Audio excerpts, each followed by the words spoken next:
Welcome to Golden Age Radio, rumble.com/c/gar. Visit veteransradioministry.com for more videos like this.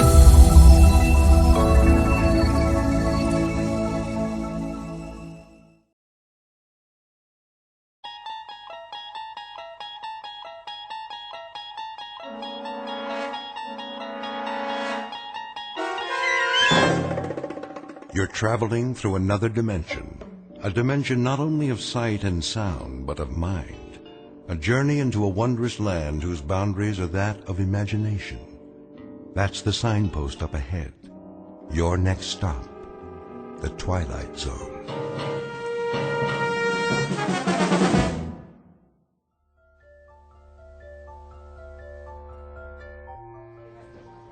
How much is this? Shall I wrap it up for you, ma'am? I got all my Christmas shopping done. I need one more present for Uncle Fred.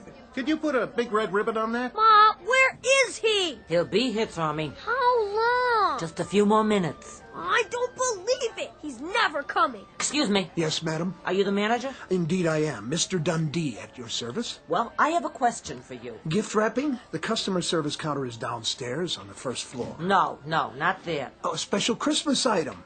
I'm sure we can find something. What exactly were you... Listen to me, Mr. Dundee. See this sign? What about it? What does it say? Santa will return at 6 o'clock. It's almost 6:30. Oh, yes. Well, you see... And my boy's been waiting all year to see him. We can't stand in line forever. I'll look into it, madam. Perhaps Santa has been detained. You know, so many presents to wrap up at the North Pole. I'm sure the boy understands. You don't know my boy. Listen up, Dundee. If the guy in the red suit doesn't show in 5 minutes, we're going to another department store. Oh, really? That won't be necessary. I want to talk to Santa. How now, son? Where is he?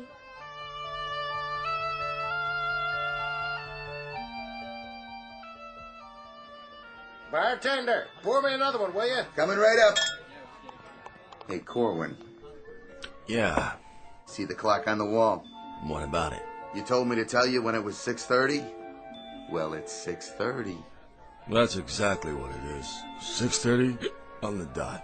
So what happens now? You turn into a reindeer? Would that was so. One more, my good man. That's 5 drinks. No, 6. And a sandwich. You owe me, Santa. Relax. I've got your money right here. Say, will you look at that? Where? Those two at the window. Little boy and little girl. Sad faces, don't you think? Yeah, they peek in here, they see Santa getting plastered. Real nice. Go on, shoo! That's not what's eating them. What is it then? They know there isn't really a Santa Claus. No kidding. Why do you suppose that is? How's that? Don't you ever wonder why there isn't a real one? For kids, I mean. What am I, a philosopher? You know what your trouble is, Corwin? You let that stupid red suit go to your head. Here's your change. I'll flip you for it. Double or nothing. What do you think this is, Atlantic City? Come on, eat your sandwich and get out of here. I've had enough to eat. Where's my drink? I'm coming. Oh, ouch. And keep your fingers out of the till. All right. Can't you take a joke? I catch you doing that one more time, I'm gonna break both your arms up to your shoulder blades. Now go on, get out of here. What's going on? Nothing, just Santa trying to hoist the joint.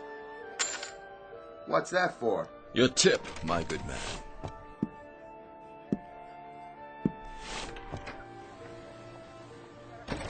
Take it easy now. Ooh, snow's pretty slippery. Oh. I'd better sit down for a minute. Mr. Santa? Huh? I want a baby carriage and a dolly and a playhouse and a job for my daddy. What? And I want a gun and a set of play soldiers and a big turkey for Christmas dinner. You don't think... Oh, you poor kids. Don't you get it? I can't help you. I can't even... That's okay. We can wait. We always wait for Santa Claus.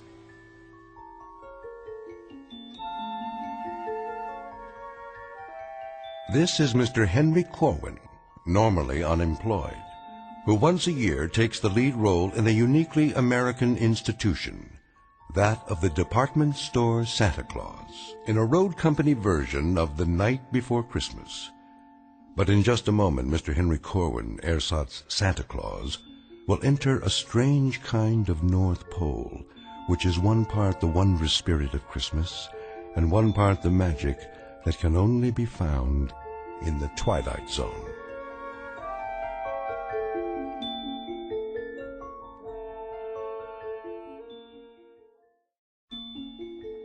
And now, The Twilight Zone, and our story, Night of the Meek, starring Chris McDonald, with Stacy Keach as your narrator.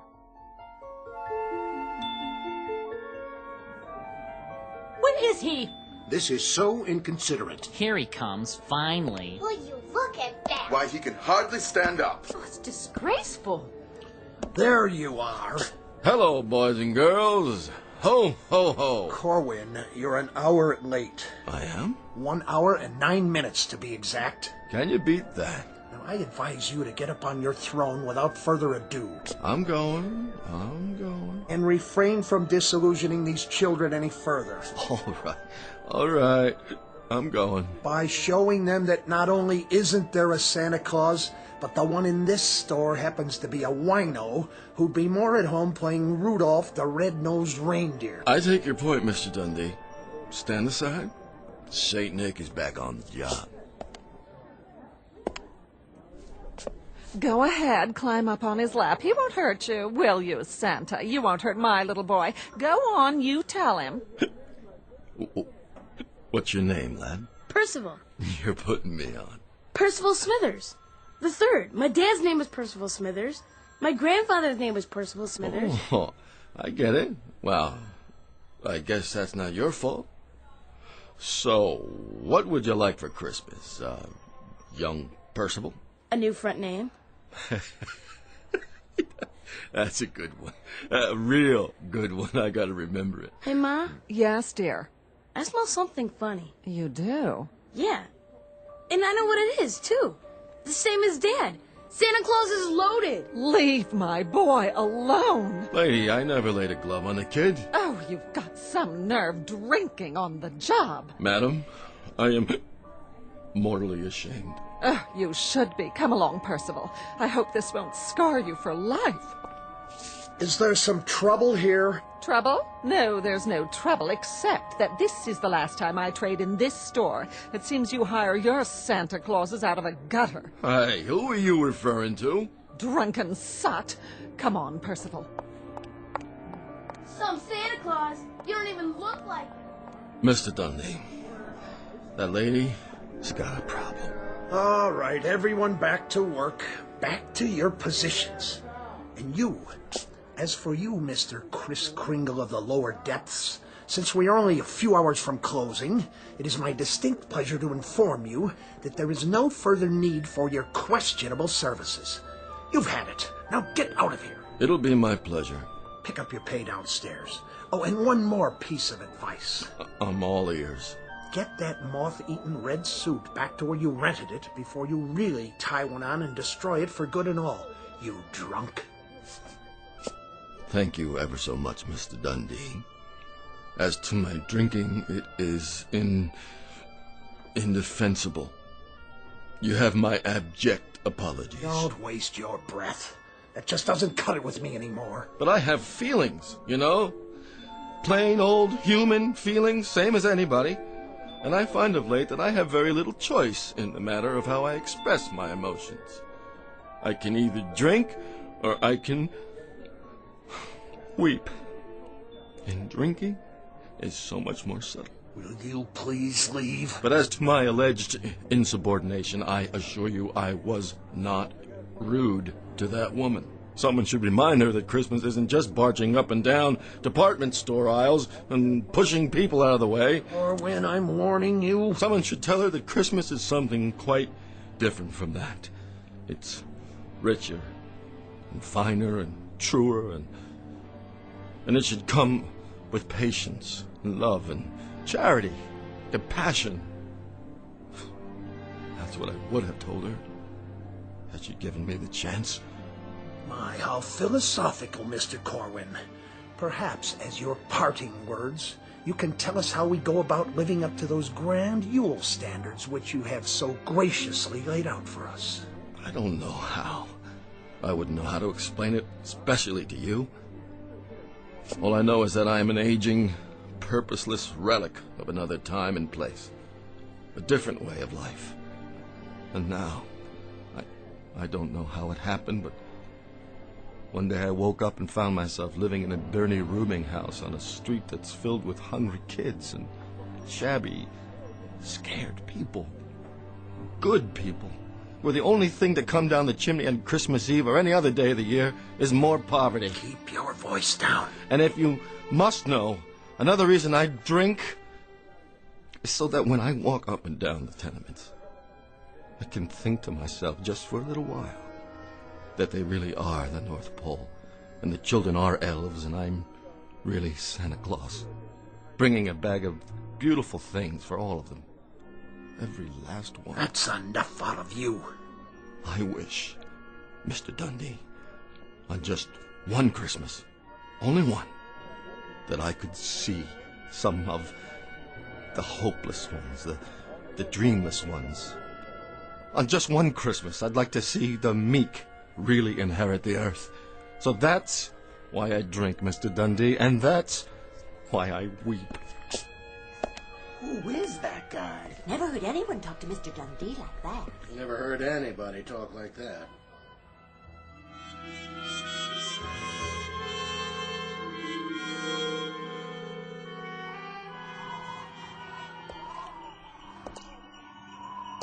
What in the heck is that? Sleigh bells? Yeah, sure it is.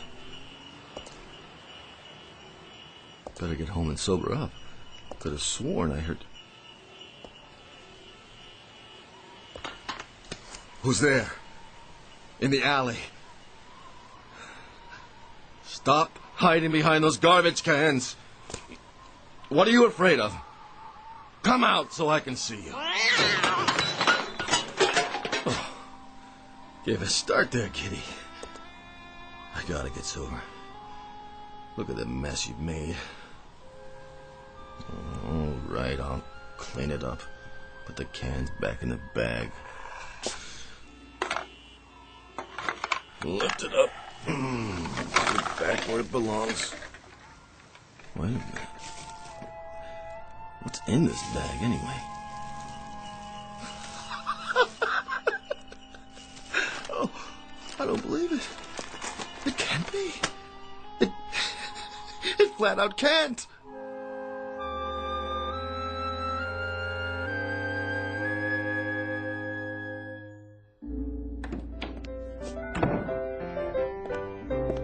Excuse me, sister. Is this the Delancey Street Mission House? It is. Could I get something to eat, sister? Will you take a seat with the others? Have yourself a nice cup of coffee. Oh, sure. Dinner will be served after the sermon. Gotcha. Okay. Thank you, sister. God bless you. Have a seat. At least the coffee's hot. Sit down and take a load off. The sermon ain't so bad. No, it don't take long. Here's a chair. Don't mind if I do.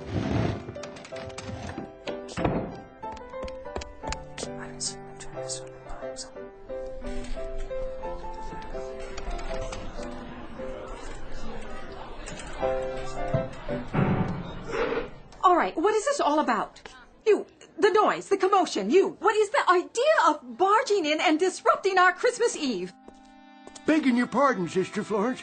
I ain't touched a drop since last Thursday, and that's the gospel truth. But I swear to you right now... You mustn't swear. On account of I seen him with my own eyes. He's coming. Who? Him. Him. Santa Claus is coming to town. Oh, I thank you for the thought. He's coming up the street heading this way, and he's giving everybody their heart's desire. Oh, yeah, sure. Santa Claus? Are you kidding me? Pour yourself a cup of coffee. Black. Merry Christmas! I told you, sister, it's him. Now, what'll be your pleasure this year, gentlemen? How about you? Me? Yes, sirree. Well, I'd sort of like to have a new pipe. Ha ha! Let me take a look at my bag. Here you go. A new meerschaum. How's that? Oh, thank you. Thank you kindly. How about you? A woolen sweater? A woolen sweater you shall have. Size? Who cares? There you go. Next. Some new shoes? How about some pipe tobacco? A carton of cigarettes? Another sweater, maybe? Slippers. A smoking jacket. Where did you get all these gifts? Sister Florence, don't ask me to explain because I can't. I'm as much in the dark as anybody else. All I know is that I've got a bag here that gives everybody just what they want for Christmas. As long as it's putting out. Let's see here. What do you need? How about a new dress, sister? All wrapped up with a pretty ribbon for you. Well, we'll see about that. Don't you want your present? Let's open it for her. Well, looky, an evening gown. And it's strapless. There he is. There he is. That's the man. What's your name? Henry Corwin, officer. At least it was Henry Corwin. Maybe now it's Mr. S. Claus or Kris Kringle. I don't know anymore. You're drunk, Corwin. Is that it? Naturally, I'm drunk. I'm drunk with the spirit of the Yule.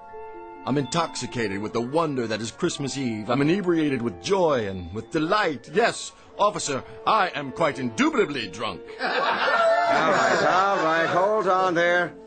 I'm going to get to the bottom of this. You can begin by handing over that bag of yours right now. Wait a minute. You got no call. The bag, or I'm placing you under arrest. You can't arrest Santa Claus. I sure can. And I can arrest every one of you. So let's have that bag, or we're all going down to the station house.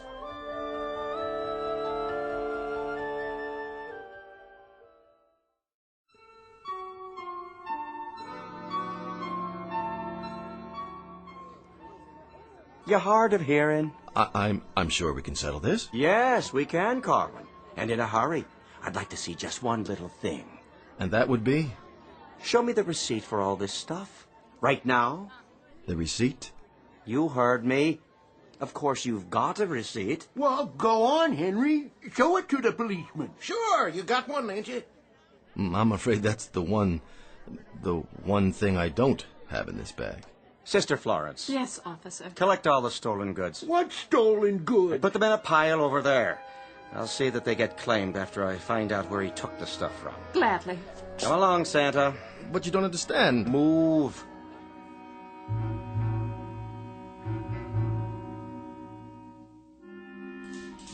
I want to report a missing person. Yes, ma'am. Fill out a report. Do I get a phone call? After you see the judge. Now sit down. Can you take these handcuffs off? Ah, here we are. And here he is. And there you are, Mr. Dundee. Sit down, Corwin. And there that is. All the goods you've stolen. How nice to see you again. And how nice it will be to see you, my wistful St. Nicholas, going up the river. Do you suppose he could get as much as 10 years, Officer Flaherty? 10 years? Don't look good, Corwin. Of course, they might lop off a few months if he was to tell us where the rest of the loot is stashed. The rest of it? You think there's a storehouse of some kind where I go to replenish it? Well, ain't there? Why, he may have been looting and pilfering for years. Now I understand. That's why he takes this job every December. He's been giving away stuff for 2.5 hours. Must have a whole warehouse full of it. I'm glad you brought that up, officer. There's a little discrepancy here. Little discrepancy?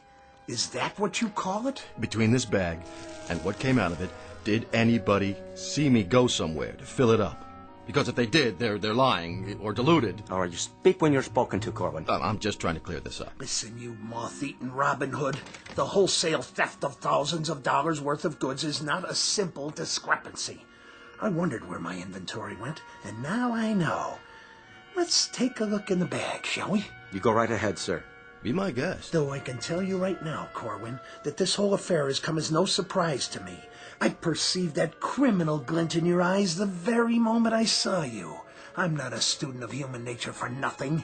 I've personally spotted hundreds of shoplifters in my store over the years. I'll bet you'd try it, if you were any good at it. Quiet. And I can tell you that you fit the profile to a T. Then why did you hire me in the first place? Oh, an act of Christian charity on my part. I try and I try to do for you people. What people? And this is the thanks I get. Maybe if you tried hard enough, I wouldn't need a bag like this. All right, enough already. Mr. Dundee, you go ahead and you check in the bag. Believe it or not, I got other cases to handle here tonight. It will be a pleasure to achieve satisfaction. To catch him red-handed, as it were. Well, suit yourself, Mr. Dundee. Go ahead. Reach right in. Who let that cat in here? It was in the bag under all this... We'll be adding cruelty to animals to the charges now. Under what? Coffee grounds and empty tin cans? Looks like garbage to me, wouldn't you agree? He must have switched it. Where's the real bag? Mr. Dundee, you seem to have, put your finger on the problem. All your fingers, it looks like.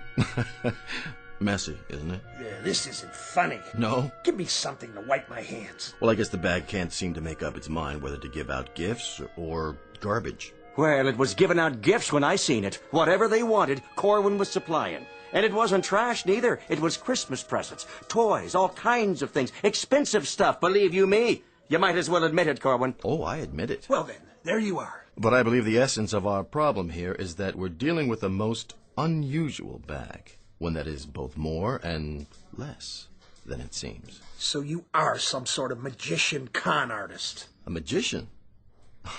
I love those guys. You know, this reminds me of a trick I saw once. Called himself Misto the Magnificent. Used to work down in Coney Island where they had those sideshows. He had a thing called a never empty lotta. You know what a lotta is, officer? What's your point, Corwin? A vase, an urn, sort of. And he'd pour out water, glass after glass full, till it was empty. And then he'd pick it up and start all over again. Couldn't figure out how he did it. But this bag here, I guess it's like the never empty lotta. Only thing is, I'm no magician. I wouldn't know how to work it anyway. Whatever's going on, it's out of my hands. Some greater power is at work. I'm just the one who happened to be there at the right time and the right place. All right, no more talk. I told you I'm a busy man. For now, Corwin, my advice to you is clean up this mess and get out of my police station before I find a reason to book you. All right. If that's what you want, happy to oblige. Just like that? You're letting him go? My hands are tied. There's no evidence. And you, Officer Flaherty, call yourself a policeman? Hey, now. Well, I suppose it's a demanding task to distinguish between a bag full of garbage and an inventory of expensive stolen gifts. Too demanding for a civil servant whose salary is paid by my store's city taxes. You can believe me, Mr. Dundee. It's just like Corwin says. We must be dealing with something supernatural here. Oh, in other words, all anyone needs to do is ask this man to make a little abracadabra for them, and no sooner said than done. I don't know how it works, but I can Well, go ahead. Prove it. I told you, I'm no magician. Well, it seems miracles are the order of the day, aren't they? Don't go getting sacrilegious. You want me to drop the charges? Well, let's put him to a little test. I can't just pull a rabbit out of a hat. Oh, it's to be a rabbit now, is it? Instead of a cat? If you'd listen... Let me see. I fancy... Oh, how about a bottle of cherry brandy? Vintage 1903, if your mystical bag is in the mood to deliver. 1903. That's a good year. A very good year. Try this. I hope you like the gift wrapping. And as for you, Officer Flatter... Well, but I guess you two can share the bottle, can't you? What in heaven's name? Where did you get this? Enjoy it, gentlemen. I'll be going now. And to all, a good night.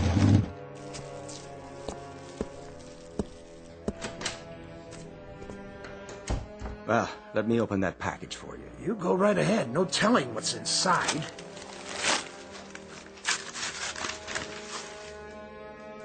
Well, would you look at that? Is it a real bottle? Looks like one. Feels like it, too. It is a magic trick. It has to be. The old switcheroo. Either that or I'm dreaming, or I've gone completely mad. Now, don't that beat all? 1903, just like you said. The card's even made out to you. To Mr. Dundee from Santa. Here you go. You look like you need it, Mr. Dundee. Give me that.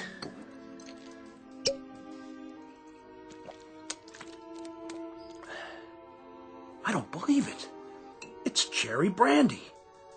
And a very fine one, I might add. Just one more thing. Yeah? Would you mind terribly much passing the bottle before it's empty?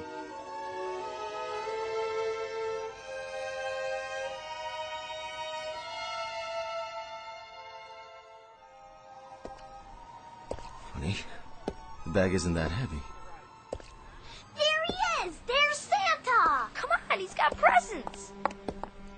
Ho, ho, ho! Merry Christmas! Merry Christmas! I want a jacket And mittens! and a train. Diesel or steam? No, electric. And how about you? I'd like... well, Go on, say it. What's your heart's desire? a dolly, please.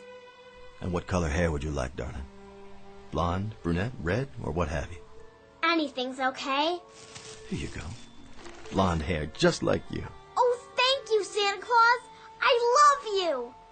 And a toy for you. And one for you. What's the matter, Santa? Yeah, what's wrong? This bag's getting lighter and lighter. So, what's wrong with that? Well, there's so many folks who need things tonight. I'm just worried about what happens if... If what? What happens if I run out of presents?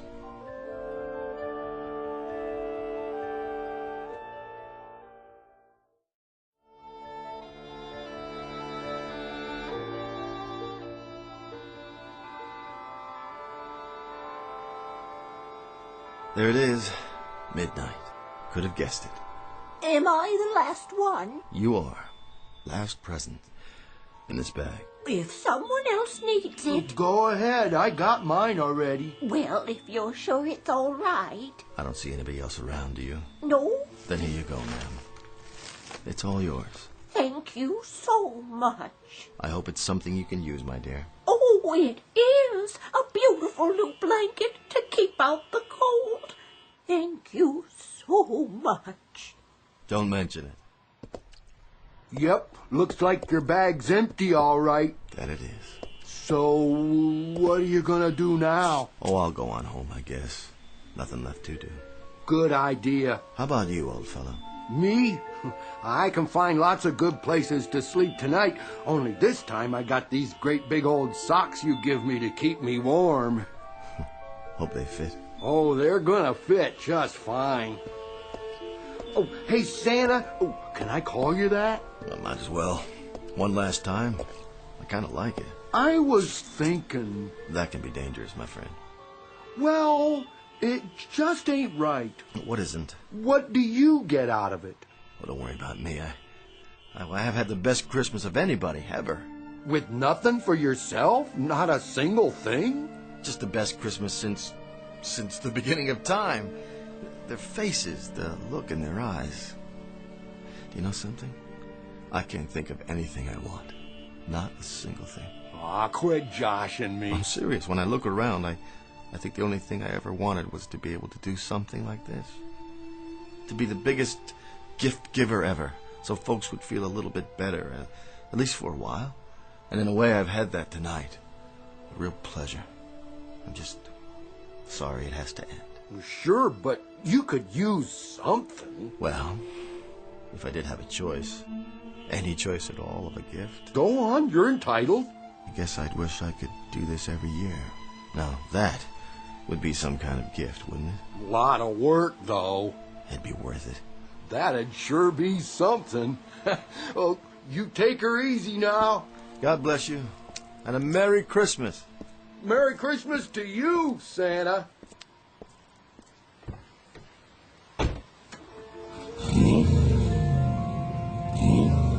Oh, and thanks for the car.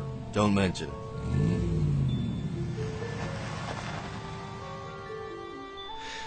Whew, am I beat?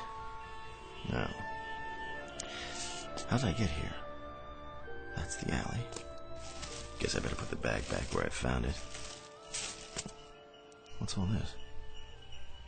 Looks like somebody's throwing out their Christmas decorations already. That's no decoration. That's your sled. Yeah, sure. A sled and a reindeer right here in the alley just for me. Somebody sure made the eyes look real. He is real. Yeah, about as real as you are, little fella. Little fella. We've been waiting for you. And I suppose you're going to tell me you're a real elf, too. I sure am. We've been waiting for you to come back. Say, where did you rent your costume? I never saw one look that good. Pointed hat, turned up toes. Costume? I made this myself, by hand. And the little bells? Must have been a heck of a party. It better be a costume because I haven't had a drink in... Uh-oh. Oh, no. What's the matter, Santa? No, not me. You got the wrong guy. No, I haven't. Did you hear what I said? We've been waiting quite a while, Santa Claus. Better get a move on. We've got a whole year of hard work ahead to get ready for next year. Ready? Come over here. Yes, Santa? Pinch me. If you say so. Ow! You don't have to do it that hard. Are you ready now? I don't know. Come on, get in. There's plenty of room. Where? In this sleigh. You sure you don't have the wrong person? Oh, Santa, stop joking and get in.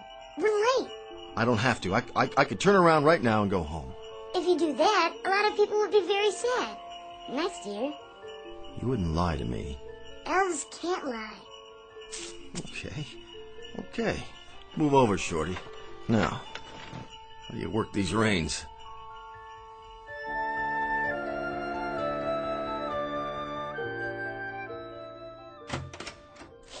Good night, Officer Flaherty. Night, Mr. Dundee. So long, fellas. My regards to everybody in the precinct. And a Merry Christmas to you both. Night, boys. See y'all in the morning. Watch yourself out there. It's mighty cold. Now, don't you worry about me. Tonight, I'm feeling no pain. Going home now, Mr. Flaherty? That I am. Going home, Mr. Dundee. Assuming I can find me way. I'm sure you will. Left foot, right, left, right. Try to walk a straight line to the lamppost. Where? Over there. Hang on, I'll hold you up. And you, Mr. Dundee, home is it? Home, Mr. Flaherty. Well, I'll walk you a ways, if you don't mind. We could stop off for a nightcap. Well, now there's a pub right around the corner. That is a thought. Just a nip, you know, to warm the soul. For thy stomach and thy infirmities. Isn't that what the good book says? I do believe it does, Mr. Dundee. You know something else, officer. Now, why don't you tell me? That's what friends are for. That they are. So go ahead now. Tell me all about it. Well, sir, this is the most remarkable Christmas I've ever had. You don't say. Merry Christmas! Flaherty, did you see it? Did you? I thought I saw something. What did you see? No, you first. Mr. Dundee, I don't think I'd better tell you. You'd report me for drinking on duty. But you're not on duty. True. Go ahead. What did you see? Mr. Dundee, it was that Corwin fella, playing his life in a sleigh, with reindeer sitting alongside a what? One of his little helpers. So help me. All done up in proper costume. They were riding towards the sky, big as you please. One question for you. Yeah? Did we drink a whole bottle of cherry brandy back in the station house? Vintage 1903, but only one bottle. The finest I ever tasted. So I guess that's about the size of it then, isn't it, Mr. Dundee? Flaherty, you better come on home with me. We'll make some hot coffee. Yeah, and pour a little whiskey in it. We call that Irish coffee, you know. Oh, I do know. And then we'll talk some more about all this. Sort it out. What is there to say? If a man can't believe his own eyes, what can he believe? Then, we'll thank God for miracles, Mr. Flaherty. That we will, Mr. Dundee. That we will.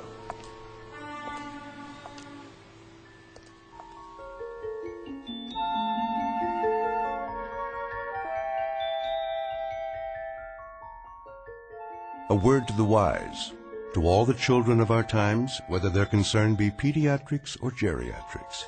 Whether they crawl on hands and knees and wear diapers, or walk with cane and comb their beards, there is a wondrous magic to Christmas, and there is a special power reserved for little people.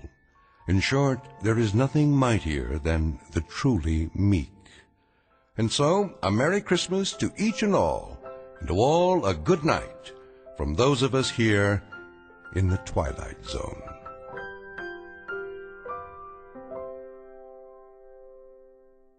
More from the Twilight Zone after these words. You are about to enter another dimension, a dimension not only of sight and sound, but of mind, a journey into a wondrous land of imagination. Next stop, the Twilight Zone. Hi, this is Stacy Keach. I'd like to take a moment to tell you about our Twilight Zone website at twilightzoneradio.com. At twilightzoneradio.com, you'll find the latest information on these Twilight Zone radio dramas, including behind-the-scenes photographs, plus the newest product releases, trivia contests, ways to contact us, other Twilight Zone-related info and merchandise, plus links to other fascinating websites. So make your next stop twilightzoneradio.com. Visit twilightzoneradio.com to purchase these Twilight Zone radio dramas on cassette and CD, or call toll-free 1-866-989-ZONE. That's 1-866-989-9663.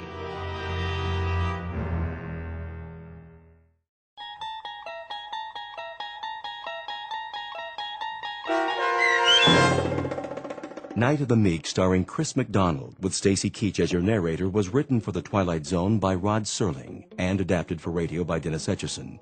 Heard in the cast were Taylor Miller, Turk Muller, Doug James, Peter DeFaria, Peggy Roeder, Adam Tangway, Richard Hensel, Meg Thalken, Lucas Ellman, Zach Gray, Carl Amari, Roger Wolski, Rick Peoples, and Lauren Patton. To learn more about the Twilight Zone radio dramas and to obtain audio cassettes and CDs of these programs, visit our website at twilightzoneradio.com. The producers of the Twilight Zone wish to thank CBS Enterprises, Carol Serling, Dennis Etchison, Dick Brescia Associates, Claire Simon Casting, Terry Jennings, XM Satellite Radio, the American Forces Radio and Television Service, Sirius Satellite Radio, our sponsors, and our radio affiliates for helping make this series possible. This copyrighted radio series is produced and directed by Carl Amari and Roger Wolski for Falcon Picture Group. Doug James speaking.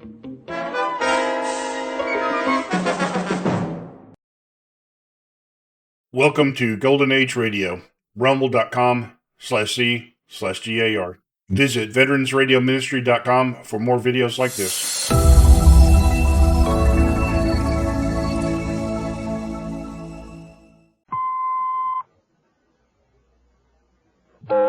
I'm Rod Serling. You're listening to The Zero Hour. Rest your eyes.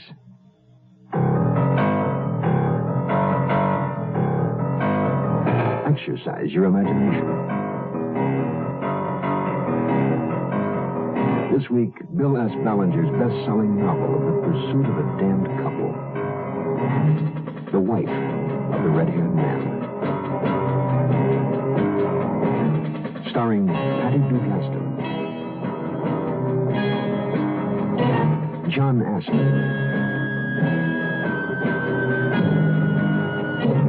and Howard Duff. In Elliot Lewis's production of The Zero Hour.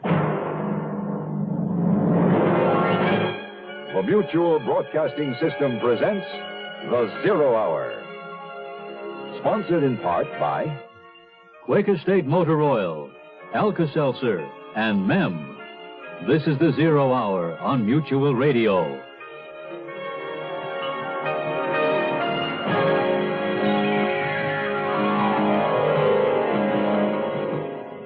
And now for the concluding episode of The Wife of the Red-Haired Man. After 7 years in prison, Hugh Rohan has returned to claim his wife, Mercedes. In a confrontation with her second husband, Albert Turner, Rohan panics and murders Turner. Out of her love for Rohan, Mercedes Turner collects her jewels and her fur coat, and together the lovers flee.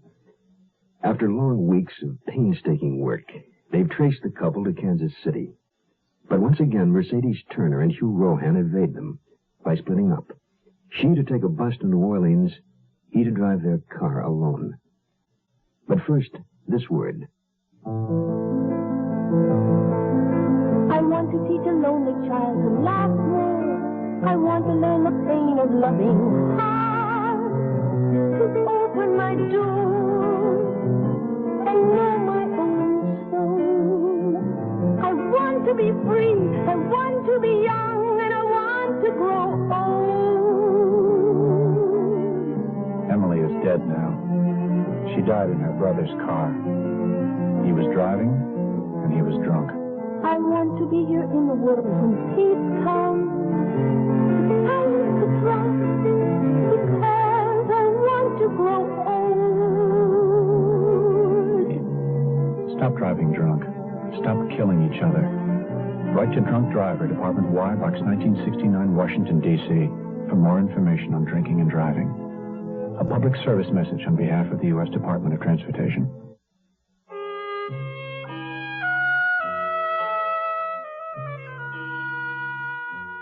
I'd been right.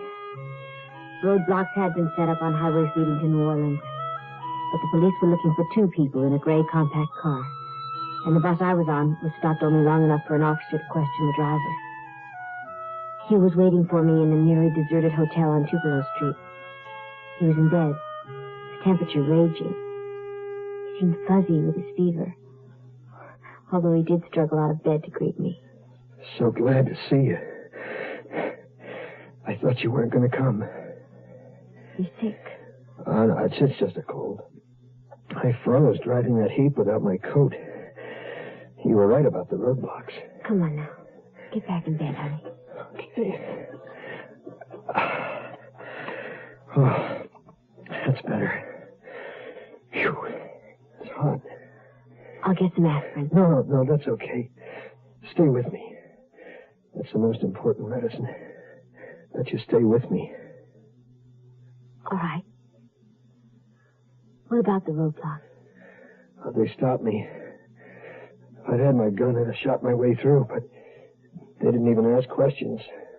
Man alone, blue car instead of gray, different plates. Hugh, you said you would have shot your way through? I told you, Mercy, I won't go back, and I won't be separated from you again. Here. Christmas present for you.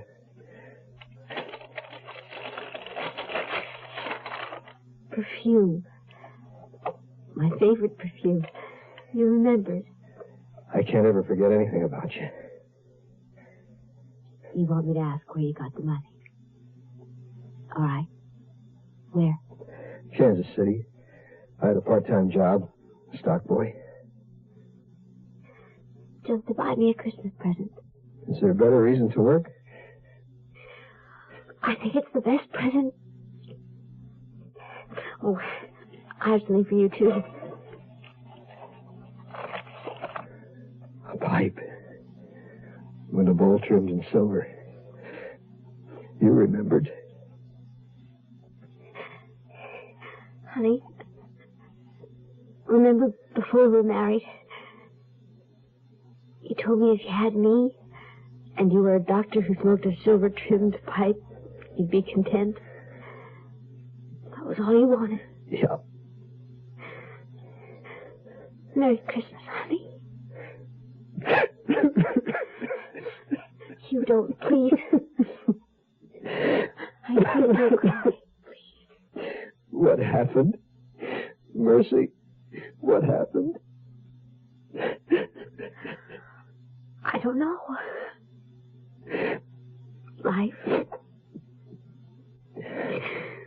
Life happens.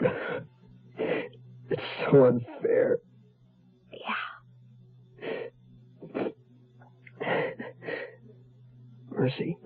You remember I told you that I knew what the cop was thinking? Do you remember? Yes.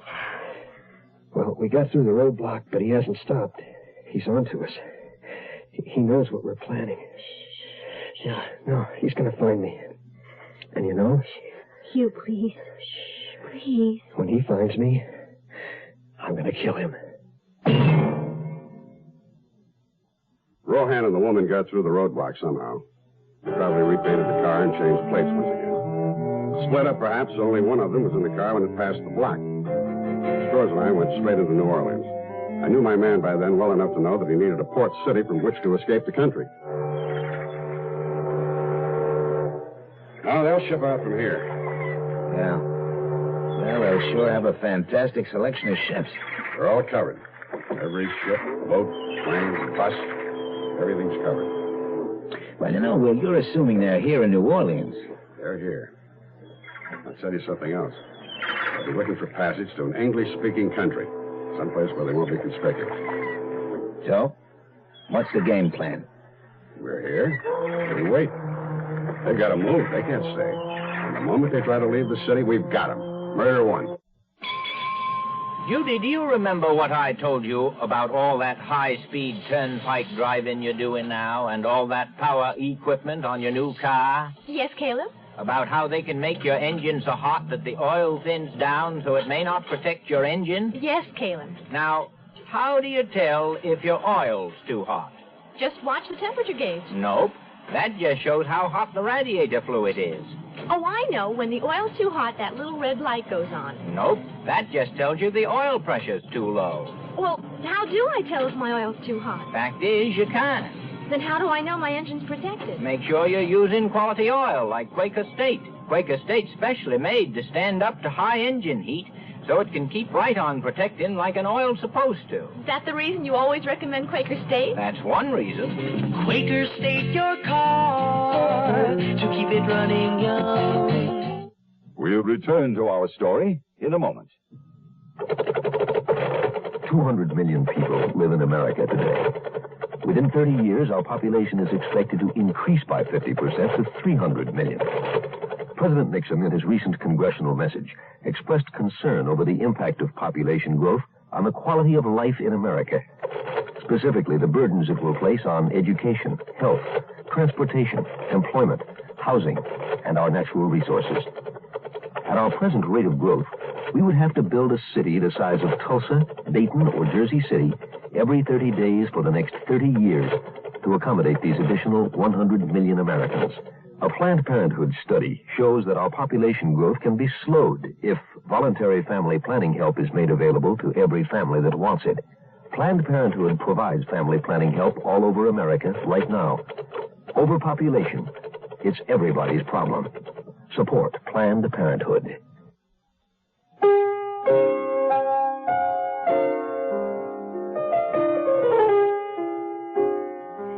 We moved from the hotel the next morning, although Hugh still had a fever. I found an old rooming house, a private place the police would overlook. We were the only paying guests. It was a marvelous old home run by an ancient Southern lady who appeared too frail to keep up such a place. But she cleaned and cooked and tended her overgrown garden. And for 2 weeks, Hugh and I didn't stir from that house. Finally, of course, Hugh had to make contact with Bert Crossley, the convict he'd known in prison, the man who'd get us our passports. We were disappointed to find that Bert was back in prison. But he had a brother, Fritz, who owned a bar just outside the Vieux Carré, and might be able to help us. Hugh went to see him. Friend of Brother Bert, huh? Come on back to my office.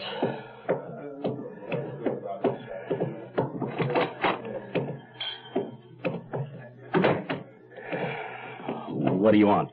I served time with Bert in Bordeaux. I'm Red Cargill. Let's get rid of a question. You hot? Plenty. I and my wife want to get out of the country. With a lady along, that makes it rough. I can pay for it, rough or not. You have $5,000. That's what it'll take for 2 passports. I have it. Where do you want to go? Australia, New Zealand, any place you speak English. England? No, not England. Or Canada. Okay. Don't come back here again. Where can I reach you? At this number. That's where this stands. I don't know how long it'll take. But when I call you, be ready to move fast. And have the $5,000 ready. Agreed? Yes, agreed. Scores and I sat there for 3 weeks. There was no sign of Rohan or the woman. Hotels, nightclubs, planes, trains, buses, ships, all covered, not a trace. I wasn't worried yet. I knew Rohan was someplace in the city. I could feel it. Sometimes he seemed so near, I half expected to bump into him around the next corner. Scores, however, had a problem. I gotta get back, Will. Homicide bugging you? Well, the office is swamped. When are you leaving? Flight this afternoon. What about you? You gonna stay? You can depend on it. We waited for Whit Crosley's call, afraid to leave the house for a minute. One of us must always be close to the phone, Hugh said. As the days passed, he refused to sleep, certain that Crosley's call would come in the middle of the night and he wouldn't hear it. And so his tension increased directly because of his lack of sleep. He paced the room continuously, back and forth, pausing only to listen for a telephone that never rang.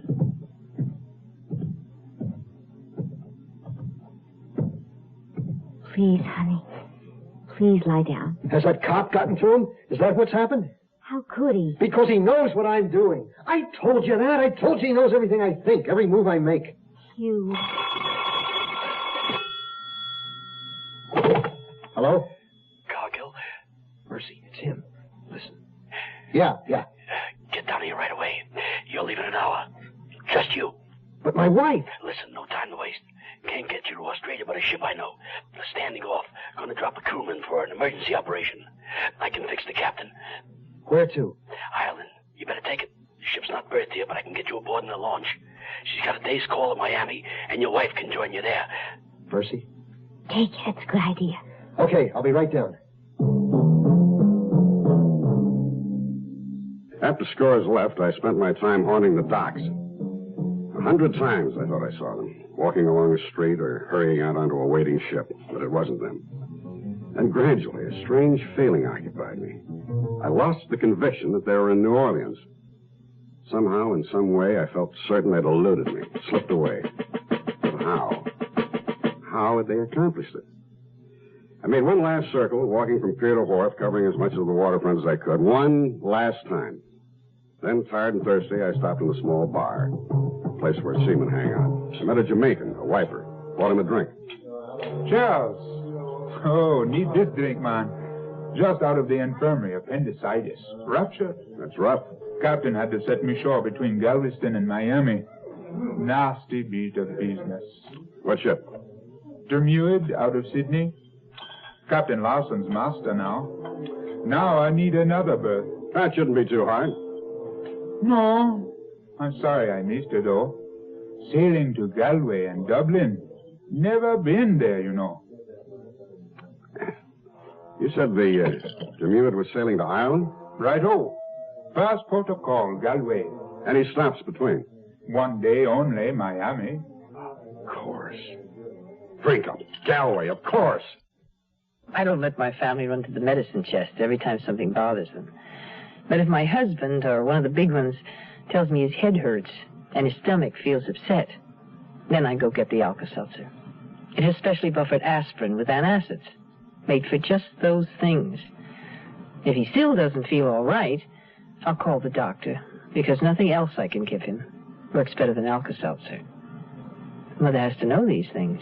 Alka-Seltzer. Use only as directed. This guitar is part of my life.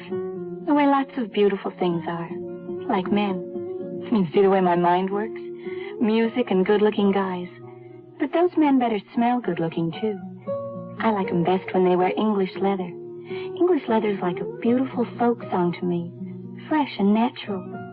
So all my men wear English leather. Or they wear nothing at all. You'll find a large selection of English leather Christmas gift sets in fine stores everywhere. The 0 Hour continues after this. Where does today's girl learn to be tomorrow's woman? At the movies? On television?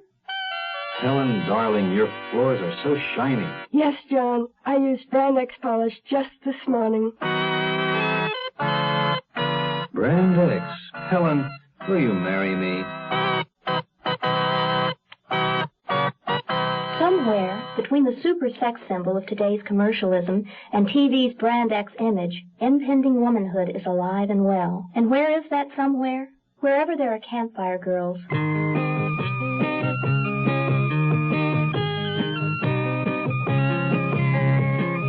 Campfire reaches the girl reaching out for tomorrow and puts a promise before her. The promise of personal development, of friends and fun. The promise of womanhood. Campfire takes today's girl to tomorrow.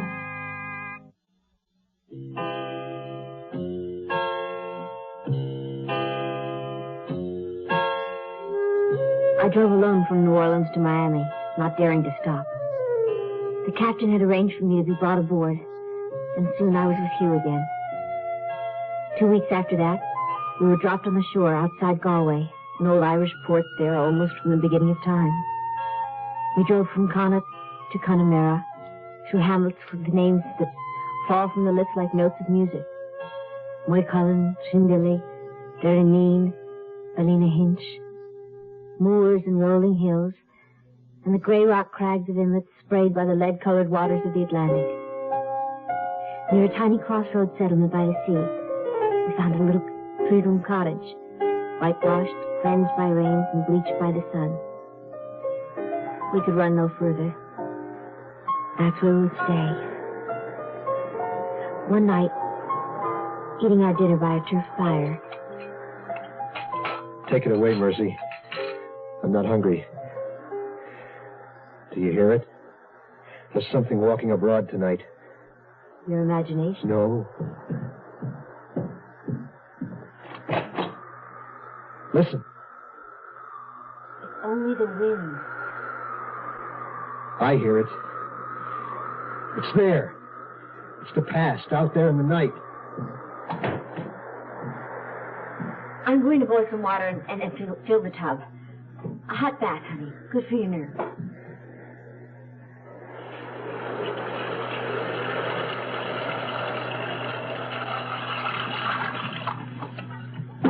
Come talk to me. I'm busy. To the police. New York City. What are you doing? If anything happens, accident, anything, look in my pocket. What are you saying? Only that I love you.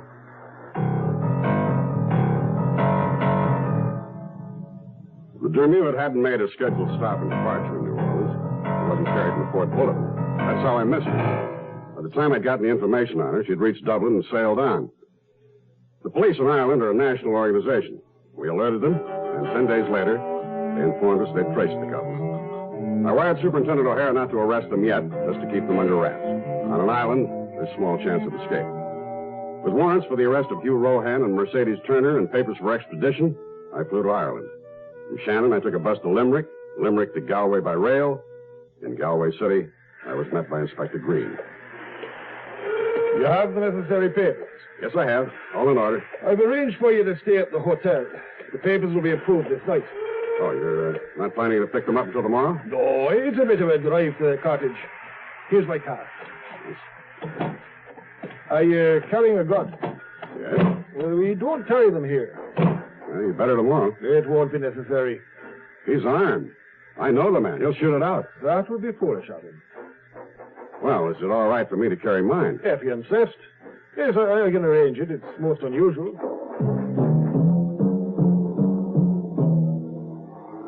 I found it impossible to sleep that night.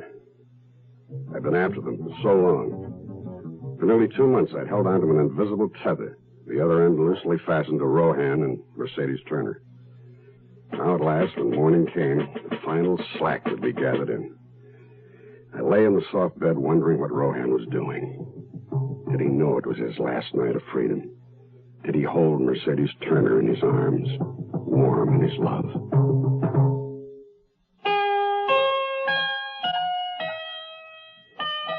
So that night, Hugh lay close to me. He spoke only once. I'm cold, he said. Please keep me warm. I kissed him, and his lips were like ice. In the morning, he arose early, shaved, dressed with care. We sat together at the table having our coffee. It had begun to rain. What are you planning to do today? I don't know. There's a beautiful abbey at Kylemore. Shall we go see it? Perhaps. But it's a gloomy day. Those cars outside. I've been expecting them. Give me my gun. Hugh, no. Please, Where's no. your purse? No more killing, Hugh, please. Your officers of the law, you're under arrest. Don't, Hugh! You're not a murderer! Don't! They won't separate us. Not ever again. Hugh, no! I stood in front of the cottage door, rain splashing against my collar, running down my neck. The end of the trail, the line drawn in.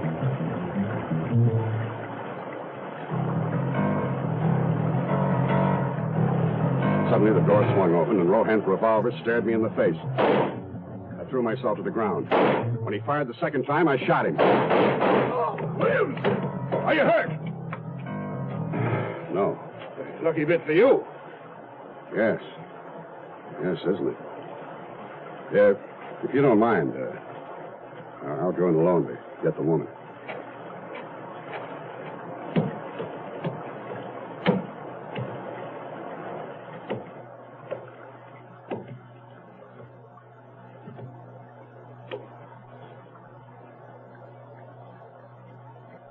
Are you Mercedes Turner? I'm Mercedes Rohan. Your husband is dead. Yes.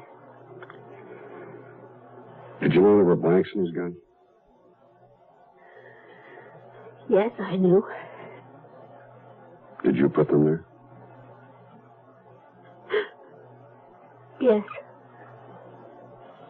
So he wouldn't kill again. He didn't know. I tried to stop him. Maybe it's just as well. Williams, this was in his pocket. Thank you. He said, in case of an accident. To the police. New York City. I alone shot and killed Albert Turner. My wife, Mercedes Turner Rohan, was not responsible in any way. It's signed Hugh Rohan.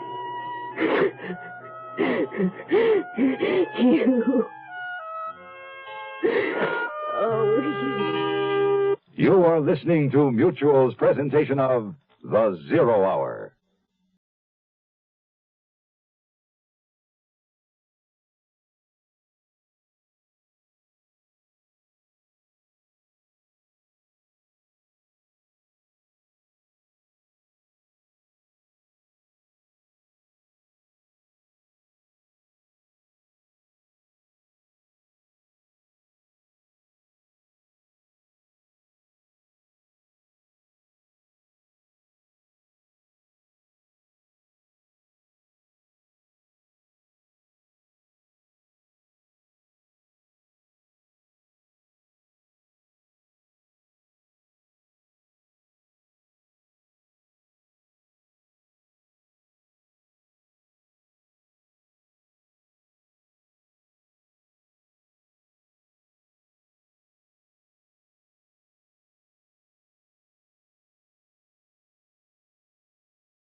The best pollution-fighting machine in America is right at your fingertips.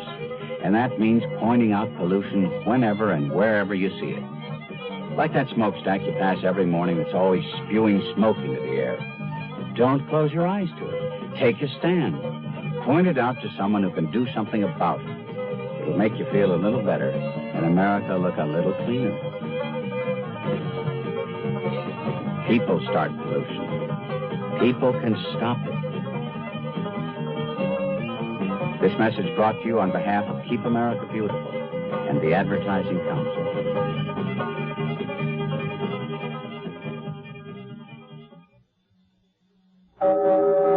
That concludes this week's production of The Zero Hour. Bill S. Ballinger's The Wife of the Red-Haired Man. Next week, we'll begin another exciting dramatization of a tale of mystery and suspense. We'll tell our story in 5 days, at the same time, Monday through Friday.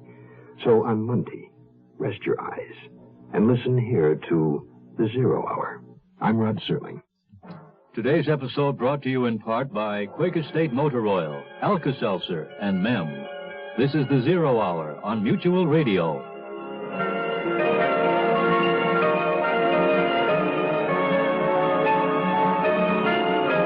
You have been listening to The Zero Hour, a presentation of the Mutual Broadcasting System in association with Hollywood Radio Theater, heard every weekday at this time.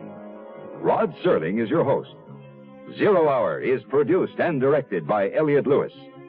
The Hollywood Radio Theater theme was played by Ferranti and Teicher and is now available on United Artists Records and Tapes. Hugh Douglas speaking. Tune in Monday, and once again, rest your eyes and listen here to The Zero Hour. This is the Mutual Broadcasting System.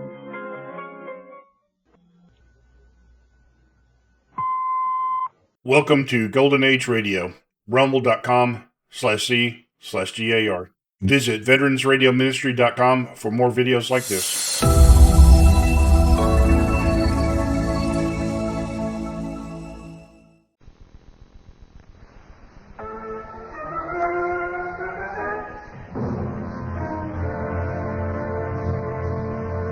Good evening.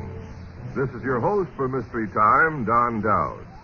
Tonight, as on every Thursday night, Mystery Time brings you a story by a great master of literature, transcribed into dramatic form and played by an outstanding cast. Tonight, our mystery classic comes from the pen of Sir James Barrie. It's one of his outstanding short stories titled Half an Hour. Starring in it is Sir Ralph Richardson, who not only plays the part of Richard Garson, but introduces the drama. Now, Sir James Barrie's Half an Hour, starring Ralph Richardson.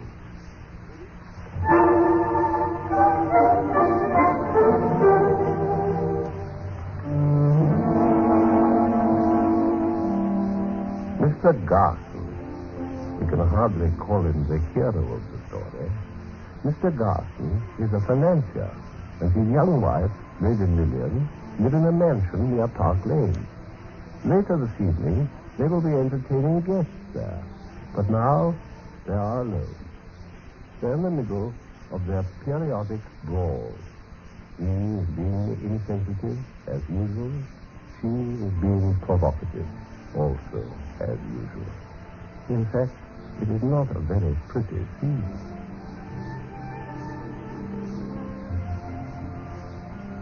Why don't you strike me, Richard? After all, I'm only a woman, and there's no one within call. A woman, you useless thing, that's just what you're not. Strong you are, aren't you? No wonder I love you. Look how you've crumpled my frock. Well, you certainly asked for it. Did I? You know, I can't make up my mind whether green is really my color. What do you think?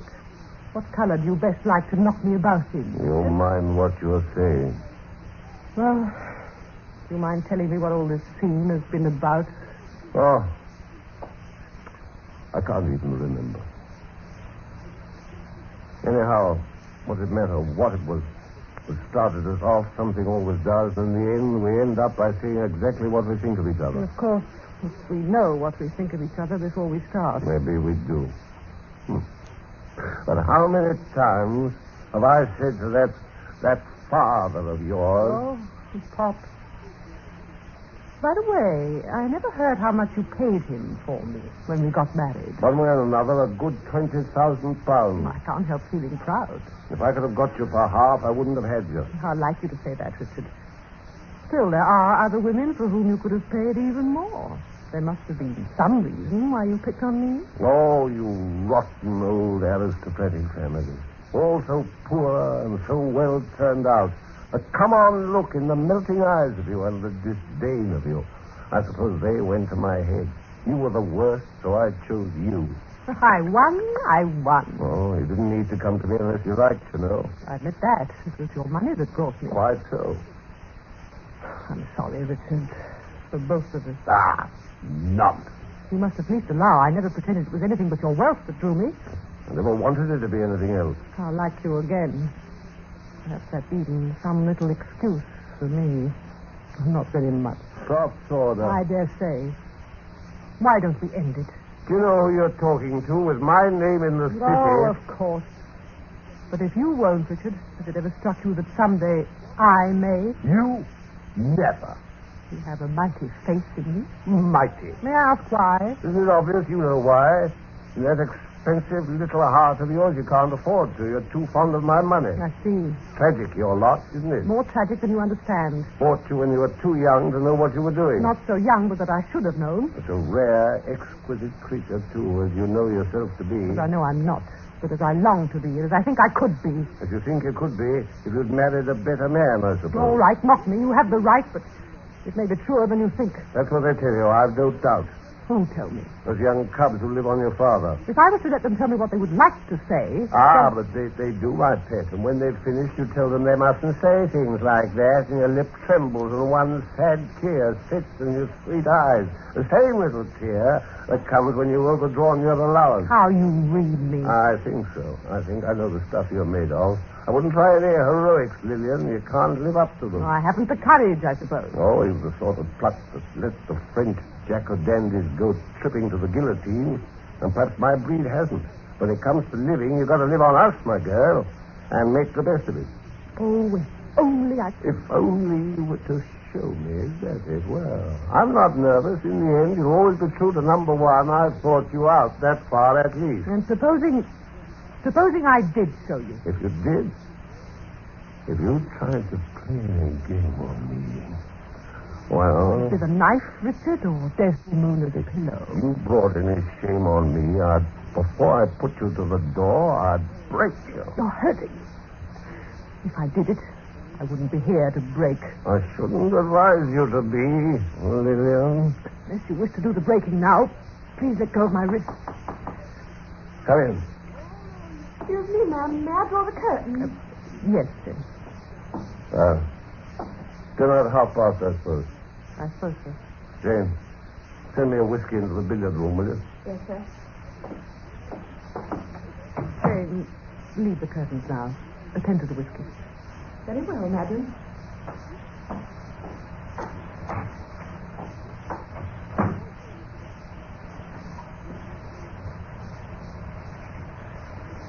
Richard, when you read this, you will know that I've left you forever. I've known for a long time the love of a man that I can really respect. Not rich, as you are, but a man who asks nothing more of life than that I should be with him. He's asked me to go away with him, far away, to Egypt, and I've made up my mind to do so. I wish you to know his name. It is Hugh Peyton. When you've divorced me, I hope to be his wife. Lillian. I'm leaving the emeralds in the drawer of your desk with this note. I don't wish to have anything with me which might remind me of your unkindness.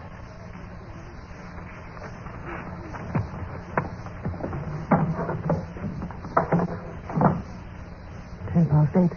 Just time to catch him before he goes for his train.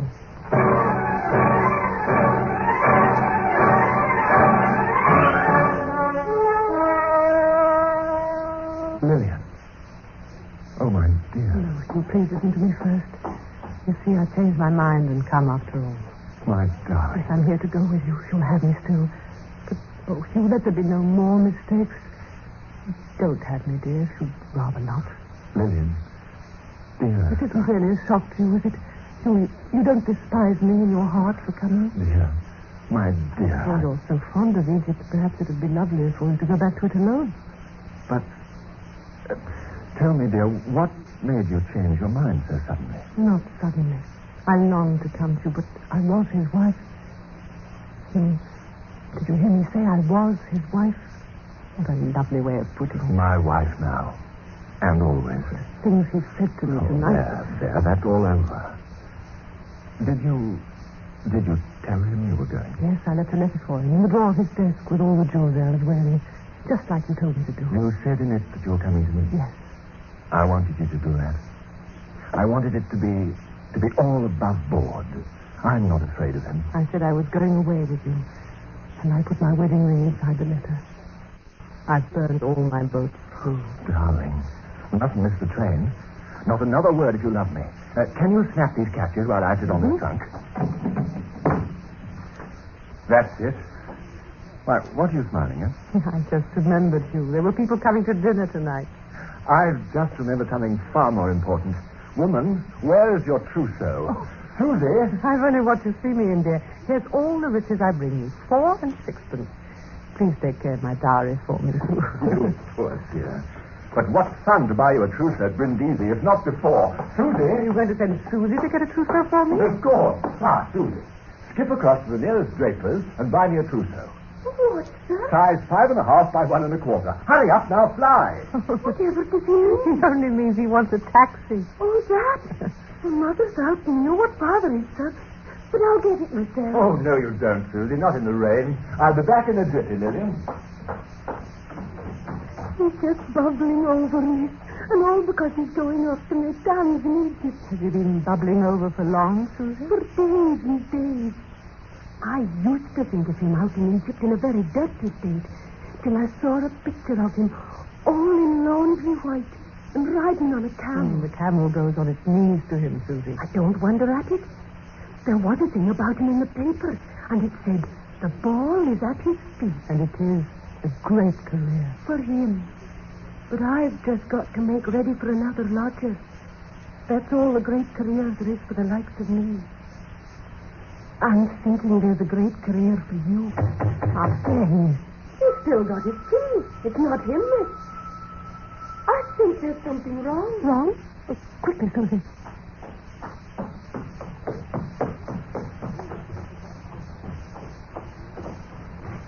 What is it?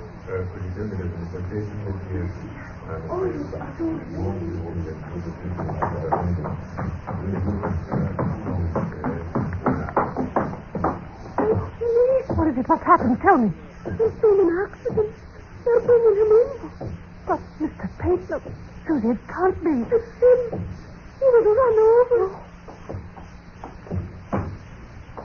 My name is Dr. Brody. My poor lady, have they told you? Tell me. Your husband, he was knocked over by a motor bus. You. Mrs. Payton, I'm afraid it's very serious. Very serious. Tell me. I must tell you. Mr. Payton is dead. No. He died as they picked him up. It isn't true. I'm a doctor. I happened to be passing. I didn't know him, of course, but one of the people told me his name. He only spoke one word before he died. My name? The word was Egypt. I want to help you in any way possible. Now, if you could give me the address of any male relative... You mustn't bring anyone here. You mustn't on any account. Just to help you with the format. I don't quite... Excuse me, you are Mrs. Payton. I'm sorry, I have no wish to intrude, but someone must communicate with the relatives, and of course an inquiry. You mean I've no right to be here? That's none of my business. But you must know what... Pardon me, I won't disturb you any longer. Oh, no, please don't go. What am I to do? We were going away together. You'll think that's wrong, I know. How should I know? Well, there were reasons. I was leaving my husband. We were going away together, and we're going to be married after the divorce. I see. Well, you understand that... Well, there'll have to be an inquest. And if you're found here, you may be called on to give evidence. Oh, no, I couldn't possibly. Then my advice is leave here immediately before I call the police. If there's not been called already. Yes, I think that might be best for both of you. But I've nowhere to go. Nowhere. I loved him. I risked everything for him. I'm lost.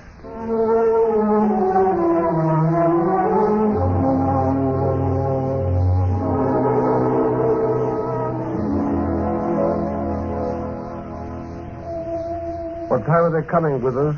Have I time to write a note? It's 2 minutes short of the half hour, sir.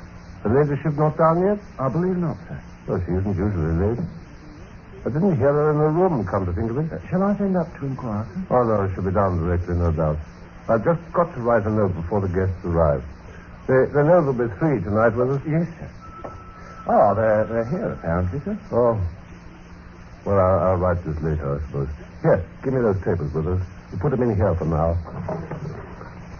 What? What the devil? Good heavens. Lillian's emeralds. What on earth are they doing in this case? She must have shoved them in the drawer and forgotten them, I suppose. Her all over. They're here, sir. Is that all? Yes, that's all, thank you. Mr. and Mrs. Redley, sir. Ah, glad to see you both. Come in and get warm. Lillian will be here in a minute. you seem to be having a little joke all by yourself, cousin. Look what I found. My eye. Where did they come from? Here in the desk. I put my hand in a drawer for some papers, and I found these instead. Well, all I can say is, let's go hard. Silly man. They're Lady Lillian's. I'd know them anywhere. Beautiful emeralds. The joke is, I see now why my wife's late for dinner. No. It's we that are early. She must have shoved them in the drawer there. Her set are more careless than ours, you know. And then forgotten where she put them. I bet she's searching high and low for them at this moment. Oh, the poor dear. Suppose some servant had found them, or that awful man who winds the clock. Well, they're safe enough now. I'll take care of them. Dr. Brody. Ah, here you are. Very pleased to see you in my little place, Brody. Thank you, Gaston. Lady Lillian, I'm honored. No. This isn't Lady Lillian. What does it were, Dr. Brody? Oh, come. Dr. Brody, this is Redding. Oh, how do you do? You and Redding have met at the club, of course. Yes. I forgot you didn't know my wife, Brody. She'll be down in a moment. I must apologize for her being late. Now, don't fuss, Mr. Garson. Dr. Brody knows what women are. No, not I, Mrs. Redding. But I was afraid I would be late myself. A very strange thing happened just now. Why, what was that? An accident in the street. Man knocked over by a motor bus. Not far from here. Killed. Oh, rough luck. Well, did you have to do anything? Yes, I did. He was living just around here. Seems to be an engineer or something who done some good work out in India, they told me. Peyton was the name. Did you ever know him by any chance? Peyton? Oh, sir. Hugh Peyton, we met once at dinner, who... Oh, no, Egypt was his place. Oh, I'm sorry, not India. It was Egypt, she said. Yes, probably the same fellow. Was he married? No, not married exactly. Whatever. Oh, surely better the circumstances that he wasn't married. Oh, much better. You said, poor devil. Did I? I was thinking of something else. Of the lady, you mean? Did I say there was a lady? Ah, you're saying it now. Yes. There was a lady, all right. She was married, she told me. She'd just left her husband, run away from him that very hour. In fact, she and Peyton were on the point of going away together. The bags were packed, everything. In fact, he was looking for a taxi when he was knocked over. So she was leaving her husband, was she? That's what she told me. And the most extraordinary thing is that the husband didn't know she'd gone. Oh, I'm terribly sorry. Everyone, do forgive me. Ah, there you are. You're very late, Lillian. I know, dear Mrs. Redding, I'm so ashamed. Forgive me, kind Mr. Redding. All I can say, Lady Lillian, is that you're worth waiting for. Oh, and this... Yes. How do you do? My wife at last, Brody. I forgot, Lillian, but I mentioned that Dr. Brody very kindly promised to take pot luck with us. No, but I'm so pleased, Dr. Brody. Any friend of my husband's. Thank you, Lady Lillian. He's been telling us such a shocking story, Lady Lillian. It'll spoil my dinner. Oh, not quite, I hope, Redding. No, not quite. A man killed in the street. Tell her, Dr. Brody. I'm afraid it wouldn't interest Lady Lillian. Oh, yes, by the way, it would. You remember him, Lil? Was it someone I know? Peyton was the name. Hugh Peyton, I think. Wasn't it at the Rossiters we met him, wasn't it? Was he a barrister? No, some sort of an engineer. He worked abroad somewhere, Egypt. Only in a small way, I believe. Dark man, wasn't he? No, fair. Evidently, if you ever knew him, Lady Lillian, you have forgotten him. One meets so many. Just so. There was a woman in it, Lady Lillian. Do get him to tell us about her. I'm sure there's a scandal in it somewhere. Ask him to tell us. Why not? Very well. I assure you, I pitied her when I thought she was his wife. And still more when I found out that she wasn't. She kept crying, what could she do? Runs away from her husband, gets her lover run over. She can always run out and get her some new ones, can't she? Oh, look here, Garth. What a sentimental fellow you are, Brody. That kind can look after themselves all right. After all, she told you she was married, didn't she? Well, by Jove, supposing she just bolts back to unsuspecting number one. Her husband, I mean. Oh, Lord. When she left the house at my request, I couldn't have thought so despicably of her as that. Is it more abject than my husband's other end for her? It'd have to be one of the two. Yes, it would have to be one of the two. But to go creeping back to her husband as though nothing had happened, that would be too much. Oh, it's quite possible, you know, Garson. Don't you think, sir? I say, that'd be making a pretty jump out of the husband, wouldn't it? Yeah, no doubt. All the same. It has a funny side to it, you know. Don't you think so, Brody?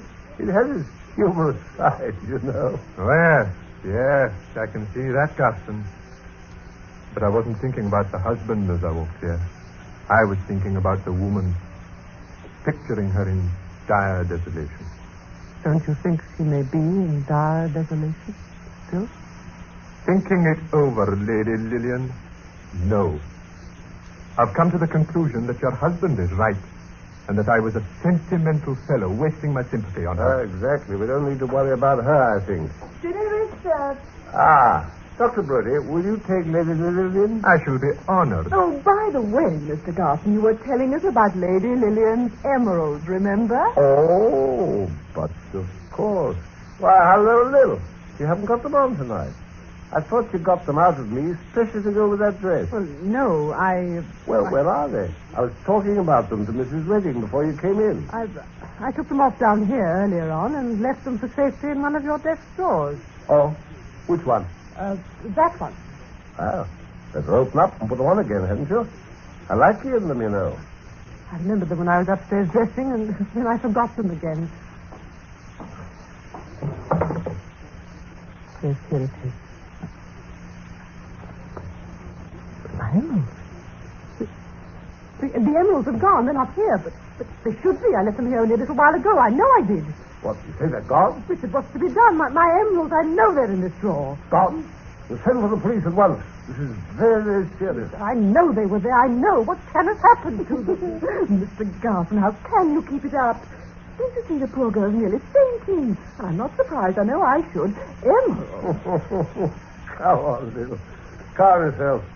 And let this be a lesson to you, that's all. Everything's all right. It's just a trick I was playing on you. I found them in the drawer just before Redding came in. There never was a chap like Garson for playing tricks on you. A masterpiece, a real masterpiece. There you are. Put them on. Then let's go to dinner, Mrs. Redding. Oh, poor Lady Lillian. She looks quite pale. Oh, she'll get over it. Maybe even more careful with them next time, eh, Lil? Lil, come on. What are you doing over there? Learning something? An old letter. Just an old letter. Dr. Brody, shall we go in? Oh, Mrs. Redding. I hope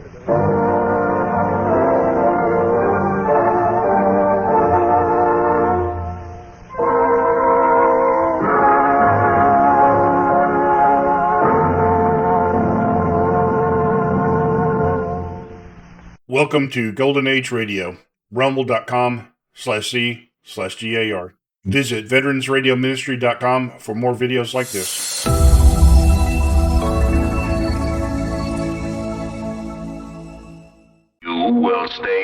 you are.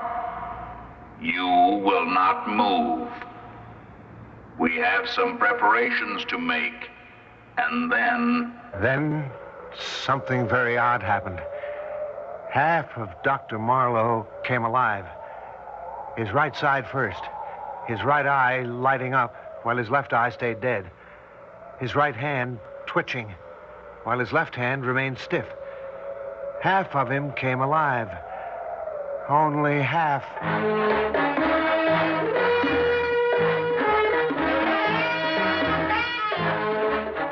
Theater 5 presents Terror from Beyond.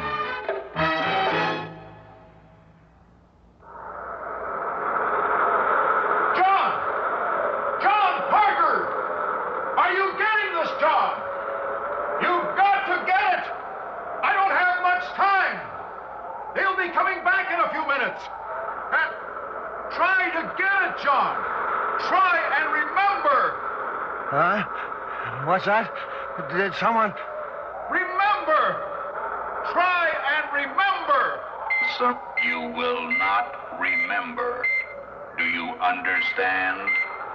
When we are gone, it will be gone, as if it had never happened, and you will not remember. But you've got to remember, John. You've got to. The whole future of mankind, of life on Earth, depends on it. You've got to. I sat up in bed, listening. The surf was pounding at the foot of the cliff, but that was all. Had I really heard something or just imagined it? I didn't know. All I knew was I was in a cold sweat. But that wasn't surprising after what had happened, the deaths and... Deaths? But they'd been accidents. Maybe if I went back over it from the beginning. That's right, John. Start back at the beginning. Then maybe you'll remember. And you've got to. You've got to. When was the beginning? When I arrived at the base, I suppose. Went to the administration building for that first briefing session with Dr. Marlowe and Roy. Oh, it's good to see you again, John. It's good to see you, Doctor. Great to have you aboard, John. Did you mind our doing this, pulling strings to have you assigned up here for a while? Are you kidding? You said it was something interesting. We think it is. As interesting and important as any space work that's being done anywhere today. I know. We'll be putting a man on the moon in a few years, but if we're to go on from there, one of the things we should know is what we're likely to find. In other words, whether there's intelligent life anywhere in the solar system. Mm-hmm. That's why I hated leaving the old project. You haven't. This is still part of the old project. Remember what our problem was on Vango? Of course. A radio telescope can pick up any message from out there that might be beamed at us, but it's sometimes very difficult to tell precisely where it's coming from. Exactly. Well, we're using a technique here that'll take care of that. A light beam, rather than radio waves. You mean a laser? Mm-hmm. Yes, we discussed that. We've already hit the moon with a beam no bigger than a pencil, but suppose you do establish a contact, how do you get your feedback, your response? Well, we believe we've solved that problem, theoretically at least. But we needed an electronics specialist to work on it with us. That's why we requested you. When do we start? Right away. By the way, you're sharing a cottage with Roy. Now, why don't you go on down there with him? Drop your luggage, we'll get to work. The work. I remember that. Weeks of it. Finally, the big night. The night of our first test. It was clear and cool. The ocean still, not thundering, but whispering at the base of the cliffs as if it were waiting. All the stars sharp and clear like signposts on the road to the infinite.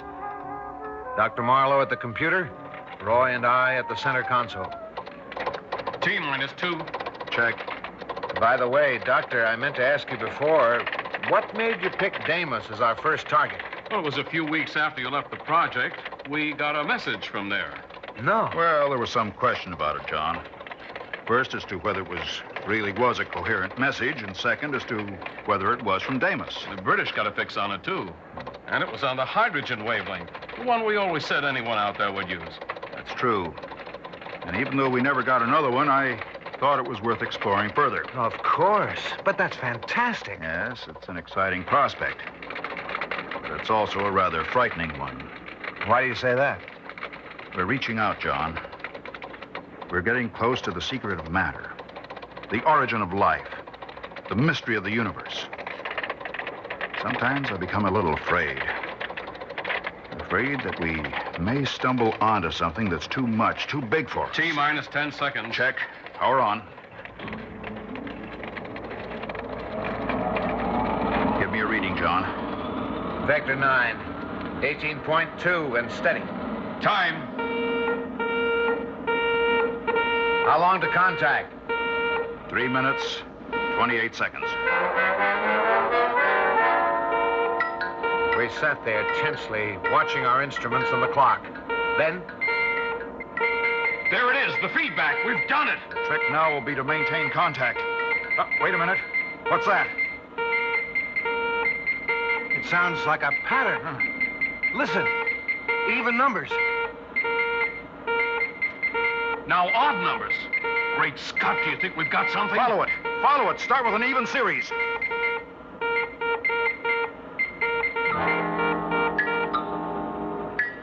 We started following the pattern, and we got nothing. We kept at it all night and most of the next day. Still nothing. Wait. The next night, it's starting to come back to me now. I remember. It was the sound of the generators that woke me. It was about 2 in the morning. I padded out along the duct boards to the control building. The lights were on. I went in. And there was Dr. Marlowe. He was sitting at the control panel, and he was strange. His eyes were open, but he didn't seem to see me. Dr. Marlowe? Dr. Marlowe, what is it? What are you doing? Dr. Marlowe! Then something very odd happened. Half of him came alive. His right side first. His right eye lighting up while his left eye stayed dead. His right hand twitched while his left one remained stiff. And then... What? Oh, hello, John. Is anything the matter, Doctor? No. Why should anything? Hey, what am I doing here? Doctor, have you ever walked in your sleep before? Oh, not that I know of. Of course, I haven't been sleeping too well lately. Rather disturbing dreams, but... John, did you change this beam frequency? No, Doctor. You must have done it in your sleep. Shall I switch it back? No. Cut the power, but leave it. I'd like to look at it again in the morning. Do some thinking about it. Somehow, neither of us mentioned it the next day. We just went on with our work, collecting data, trying for another contact, if it had been a contact. And that night, yes, it was that night that we discovered what it meant. The generators woke me again. I looked at my watch. It was almost 3 o'clock, and for some reason, I was terrified. The door of Roy's room was open. As I went by, I saw that his bed was empty. Then I was walking along the duct boards to the control building. The lights were on again. I looked in through the window.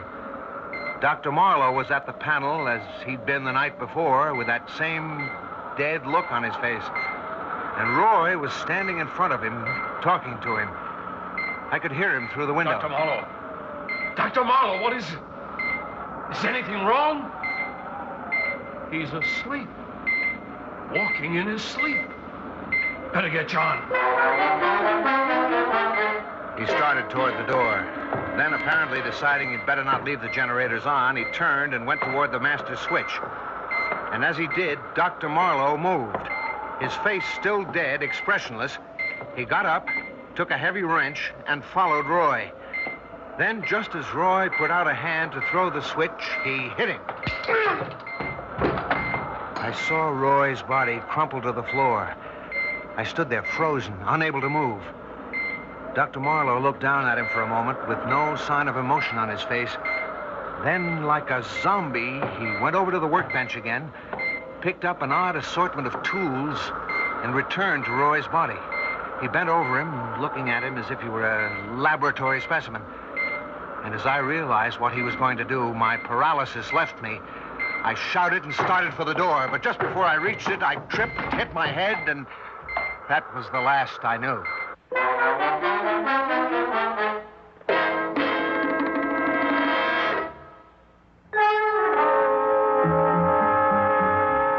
I'm not sure how long I was out, but when I came to, I was lying in front of the door and a dark shape was bending over me. John, what happened? Keep away from me. Don't touch me.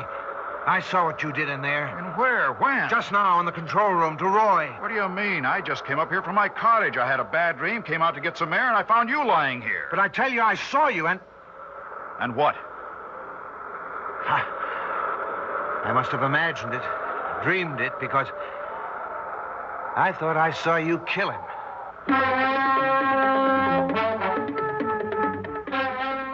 We looked everywhere, but there was no sign of Roy. Then we hurried back to the control building and searched it again. He's not here either, John. No. Must be in my mind. Of course, if it had really happened, there'd be something, if not his body, at least his blood. Where, John? Where would it be? Right here in front of the master switch. But there's nothing. No. Except that the floor is wet. Looks as if it's been scrubbed. Hey, you're right. John, did you change the beam frequency this way? No, Doctor. You must have done it just the way you did last night. Last night? You mean something happened last night, too? You don't remember? No. Tell me what you thought you saw happen tonight, whether you believe it or not.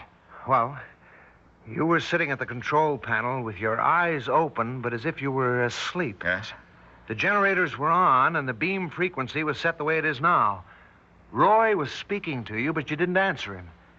Then when he started to cut the power, you picked up a wrench and hit him. I hit Roy? But that's not the worst of it. After that, you picked up some tools and bent over him as if... well, as if he were a laboratory animal. Telling you about it now, I know the whole thing's mad. It's impossible. I wonder. You mean it could have happened some way? Without your knowing it? In the old project, and in this one. We've been listening for messages from out of space, trying to determine whether intelligent life exists anywhere in our galaxy. John, if it did exist, what form would it take? Well, it wouldn't necessarily look like us with 2 arms and legs. Exactly. And suppose it existed in a totally different form. In the form of electrical energy. Electrical energy? Why not? Isn't that the way the brain functions? Giving off electromagnetic waves? And what do we know about Deimos? Suppose living beings existed there in the form of complex electrical charges, and a channel were suddenly opened between it and the Earth. Our laser beam? You mean they could travel down it, take hold of someone, you, I'm and then... speculating, John. Of course, even if it's true, we don't know if these entities are malevolent, dangerous, or not. When they made you kill Roy? Because he was going to shut off the transmitter, cut off contact with their base. As for the rest, well, they'd be very interested in the human body, particularly the brain. They'd want to examine it, study it. Do you realize what you're saying, suggesting, Doctor? Intelligences from outer space, another world, the taking over of a man's body by forces that we... Yes, John, I know what I'm saying. And while I'm only hypothesizing, I don't really believe it's possible. Do you own a gun? Yes. So happens I do. Well, start carrying it. And if you notice me doing anything strange, don't hesitate. Shoot. And shoot to kill. I didn't go back to sleep that night. And I was convinced that I would never sleep again. Because it would be then that it would be easiest for them to... No, I can't think about it. I won't, even now. I felt a little better in the morning. I went over to have another talk with Dr. Marlowe. But he wasn't at his cottage. He wasn't anywhere on the base. And no one seemed to know where he was. Then I called Colonel Gately at headquarters. No one there knew anything about Dr. Marlowe or Roy. But by that time, something had happened to me. It had all become blurred, like an old nightmare that you know was frightening, but whose details you can't remember.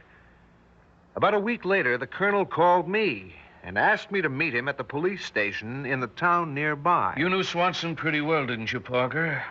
Yes, of course. Some fishermen found a body in their nets this morning. We'd like you to look at it. Oh? All right. Brace yourself. Here. Good Lord. I can't be certain, but I'm fairly sure it's Roy. How did he die? We'll have to wait for the coroner's report, but my guess is that he fell off the cliff. And Dr. Marlowe? Nothing new on him yet, but if they were together, his body may turn up soon, too. He was a better prophet than he knew, because Dr. Marlowe came back that very night. I'd taken something to make me sleep. It was the only way I could sleep, but the sound of the generators woke me. I took my gun, went to the control building. The lights were on. I opened the door, and there was Dr. Marlowe. He was standing near the console, his face thin and drawn, and his eyes blank. And when he spoke, his voice was hardly human, as if someone was speaking through him. It is unfortunate that you awakened, Parker. And even more unfortunate that you came in here. What do you mean, Doctor? Where have you been, and why are you talking so strangely? We have been looking over your planet, studying it and its life. Particularly, you so-called humans. We have found it very interesting. And now, we are ready to go. Go? Go where? What? You said we. Dr. Marlowe, have they... You will stay where you are. You will not move. We have some preparations to make, and then... Her voice, that horrible voice, broke off. And Dr. Marlowe swayed as if he were about to fall. I grabbed him, held on to him, and then his eyes changed, came alive. And when he spoke again, it was with his own voice. John, for heaven's sake, help me. What? They got me. They took me that night. Took me all over the country, looking, examining, studying. They picked my brain, John. And now they're going to take me with them. Take you?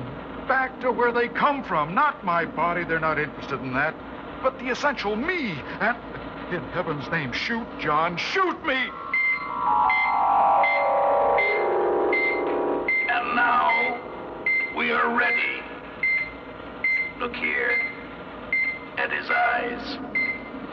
Look closely. Yes, like that. As your friend told you, we are taking him with us. But you will not remember what has happened. You will remember nothing. Do you understand? Because someday, we may come back. I stood there, frozen, holding Marlowe. Suddenly, he broke my grip, pushed me away. Walking stiffly and mechanically, he went to the door, opened it, and went out along the duckboards to the edge of the cliff. Then, without hesitating, he stepped over the edge and disappeared. Now do you remember, John? It's all true. They exist. And they've got me here. Not only that, but they may return to Earth again for others. And... John, they're coming back now. They're coming. Do something. When I woke up about a half hour ago, I found this all written out on the pad I keep next to my bed. I remember some of what I'd written, but other parts, like Roy's murder and Dr. Marlowe's death, I don't recall at all. Either I'm mad, completely mad, or... No, I can't think about that. In any case, if I showed this to anyone, the world would think I was mad. There's only one thing to do. Tear it up. Every last page of it. Every last page of it. Every last page of it.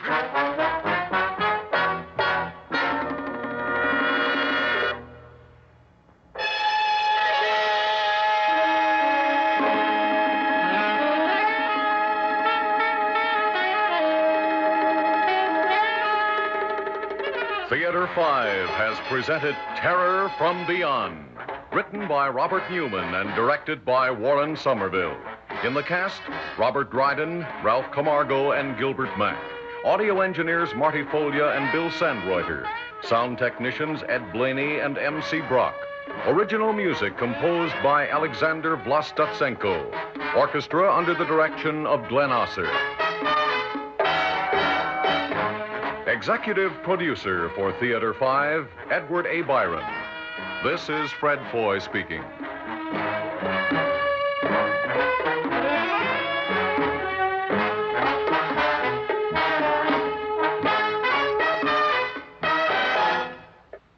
Welcome to Golden Age Radio, rumble.com/C/GAR. Visit veteransradioministry.com for more videos like this.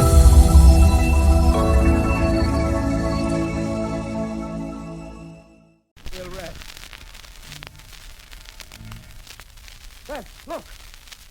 There's nothing on the other side of it. We've made it. We're at the top. But we can't be, Van. The dad of the Dolan left. He didn't say anything about a rock heap. He said the top was a plateau, a snowfield where the glacier started. Come over here. Look.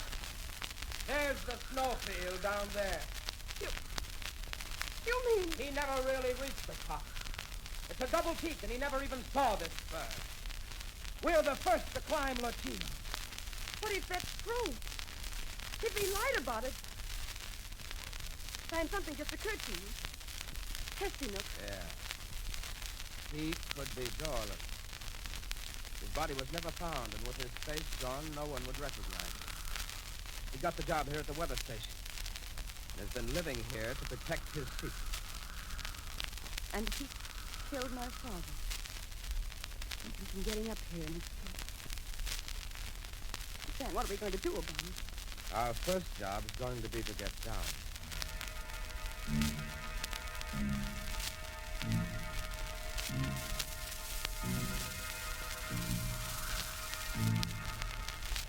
The last leg, darling.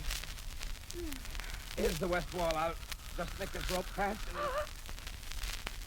Scott. There.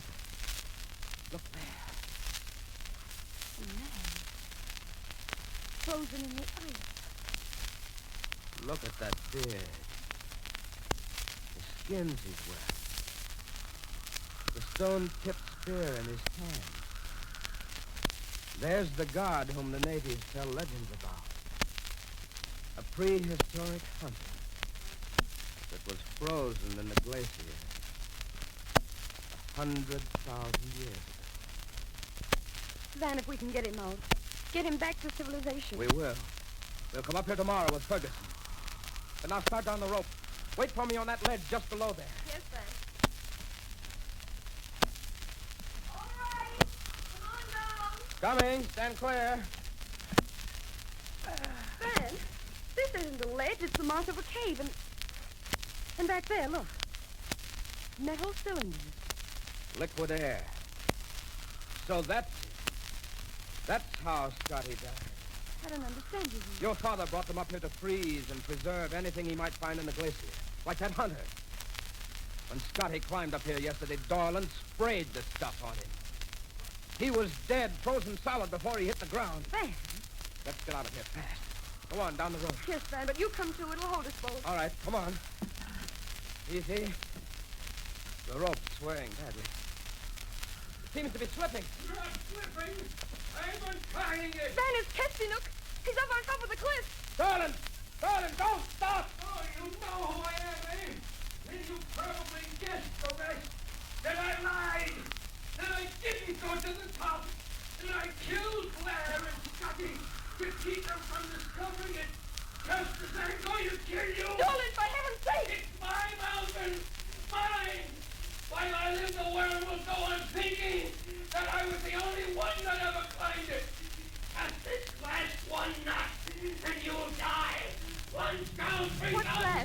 avalanche. It's shouting like that started it. It's going up. It's coming down the snowfield. Hold tight and pray that it clears us.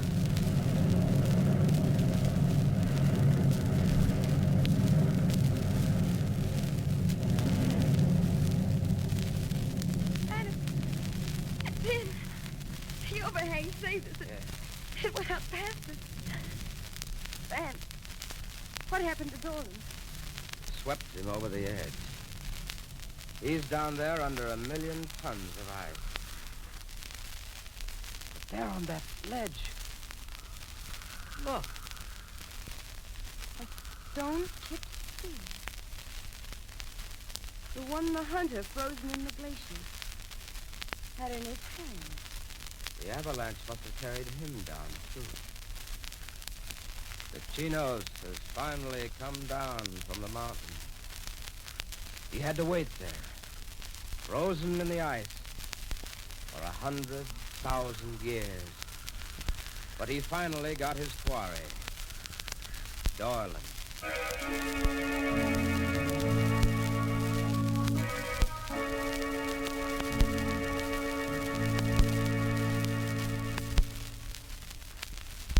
That was the tale of the hunter from beyond. The hunter from before time and history. Of course, you've heard other stories where it took a long time to bring a criminal to justice, but have you ever heard one before where someone waited 100,000 years to get their man?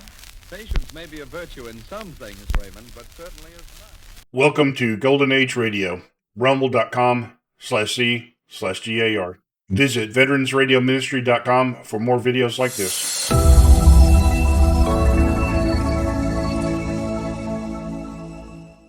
The CBS Radio Mystery Theater presents...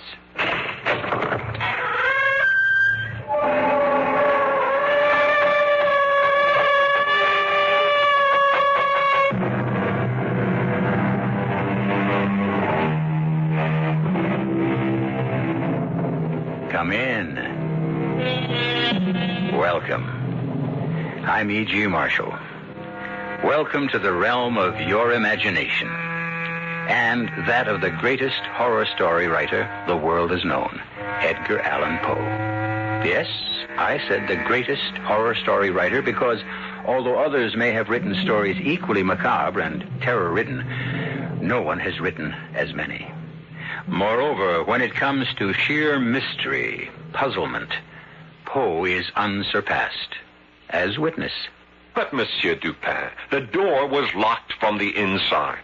The windows were locked from the inside. The murder scene, the L'Esplanade apartment, is on the 4th floor. The murderer could not have escaped. And yet he did, my friend. But how? Oh, come, Pierre, you know as well as I do how. I know. You do. Your trouble is, you don't know you know. Riddles, Monsieur Dupin. You speak in riddles. Not at all, my friend. You create riddles where riddles do not exist.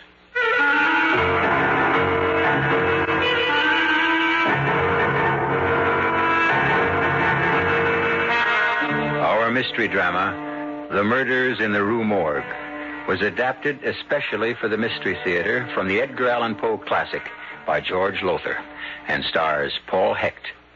It is sponsored in part by Anheuser-Busch Incorporated, Brewers of Budweiser, and Buick Motor Division. I'll be back shortly with Act One.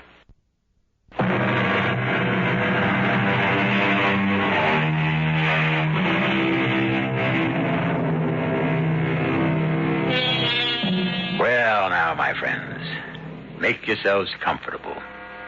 Turn down the lights and listen to one of the most horrifying and mystifying of stories, Edgar Allan Poe's The Murders in the Rue Morgue. The year is 1840. The place, Paris, France. At about 7 o'clock in the evening, a young off-duty gendarme, Pierre Musset, and his sweetheart Yvette are returning to her apartment in the Rue Morgue after an evening at the Moulin Rouge. But when, my darling, shall we be married? Oh, just as soon as I'm promoted to gendarme first class, Yvette. When will that be? Oh, when indeed? My sergeant, Duchamp, is one of the most indifferent, ruthless of sergeants who takes pleasure in holding his men back, doing all he can to prevent promotion rather than... Yvette, look. There's a crowd in front of your house. Something's wrong. Come here, quickly. All right, let me through. I'm a gendarme. You there. What's happened? We do not know. It happened less than a minute ago. Screams, officer. The most awful screams from Madame L'Espanaye's apartment. Madame L'Espanaye? Her daughter Camille? Yvette, it is you. Oh. Yes, Camille, too. Both of them screaming so horribly in such agony. I cannot tell you. Where is the L'Espanaye apartment? What floor? Next to mine. 4th floor back. Yvette, you stay here. I'll see what happened. No, I'll come with you. Stay here, I tell you. God knows what I'll find up there. No, Pierre, they were my friends. Oh, well, all right. Come on, then.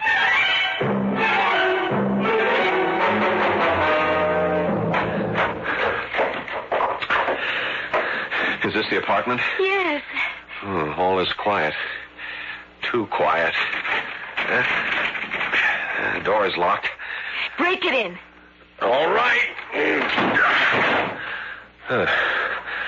So, now let's have a look. Pierre. Oh, my God. Yvette. No. I won't faint. I'll be all right. But, oh, heaven help us. What has happened here? Look, the woman on the floor. Her throat cut. Is that Madame L'Espanaye? Yes. But her daughter, Camille, where is she? The bathroom door. It's closed. Perhaps... I'll go and see. No, it's empty. The kitchen, then. It's the only other room. No, there's no one in the kitchen. But where can she be? The door was bolted on the inside. The windows. They're closed. Yes, but... this one's locked.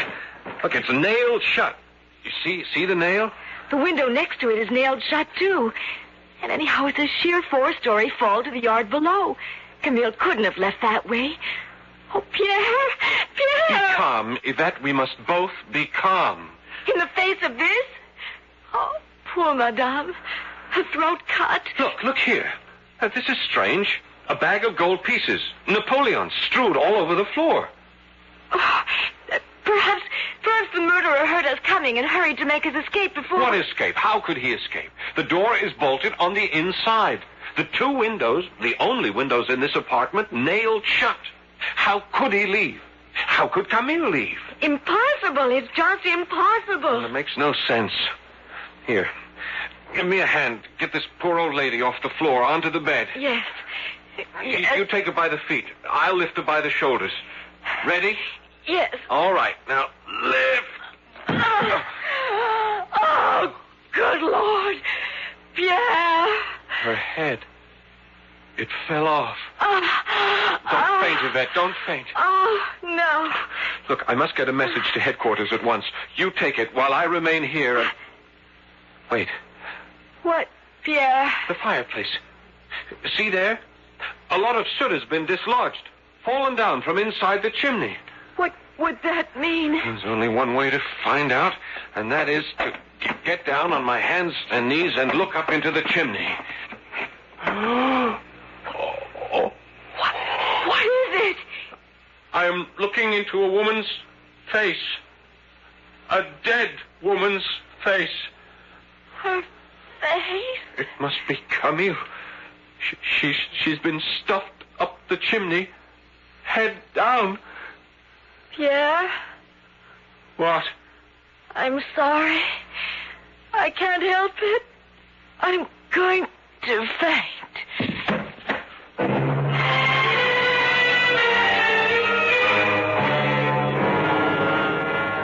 Jules? Another glass of wine? I'll tell you, Yvette, after what happened next door to you last night, I could use another bottle of wine. You sailors, all alike. You can never get enough of wine. Oh, love, come here to me. Jules, not now. I'm engaged. Yeah, to a gendarme. And second class yet. He'll be a gendarme first class someday. Yes, and a sergeant someday, too. Sure. Let me go. I must answer the door. Pierre, darling, I wasn't expecting you. Yes, so I see. Oh, don't get any ideas, Pierre. This is Jules Dubourg. He's a sailor on sick leave. Jules, this is Pierre Musset, my fiancé. Hello. How long have you two known each other without my knowing? A few days. Jules only came to live here a few days ago. Live here? He has 2 rooms in the basement, and he is quite sick. Something I picked up on my last voyage in Borneo. Borneo, eh? Jules has been all around the world, and more than once. Thank you for the wine, Yvette. It has warmed my stomach. Goodbye for now. Goodbye. I hope that is all you warmed? His stomach? Pierre, what a thing to say. We have no cause to be jealous. I better not have. I have enough troubles as it is. Tell me, my darling, what happened when you talked to Sergeant Duchamp? Exactly what I expected would happen. I said, Sergeant Duchamp, I would like to be assigned to this case, to the murders that happened in the Rue Morgue. And what did he say? He said, You solve a mystery like that one? You leave such things to your betters in the Detective Bureau. Of course you stood up to him. Oh, yes, I'm not afraid of him. Not like the others. I argued with him. I explained that I am in love with the most beautiful girl in the world, and that I cannot wait to make her my wife. But I cannot make her my wife until I am promoted to gendarme first class, and one way to get promoted to gendarme first class would be for me to solve the murders in the Rue Morgue. And what did he say to that? He laughed. You are a nut, he said. You are as much of a nut as C. Auguste Dupin. C. Auguste? Dupin. Who is this Monsieur Dupin? The fellow who solved the Marie Roget case. He is not a policeman. He's only a private citizen with a gift for solving mysteries that others can't solve. Oh. Anyhow, that's what I think, even if everybody else at headquarters doesn't. But if he solved the Marie Roget case... They say it was an accident. That case. It was as much of a mystifying puzzle, an unsolvable riddle as this one. And he explained it so simply, you wouldn't believe it. He'll never be able to explain what happened in the L'Espanaye place next door last night. No one could. You may be right. Especially now that we know there were 2 murderers, not 1. 2 murderers? Then you don't know? No. Yvette, I talked last night with some people in the crowd downstairs. They said that while Madame and her daughter were screaming, they heard the voices of 2 men yelling and cursing at them. 1 murderer or 2. How did they get out of that apartment? Perhaps your friend, Monsieur Dupin, could tell you. Go to him. Ask for his help. You forget. My sergeant has ordered me to leave everything to the Detective Bureau. You forget that unless you are promoted to gendarme first class, we cannot marry. One day I shall become gendarme. One day? What one day? When? Jules Dubourg would marry me like that. That sailor? That sick sailor? You would marry him? It would be better than not marrying you. Oh, Yvette, please. You do as I say. Pierre, either you go, or here, take back your ring. Keep the ring. I'll go.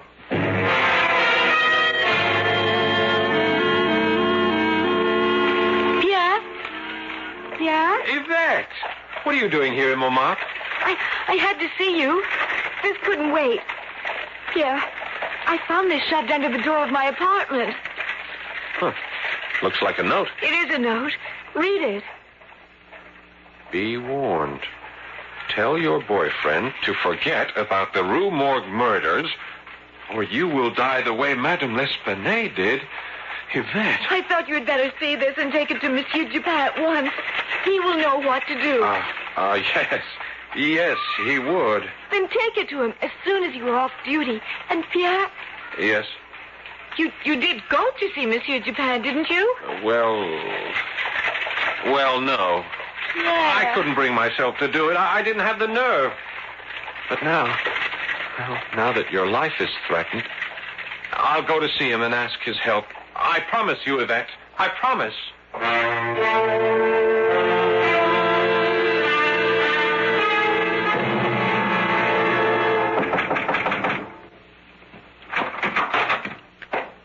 Yes?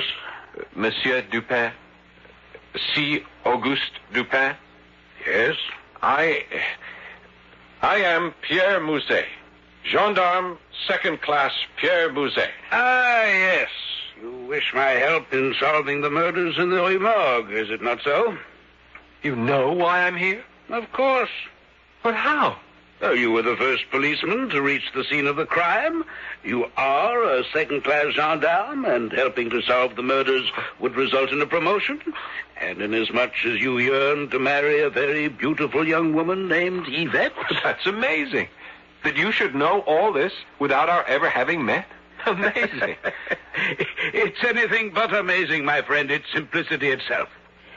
Everything I've just told you was fully reported in the newspapers. Oh. Now then, won't you come in? And so what was to Pierre an amazing deduction turns out to be no deduction at all. Nor does C. Auguste Dupin turn out to be the formidable man Pierre thought he would be. As to whether Dupin can bring our two lovers happily together in marriage by solving the apparently insoluble mystery of the murders in the Rue Morgue, we shall see when I return shortly for Act 2.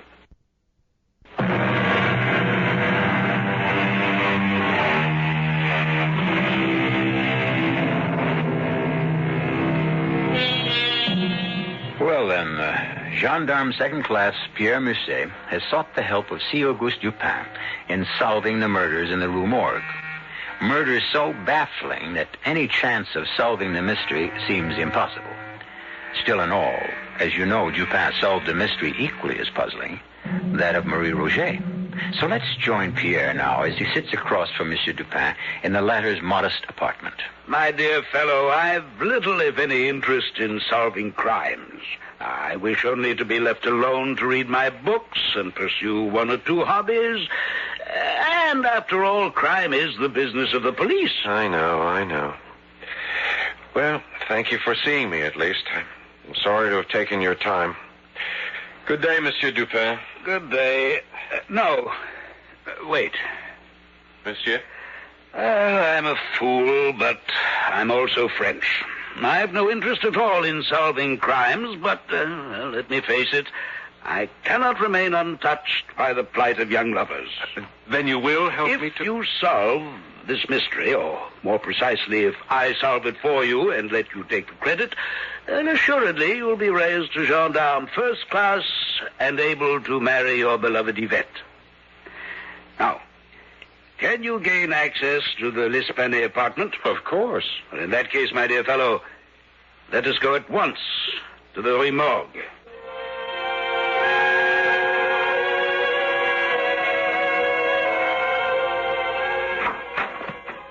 The door is unlocked here? Yes. As you can see, Monsieur Dupin, it was bolted on the inside when I broke the door in. The bolt was torn out of the wood. Small wonder. You're a big fellow. Ah, there. That large blood stain on the rug. That's where she lay. Madame L'Esplanade, with her head cut off. Now, the bag of gold pieces... It lay right here, on the rug. The gold pieces were strewn all over the floor. I keep asking myself, why didn't the two murderers take the gold? But there is no answer. Because you're asking yourself the wrong question. The wrong question? Well, the answer to why they didn't take the gold is simple. They didn't want it. The question you should be asking is, why didn't they want it? Oh, yes. Yes, I see. Now, this is the fireplace where you found the body of the daughter, Camille? Yes. Stuffed up the chimney. Feet first, the head down. Again, I keep asking, how powerful must these men have been to be able to do it?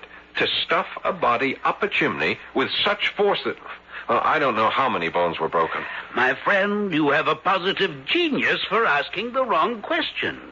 Again, it's not how they do it, but why did they do it? What reason would they have for doing it? Oh, I can't answer that. Maybe there was no reason. There's always a reason, Pierre. Now, what else was there? Ah, yes, the windows. You say these are the only two windows in the apartment? The only two. None in the bathroom, No. in the kitchen? None. And these appear to be kept locked with a nail in each. And let's see. I pull the nail out of this one. and open the window. Well, the murderers couldn't have escaped this way. Even if the windows had been open, it's a sheer drop, 4 stories to the ground. So I see. I also see a drain pipe. But if the windows were locked... They could not have been locked. But they were. Oh, my friend, God also gave you a brain. As with your eyes, use it. You know the murderers did not escape by way of the door. It was bolted on the inside, and you broke it in. True enough. They could not have escaped by way of the chimney. It follows that they had to escape via the windows, using the drain pipe to reach the ground. But I tell you, the windows were locked, just as they are locked now, each with a long nail. All the windows in this house are the same. A hole is bored through the window and into the sill. To lock the window, you push a nail through it into the sill. Well, you just pulled that nail out of this one. Not the other. You do that, my friend. You pulled the nail out of the second window. What for? To answer the question of how the murderers escaped. Now do as I say. Pull it out. What in the world is... See? A broken nail. As simple as that. A broken nail. But it's not simple. The window only appeared to be locked. Well, I've seen enough. Let's go. You have the answer then, Monsieur Dupin? Part of the answer. Only part, but give me time to think and... Look who's coming up the stairs. Hello, Pierre. What are you doing up here? Why don't you stay in your cellar, Jules? That is not your business. Yvette is my business, and you are up here to see her. What if I am? I want you to stay away from her. Yvette is my fiancée. Take a reef in your sail, Pierre. You don't own her. Now, you listen to me. You take your hands off me. Take them off, or Gentlemen. What is all this? What's going on here? I want Jules Dubourg to stay away from you, and you from him. Oh, you do? Yes, I do, Yvette. You are my fiancée. But not your wife. And even if I were, I have a right to see anyone I please. Not while you are engaged to me. Oh, is that so? Well, let me tell you something. I will see anyone I wish, whenever I wish. Now, mademoiselle, you don't mean that. You're speaking out of anger. Who are you? And what right have you to interfere? My name is Dupin. Auguste Dupin. Monsieur Dupin? Pierre, you went to him. I did indeed, mademoiselle, and believe me, your fiancé is not only a man of determination, but brilliance, mademoiselle. Brilliance? But, my dear fellow, the way you solved the puzzle of that locked window, brilliant, positively brilliant. You'll be in the detective bureau before you know it. Oh, Pierre, that's wonderful. Wonderful. Jules, I think it would be better if you do not come to see me anymore. But, Yvette... Please, Jules, no more. Have it your way. There are other ports of call. Oh, so there, Monsieur. Monsieur Dupin, can I offer you a glass of wine? Thank you, but another time. You could tell me what perfume that is you're wearing? Nuit de Passion. Passionate night. It's well named, mademoiselle. A pleasure meeting you, mademoiselle. Pierre, if you would see me down to the street. Oh, of course. But come back, Pierre. If you are off duty, that is. I am off duty, Yvette, and I shall be back. This fellow, Pierre, this Gilles Dubourg, he's a sailor, isn't he? Yes. What's he doing here? Why isn't he at sea? I don't know. He's ill. Some sort of rare tropical disease he picked up in Borneo. In Borneo? Interesting. What's so interesting about it? You know, my friend, I told your fiancée you were brilliant enough to be a detective. Oh, I appreciate that, Monsieur Dupin. You did me such a favor, building me up in her eyes. Oh, but it's true, you know. You could be a detective. You've only to learn how to use your head and all your senses. My senses? All 5 of them. You see, everyone's senses, taste, smell, sight, sound, touch, all these tell things. But few people listen. For example, I noticed the scent of your fiancée's perfume. Have you? Well, I've always known she smelled exciting. But beyond that, you did not go. Now, you ask me why the fact that our sailor man, Gilles Dubourg, contracted the disease in Borneo is interesting to me. Yes, I do. But you've no need to ask. It's as I said before. You know, but you don't know you know. Very well, then. I'll give you a lesson. Your first lesson in how to be a detective. Now, first, look. Then, see what you look at. Then, put 2 and 2 together and make sure they add up to 4. Now, for instance, put Gilles Dubourg together with drain pipes and see where it leads you. Jules and drain pipes? I don't understand. You will. You will if only you think, my friend. Think.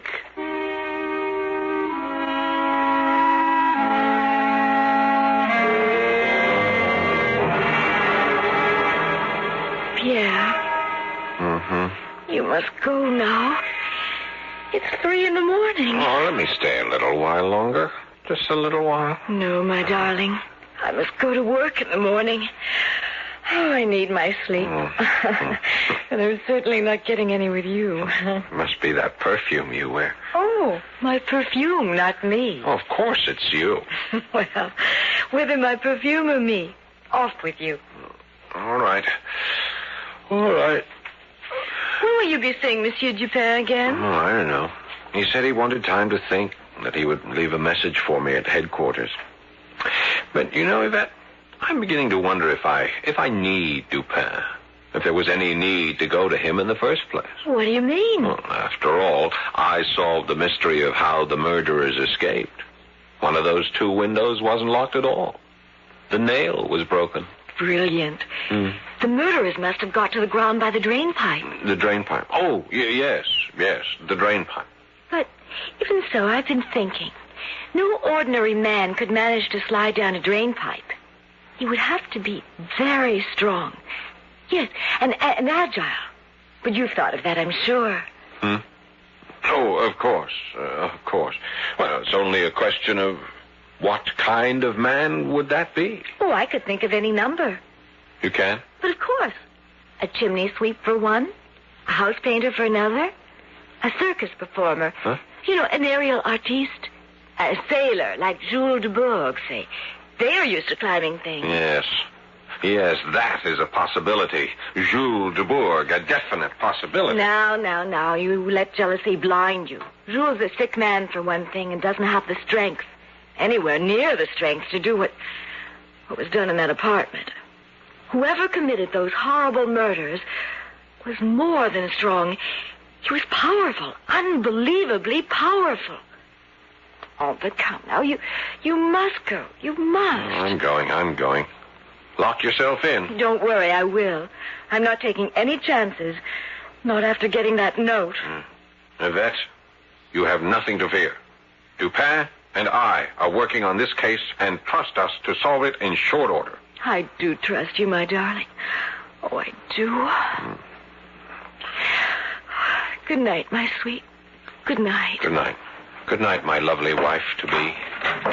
Good night. Bolt the door. I was about to. There. It's bolted. Good night, Pierre. Yvette! Oh, my God! Yvette! It's bolted on the inside. Oh, Pierre! Help me! Oh! Yvette! Help me! Yvette!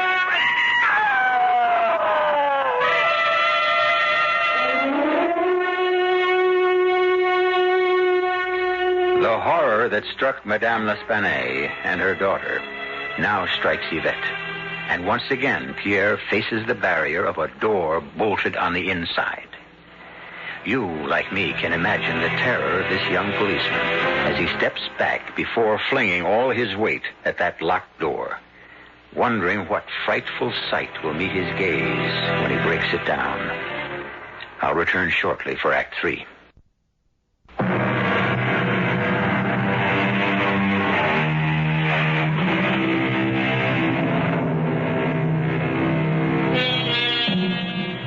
What frightful monster haunts the Rue Morgue? What kind of fiend committed the butcheries on Madame L'Espanaye and her daughter Camille? These are the questions young gendarme Pierre Musset has been seeking to answer. Now it seems he's about to find those answers in the most horrible way imaginable. For behind the bolted door of her apartment in the Rue Morgue, his fiancée Yvette is herself in the grip of the fiend. Oh, Lord, help me. It's dark. The lamp. Where's the lamp? What? Here. Wait. What happened? Oh, my stomach. Yvette. Where's that lamp? Light the lamp. There. Yvette. Heaven help us all. Yvette!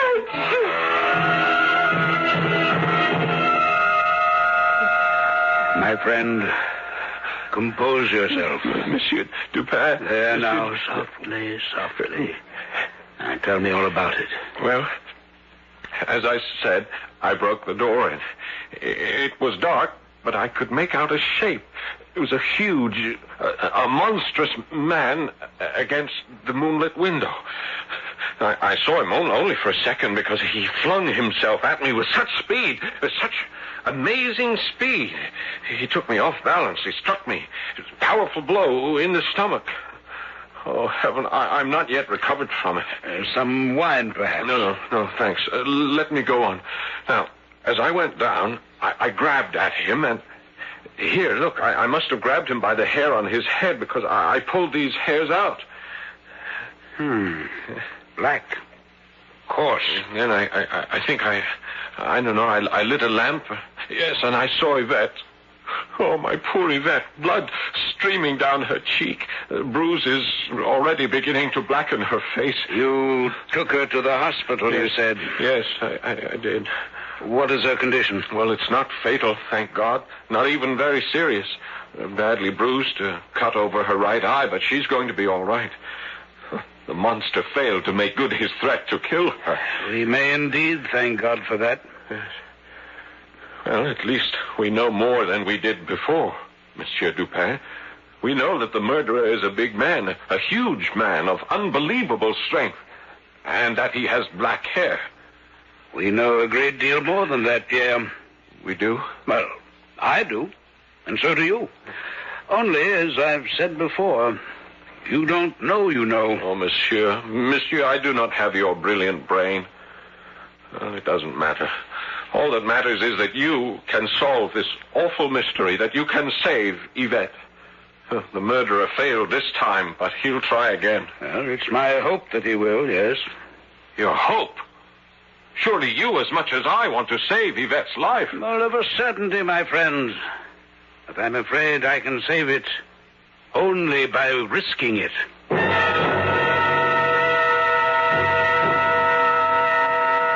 Yvette, you're sure you're comfortable on the couch?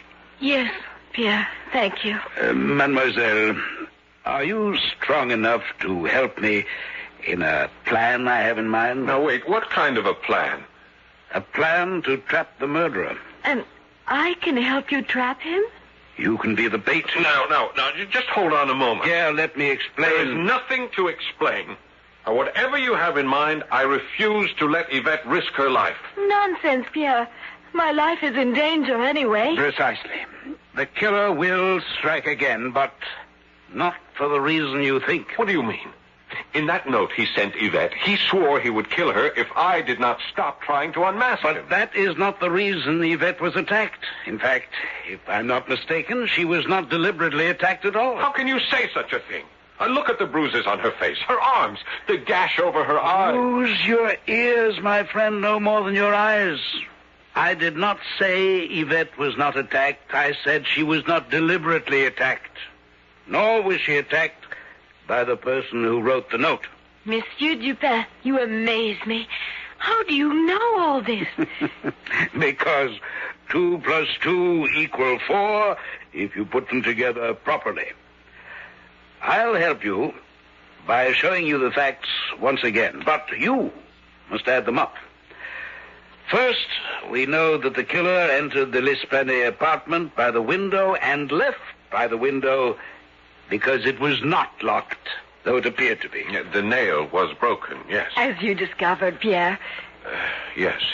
Quite so. Now, this apartment is next door to the L'Esplanade apartment. Outside that window, it's a 4-story drop to the backyard unless the murderer escaping slid down the drain pipe attached to the wall between these apartments. You follow? Yes. A sailor, Monsieur Dupin. A sailor, maybe, like Jules Dubourg. There you go again, letting your jealousy... No, mademoiselle, he's altogether right. A sailor could climb the drain pipe. So much for that fact. Now, here's another and a most revealing one.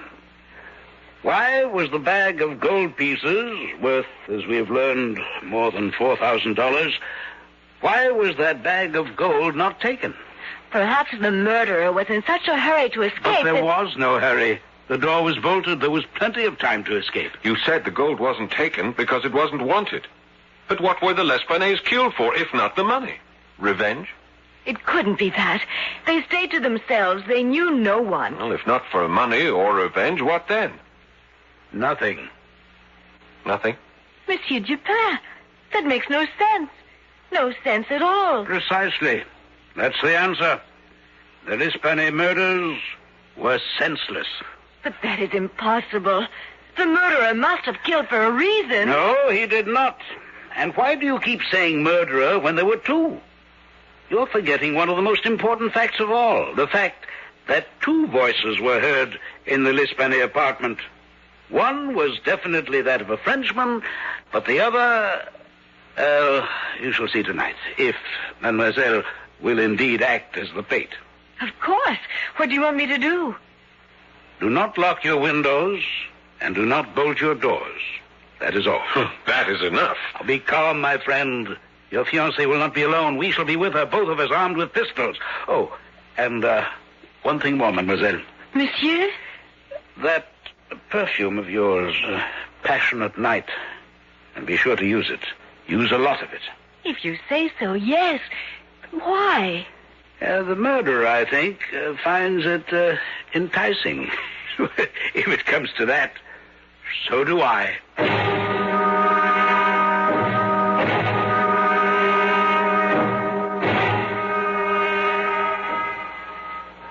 2 o'clock. No sign yet of the murderer. He'll come, of that I'm sure. Especially since mademoiselle did indeed use a sufficiency of Passionate Night perfume. It makes waiting a pleasure, mademoiselle. Thank you, Monsieur Dupin. It won't make you that death a pleasure. She will not be harmed, I promise you. I have a pistol, and so have you. I'll be sure to use it when I give the word. And, Pierre. Yes? Shoot to kill. Depend on it. I shall certainly... Listen. Come back. Come back, I tell you. Let me get to the window. Yes, it's coming. It's climbing the drain pipe. It? Damn you, come back. And someone climbing the pipe behind it, trying to reach it, trying to stop it. You keep saying it. What do you mean, it? You'll see in a moment. Get back, well back. You, mademoiselle, you stay there. Pierre? Yes? The instant it appears in the window, I'll give the order to shoot. Remember, shoot to kill. Don't worry about that. Now, shoot! It's still alive. Shoot again. Light the lamps while I get to the window and... Dubourg! Jules Dubourg, come up. Don't try to escape. Dubourg, I was right. It is Jules Dubourg. Who else, my friend? He's the only sailor living in this arrondissement. Come in, Dubourg, come in. Please, it was not my fault. It was not my fault. I'm well aware of that.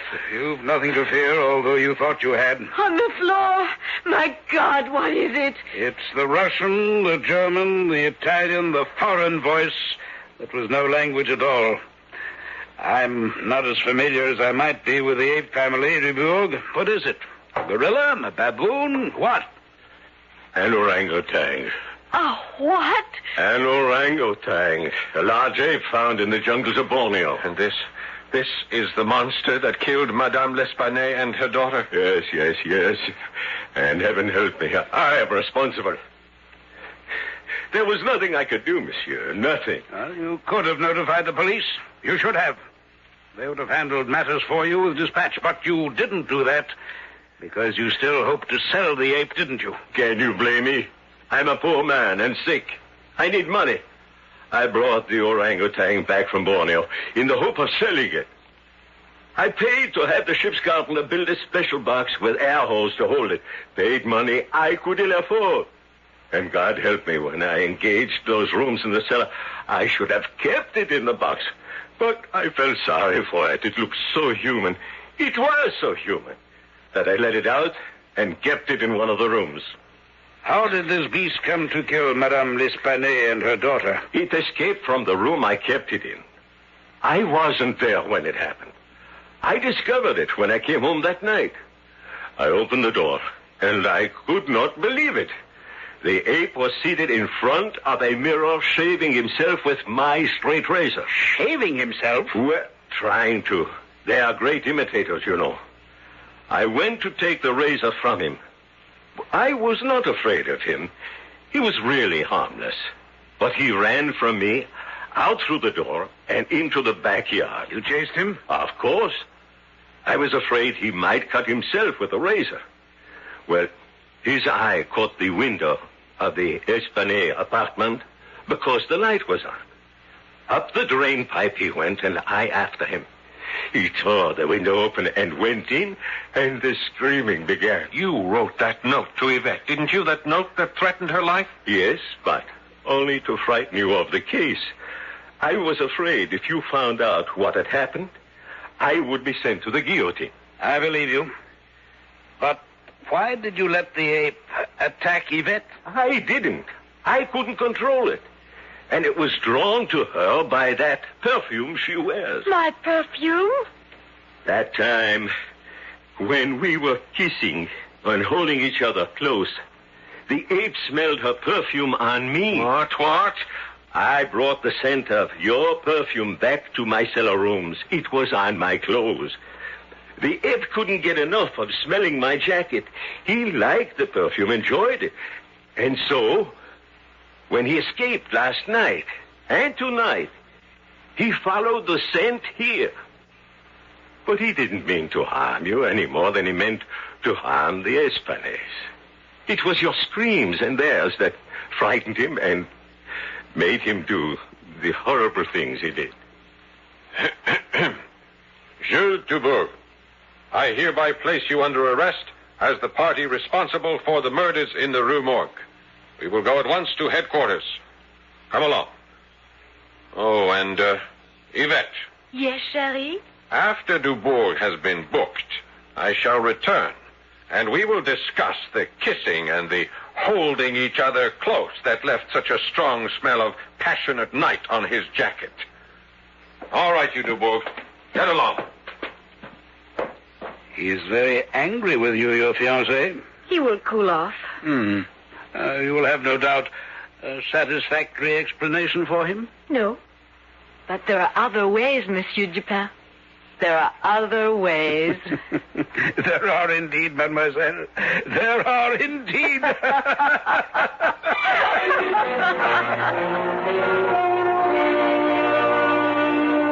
So ends The Murders in the Rue Morgue. If not happily, at least on an easier note. I may tell you that Yvette did cool Pierre's anger, and that they wound up eventually with 9 children, very handsome and healthy children who became the pride and joy of Sergeant Pierre Musset. I'll be back shortly.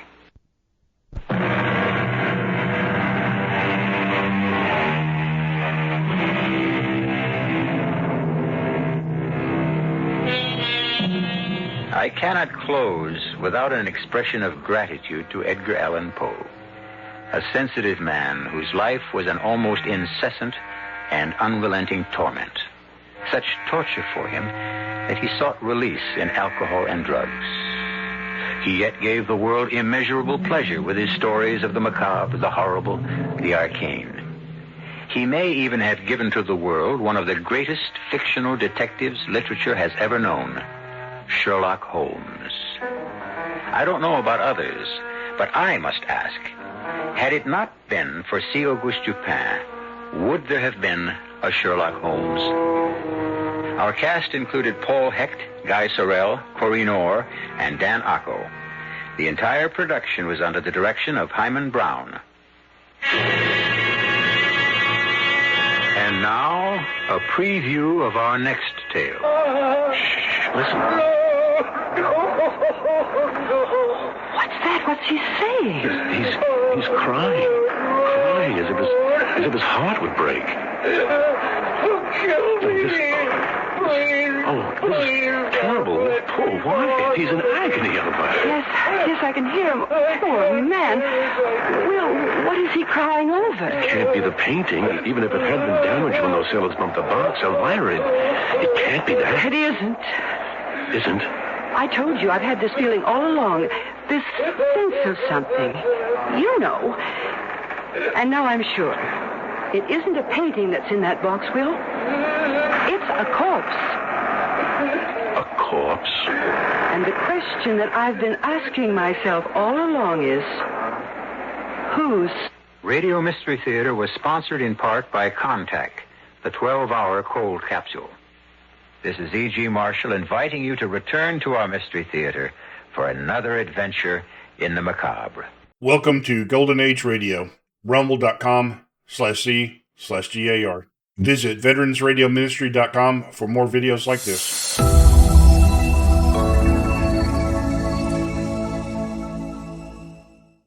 Will you give a few seconds of your time to help win this war? Then listen. At Stalingrad the other day, a Nazi tank unit attacked a corps of Russian soldiers. The Russians tried to stop the tanks and fought until their guns were silenced. Then did they surrender? Did they retreat? No. 18 of them rushed forward with bombs in their hands, got under the tanks, and blew them up. They gave their lives for their country. You and I are not asked to give our lives for ours. All we're asked to do is buy war bonds and stamps. Our American soldiers are giving their lives for us each day. More and more of them every day. Can we do less than loan our money to them? It's such a simple, easy thing to do. Out of every dollar you earn, lend 1 dime to your country. Do it regularly by joining the 10% club where you work. And do it now. Our soldiers need your help.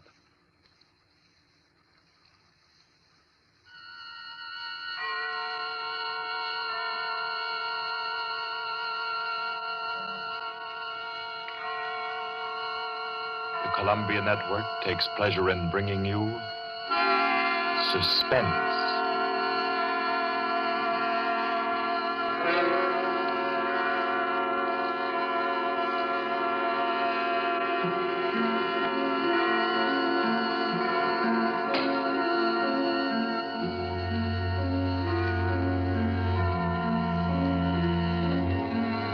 Suspense, Columbia's parade of outstanding thrillers, produced by William Spear and scored by Bernard Herrmann, with notable melodramas from stage and screen, fiction and radio, presented each week to bring you to the edge of your chair, to keep you in suspense.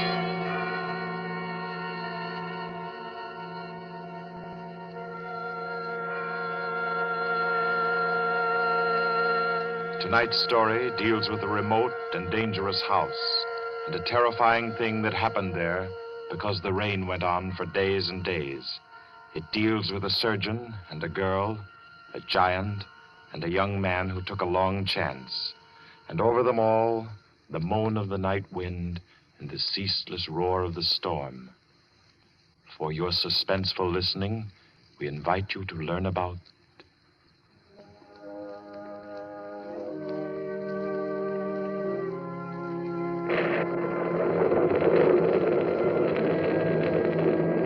Kepler method.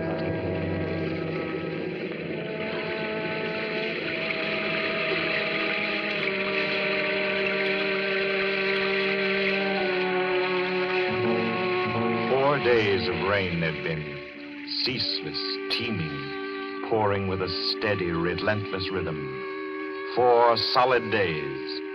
The fields around Culston had been turned into huge puddles that reflected the heavy, swollen sky. And Dr. Morrissey was stirred by a deep anxiety. He stood beside a window in his sanitarium, which rose high on a lonely hill a few miles from the little town of Culston, and stared into the jagged, spraying screen of rain.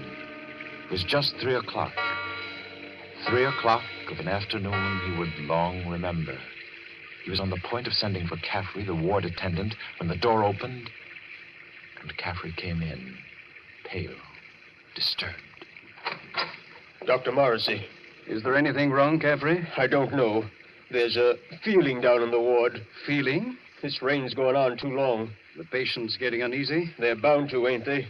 If a guy with good nerves gets jumpy, you can imagine what it does to theirs. Seem to be affecting anyone in particular? Number 5's been carrying on. Kettler? Yeah. I brought him up. Nurse Carter's waiting with him out in the hall. Bad as that? He's upsetting the others. Keeps asking for some guy named Benham. Oh, that's the man he killed. I didn't know he was homicidal. Oh, it was an accident. He was performing a brain surgery on Benham and... Him? Oh, Kettler was a very important surgeon, Caffrey. Didn't you know that? He keeps saying so, but... It's perfectly true. Very successful Dr. Kettler was. Until he perfected an operative procedure that he called the Kettler method. A new process of brain operation. Spent most of his life on it and... Well, when he tried it for the first time on this young lad Benham and Benham died on the table, it unbalanced his mind. I've got to go back down there now. I think you'd better wait while I talk with Kettler. Okay, I'll bring him in. But don't make it long. I don't like the feel of things around here. Nurse, Miss Carter. Yes, we're coming. You can bring him in now. Come along. Dr. Morrissey wants to see you. Does he now? Does he? Come in, Kettler. I'd like to ask Dr. Morrissey a question. I'd like to ask him a question. Yes, Dr. Kettler. I should like to ask him where Laird Benham is. I know he'll never tell me. But I will, Kettler. Laird Benham is buried somewhere out there under the rain. He is at peace, Kettler. Can't you forget about him? Just forget. You'd all like me to forget about him, wouldn't you?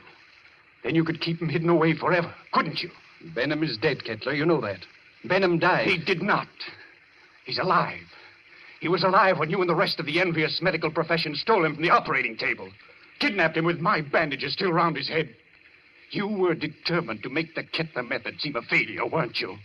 Weren't you? Easy now. Believe me, Kettler. I think Laird I know Benham where died. he is now, Dr. Morrissey. He's in the cellar under the ward downstairs, isn't he? Isn't he? Kettler. Let me see him. Laird Benham. Oh, you'd better take him down, Caffrey. All right. Come along now, sir. I'll take him, nurse. You won't show him to me. Even though it would make me well again. My cellars are empty, Kettler. Believe me, Benham isn't there. You sit there in power and order me away. Come on, Kettler. There's something I have to say. I've always been above violence, Dr. Morrissey. But the time comes when there's no other course. This is a warning, Doctor. A warning. And the joke is that you won't heed it. Come on with you. You won't heed it now. But you'll remember it. And soon you'll remember it. Tables turn, Dr. Morrissey. Tables turn.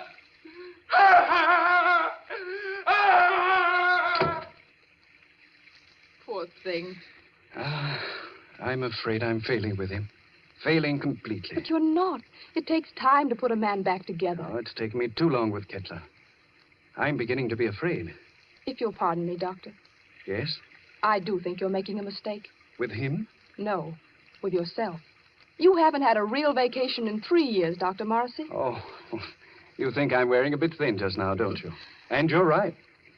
But I really can't leave my patients in anyone else's hands. Not now, at any rate. No, I'll have to make the best of it. But you need relaxation, Doctor. I know. Well, I hope to soothe my ragged nerves somewhat over this weekend. Oh? I've some friends coming down from the city Friday night. Leslie and Claire Winton. Young married couple, newlyweds. And I'm just going to relax with them and forget everything until Monday morning. You must, Doctor. You do need it so badly. Oh, by the way, Doctor. Yes? I slipped some those new sample bandages into your coat pocket. Well, thanks. I'll have a look at them. I think they're quite good. The salesman said that... Yes, nurse. What is it? Did you hear something? Thunder, wasn't it? Something else beside thunder. I thought it... Well, I didn't hear it. My nerves must be getting the best of me. Perhaps it's a case of nurse heal thyself, eh? I'm not the only one who needs a rest. You know, it might be a very good idea if we both... Dr. Morrissey. I heard that. What is it? It's coming from the ward. Sounds like... That was a shot, nurse. You get on the phone. Call the police at Colston. Hello? Hello? Hello? Keep at it. Keep at it. Hello? Someone's trying to get in from the hall. Dr. Morrissey! Dr. Morrissey! It's Caffrey. Just a moment.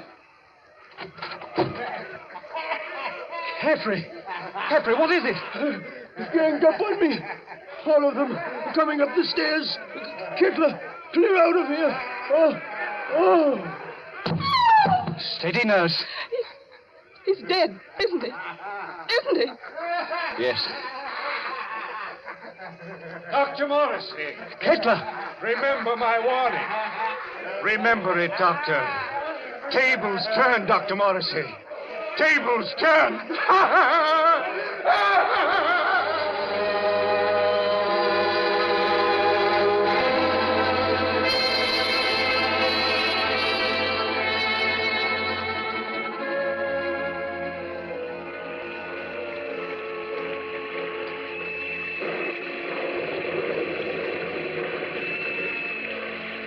Rained for 3 more days.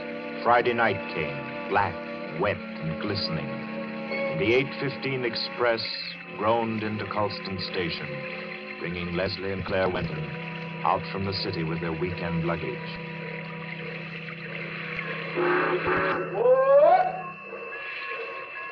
Isn't Dr. Morrissey sending his car for us, Leslie? Yes, Claire. The chauffeur was supposed to drive us over to the sanitarium to pick up the doc, and then we're all going over to his house together. Well, I don't see any car, do you?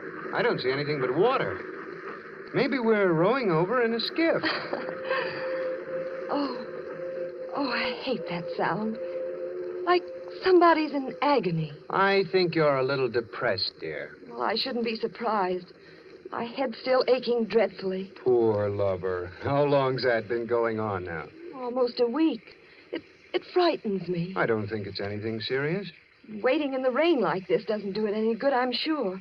I don't understand. Doc's usually so punctual. Right on the dot.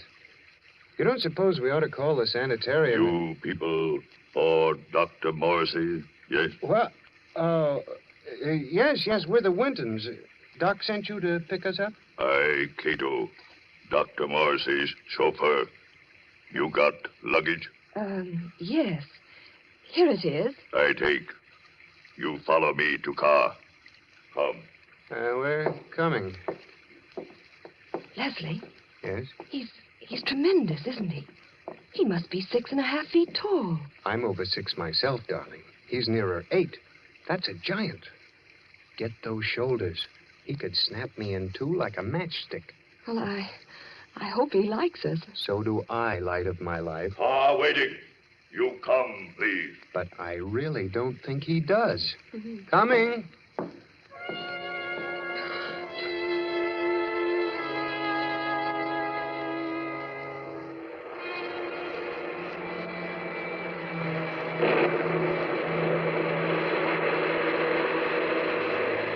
The heavy car lurched and hurtled over the rain-soaked roads, tearing wildly through the dark and careening up the hillside toward the stark walls of the sanitarium. It skidded to a standstill in front of the main entrance, and cold black Cato led them inside. The brightly lit corridors were deserted, silent, like hallways in a nightmare. Claire was aware of her headache growing steadily worse as Cato opened the double doors and ushered them into the waiting room. You'll tell Dr. Morrissey we're here, huh? Doctor, be with you soon. You do not go away. Yes, thanks.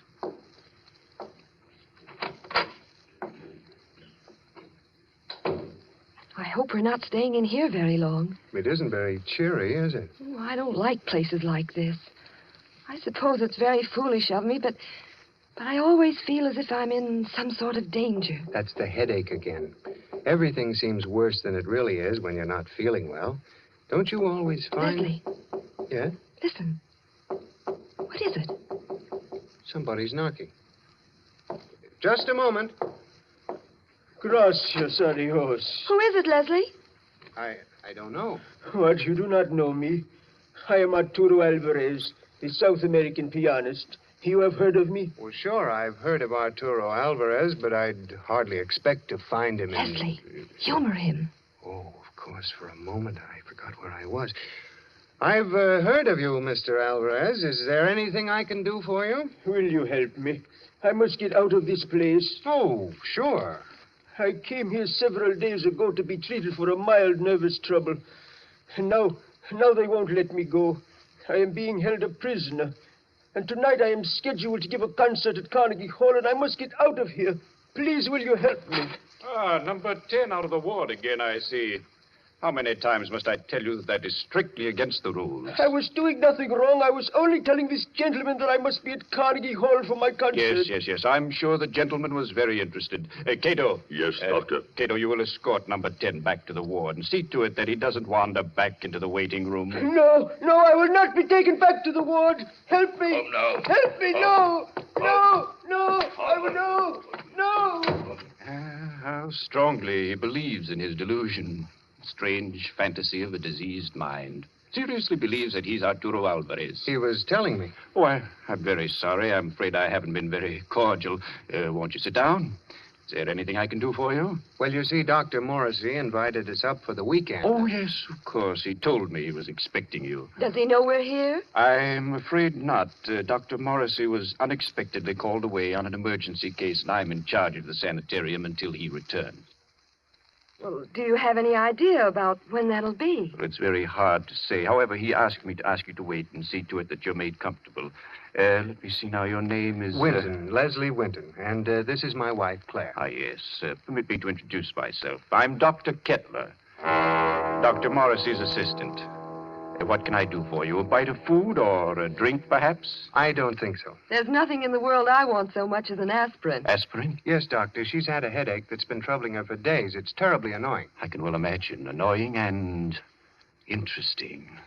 That is, to a man of my profession, of course. But if you will step into the inner office, I think I can offer you something a good deal more effective. Oh, I'd hate to trouble you. No trouble at all. I find these things most intriguing. Should I, Leslie? I think you might as well. Morrissey won't be back for a long time by the looks of things. You're quite right, Mr. Winton. Dr. Morrissey won't be back for a long, long time. Oh, well, then, which way do I go? Right this way. The large door on your left. You won't mind waiting alone, will you, darling? Oh, Mr. Winton shall make himself comfortable. There are cigarettes in the box, whiskey in the liquor cabinet, and a radio behind the ferns there. I'm sure he will be quite happy. After you, Mrs. Winton. If Dr. Morrissey comes in, let me know. I hope you'll find everything you want, sir. Thanks. By the way, Doctor. Yes? You said you had something better than aspirin. I didn't know there was anything better than aspirin for a headache. I have something, Mr. Winton. Really? It is a process which I invented myself. One that never fails. A little treatment, very effective and highly complicated, called the Kettler method. Please make yourself at home, Mr. Winton.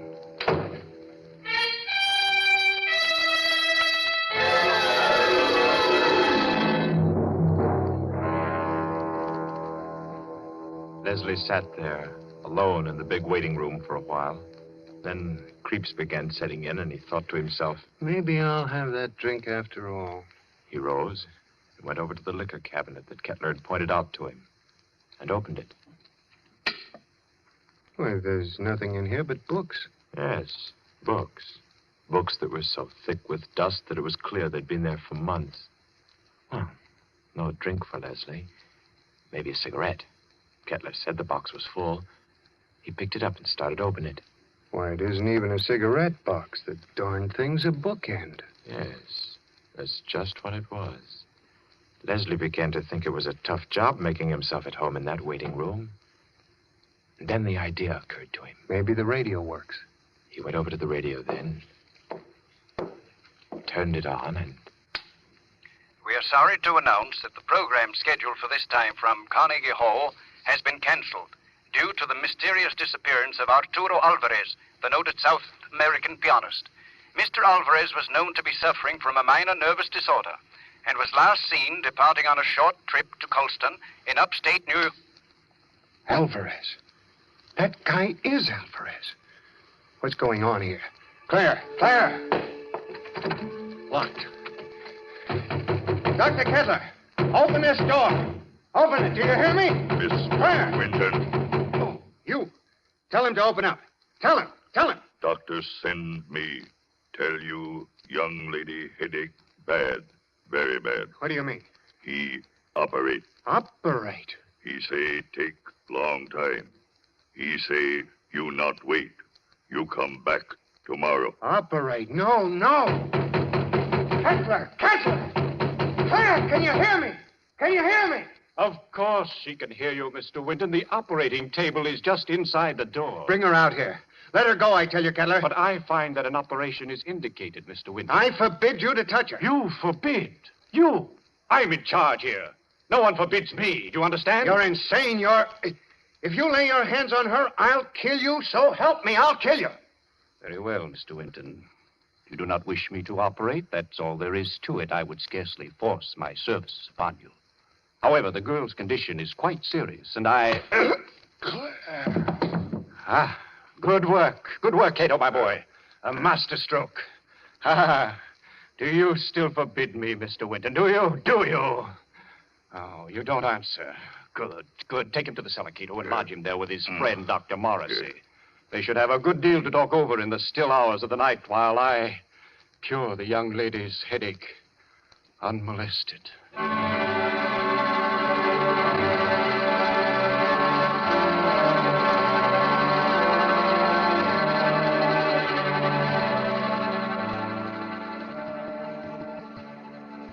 You've got to pull yourself together, Leslie.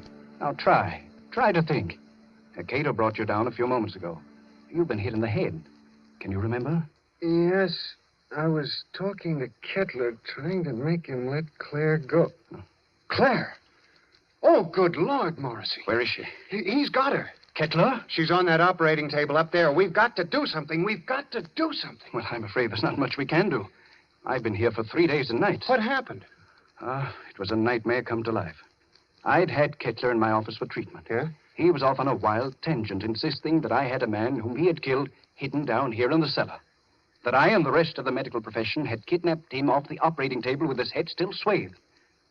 He thinks I've been keeping this venom from him all along, even though I've known that just one side of him would cure his mental disorders. He hates me with every fiber of his twisted brain. He's a dangerous case, Leslie. He'll kill Claire? He may. There's a slim chance he won't. What's that? Well, all the surgical instruments are locked away. It's possible they may not be able to find them. Isn't there any way we can get out of here? Well, wouldn't I have used it? Where does that corridor lead to? To the staircase that goes to the first floor. Well? Not a chance. Comes out in the operating room, and they keep that door locked as tight as a drum.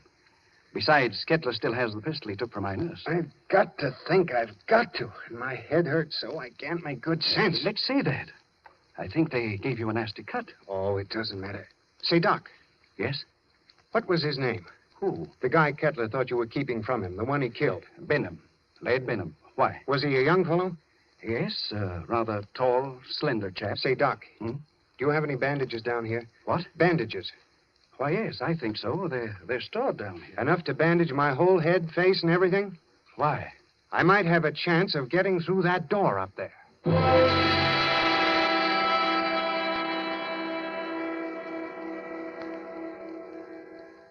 Please, let me go now.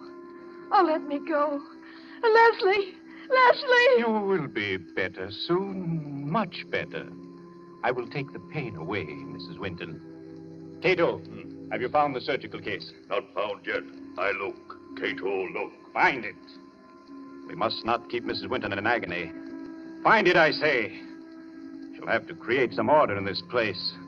I want my instruments at hand on a moment's notice. Please, let me go. Oh, let me go. You shall be well again, my dear. I promise you shall be. Doctor, here, tall, white cabinet behind curtain. That's it. Open it, Cato. Locked. Locked, Doctor. Smash it open. Open it. I do. You'll find scalpels on the top tray. Bring them to me. Yes, Doctor. Is here, Doctor. See, knives. Good, sharp knives. Cato find. He find them. Excellent. How they glitter.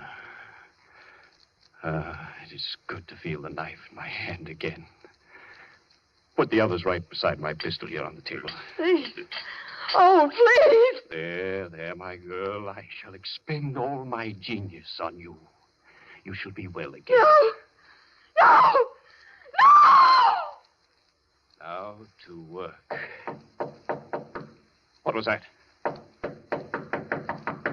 Who's there? Dr. Kettler, Who is it? I have found my way back to you. Open the door, Dr. Kettler. I've come back again. Who are you? You remember?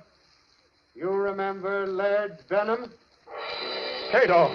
Cato! Yes, Doctor. The door! The door! Let him in! He's come back! Let him in, I say! Yes, Doctor. Oh, let me out of here! He's come back! He's come back, Cato! Dr. Kettler. Benham, I knew it. I knew it all along. You're alive. You're living. Yes. Living. Yes, Dr. Kettler. You. Just as they took you from the table. Yes. They took me away before the operation was complete. Finish it now. Hurry. I can't live much longer. I'm about to die. No. Cato, get Benham out of the table. Girl on table. Take her off. Take her out of here. Put her in the cellar. Let Benham take her place. At once, you hear? Yes, Dr. Cato. No, I won't be put in the cellar. I won't. It might be well if you went down into the cellar, you know. It's nice down there. You'll see old friends, perhaps. Old friends who need help. Leslie. Hurry, I say. Yes, Doctor. Come. I'm coming. Are you all right, Benham? Weaker. Cato! Cato, close door. No, stop wasting time. Leave the door alone. Help me. Help me get Benham on the table. Yes, Doctor. Cato, do. That's right. Now lift him carefully. Yes. Good. Now, lie back. Lie back. Gently. All right. Careful now. There we are. Cato, give me the knife. Yes, Doctor. Take off the bandages. From the top, Cato. That's correct. That's proper procedure. There. Yeah, now that's... I thought his hair was blonde, not black. Well, perhaps I've forgotten. I've forgotten so many things that... There was a scar on his forehead. I clearly remember a scar on his forehead. Maybe I imagined that, too. Perhaps it was someone else who... Brown eyes. Benham, didn't you have blue eyes? I know they were blue. And your nose. Your nose was thinner and longer. Yes. And your lips. You had thick lips. That I know. Bandages off, Doctor. Dr. Kettler, there's a trick here. You're not Benham. You're not Benham. You're that young Mr. Winton. Dr. Kettler, listen to me. Cheat. So you wanted me to finish you, did you? Yes, Mr. Winton, I will. Hold him, Cato. Hold him. See the knife, Mr. Winton? Watch it glisten as it comes down, and into...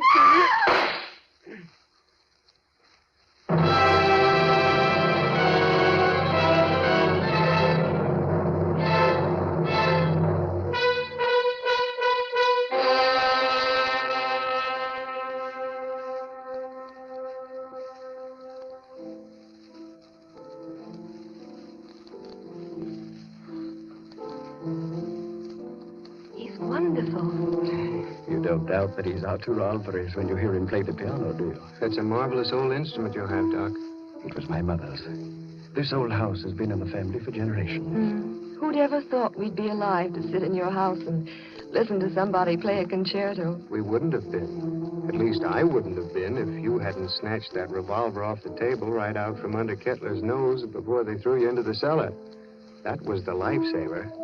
Made the weekend perfect. I'm afraid it wasn't very restful. Hereafter, I'm spending all weekends in a cozy little corner under the L. It was worse for Claire than anybody. She had a dreadful time. It was ghastly, all right. Horrible. But you know something? What? My headache. It's completely gone.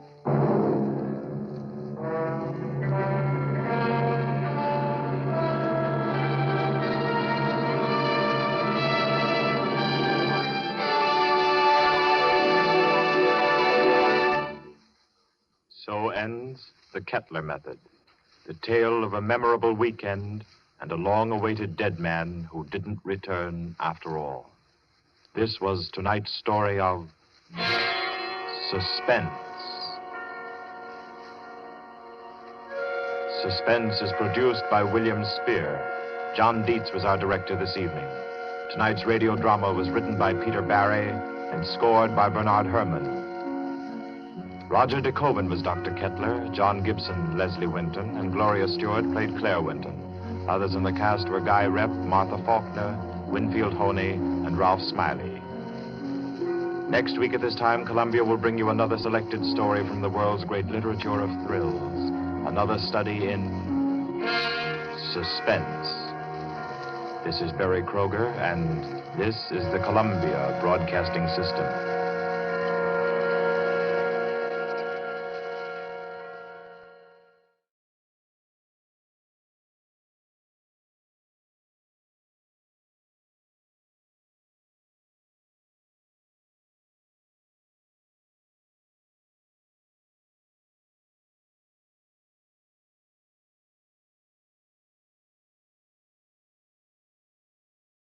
Welcome to Golden Age Radio, rumble.com/C/GAR. Visit veteransradioministry.com for more videos like this.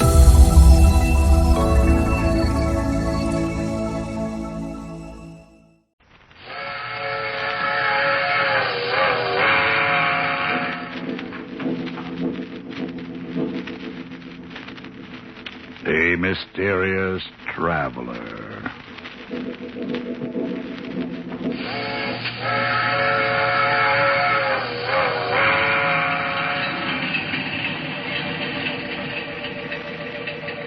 This is the mysterious traveler, inviting you to join me on another journey into the realm of the strange and the terrifying. I hope you will enjoy the trip, that it will thrill you a little and chill you a little. So settle back, get a good grip on your nerve, and be comfortable, if you can.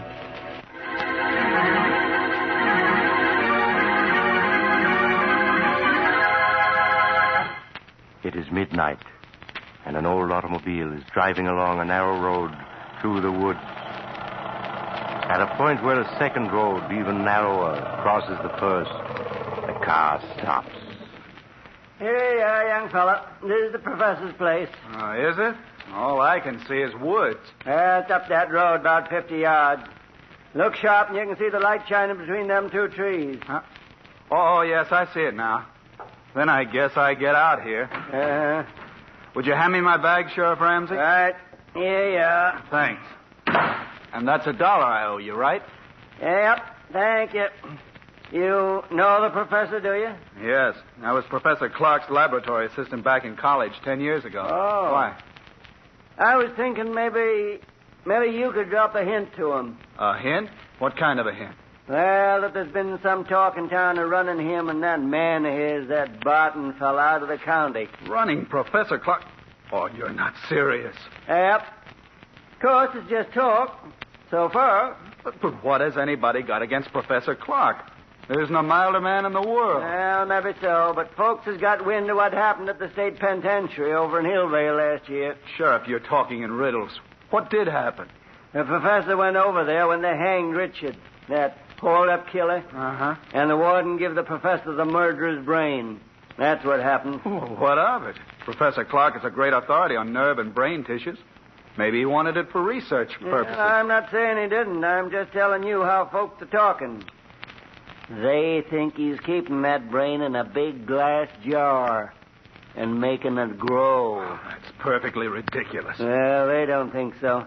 They got the notion that brain is as big as a bull calf by now, and they're afraid someday it'll escape. Sheriff, for a minute I was taking you seriously. A brain as big as a calf? Oh, I'm not saying I ever believed it, but it'd be a good idea if the professor'd give folks the notion of what he's really doing in that laboratory of his, with that Barton fella to help him. Then maybe the talk would die down. I understand. All right, Sheriff, I'll mention it to him. Well, then I'll be getting on. Good night, young fella. Good night, Sheriff. Right up that road, about 50 yards. You can't miss it.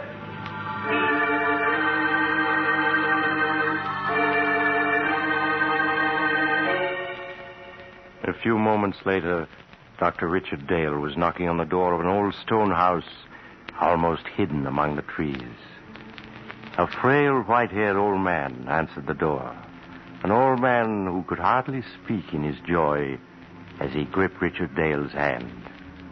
He led the way down a long hall to a great room where strange equipment took up almost every inch of space.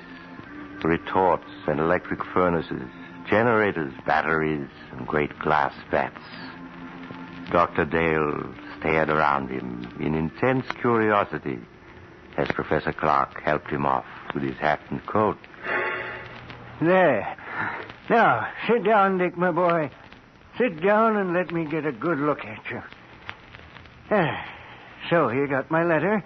Oh, yes, of course you did, or you wouldn't be here. Thanks, Professor. Yes, I got your letter. And it made me so curious I took the first train. You promised me a surprise. Well, is this it? This amazing laboratory? No, my boy. I'll come to that in a moment after you've met Barton, my assistant. Barton? I don't seem to know the name. Should I? No, he's not famous yet. But he will be. He's been with me only a few months, but I couldn't get along without him. He certainly sounds interesting. You'll like him, I'm sure you will. Barton? Yes, Professor? Dr. Dale has arrived. I want you to meet him. Why, of course. How do you do, Dr. Dale? We've both of us been looking forward to your visit. How do you do? Yes, the professor's letter made me so curious I couldn't stay away. I'm still wondering what the great surprise is he promised me. You'll see, Dick, in just a minute. My curiosity's at fever pitch. Well, it's time to satisfy it. Barton, is Alpha making some coffee? Yes, he started it when we heard the car. Alpha? Who is he? Our general man of all work. Truly amazing fellow. Here he comes now.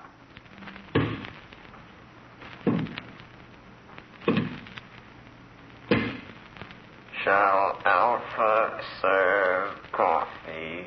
Good heavens. I said you'd be surprised, Dick. He's not human. He's a machine. A robot. Yes, my boy. An artificial man made from metal and synthetic brain tissue. A machine man? But walking and talking. He's not very pretty, but then the professor was mostly interested in making sure he'd work. He must weigh a ton. No, only about 300 pounds. You see, Alpha's mostly aluminum and other light alloys. Inside his aluminum plates are some new batteries I devised, together with miles of fine silver wire and a dozen electric motors. And to give you only the highlights. It's a good thing you did keep this for a surprise. If you'd mentioned it in your letter, I don't think I would have believed you. Shall Alpha serve coffee now? Yes, Alpha. Put it on this table here, and pour a cup for Dr. Dale. Alpha do so. Still can't make myself believe it. Alpha poured coffee. Go on, Dick. Take it. Huh? Oh, yes, of course. Al, thank you. Alpha, this is Dr. Dale, our guest. Any orders he gives are to be obeyed. Alpha understands. He looks clumsy, but he poured the coffee as well as a man could. Yes, my boy, Alpha has capabilities you'd never suspect to look at him. Here, I'll show you. Alpha. Alpha hears. The fireplace needs more wood. Put on that big log there. Alpha do it.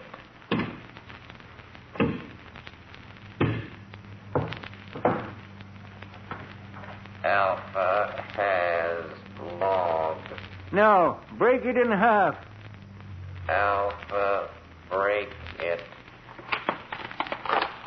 6-inch log, and he's breaking it with his hands.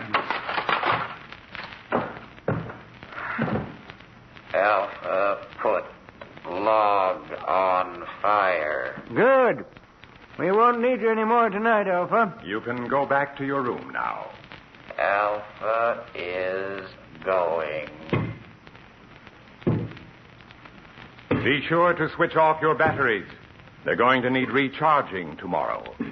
Alpha, understand. That's the most incredible thing I ever saw. You see, Dick, I tried to treat Alpha as if he were really a man. So I gave him a room of his own. Like any machine, he's completely inactive when his batteries have been switched off. But his brain continues to function. It's an artificial protoplasm that I spent 8 years creating. It's the only thing that makes him different from any other machine. But it means Alpha can think. Think like a man. A machine that can walk and talk and think. Ah, but Alpha's not the only surprise I have for you, Dick. He's not? No, I have another one, even more astonishing. But you'll have to wait until morning to learn about that. Because now it's time we were both in bed. I suppose you're right. It's after 1. I know you must be tired. I'm getting old. So I'm going up to bed now, Dick. Barton will show you to your room. Of course, Professor. I'll see you in the morning, then. Yes. We'll have a long talk tomorrow. Good night. Good night, Professor Clark. Oh, Dr. Dale. Yes, Barton? Could we talk for a minute before I show you to your room? Oh, yes, of course. It occurs to me the professor forgot to tell you why he asked you here. Oh, yes, that's true. And I've been so interested I forgot to ask. It was his hope that you'd stay indefinitely and help us carry forward the work we've been doing here. Stay indefinitely? Well, I have my own work. Don't say no yet. Now, just think, Dr. Dale. Alpha is stronger and more rugged than a man. He needs no rest, no food. Yet he can do the work of 3 men. He can plow, reap, run machinery. Think how much drudgery a million like him could lift from mankind's shoulders. Yes, that's true. And already Alpha is technically obsolete. Professor Clark has the blueprints for a new machine man, as superior to Alpha as an airplane is to a bicycle. We want you to help us build them. Well, I'm certainly tempted. Perhaps I could arrange. Ah, excellent. And now there's only one more thing I want to tell you. Yes? What is it? It's about Alpha. You must help me persuade the professor to dismantle him. Dismantle him? Why? He has become dangerous. I don't understand. Because he was the first successful machine man that the professor built. He is imperfect in many ways. He's not completely reliable. I'm afraid that someday he may escape from the house and so do some damage that would seriously upset our plans. Yes, that could easily happen. The local inhabitants are unfriendly enough as it is. I know. Sheriff Ramsey was warning me about that tonight. All right, I'll speak to Professor Clark about it tomorrow. Ah, good. Then I'll show you to your room now, if you wish. Yes. I am sleepy. If you'll just come this way.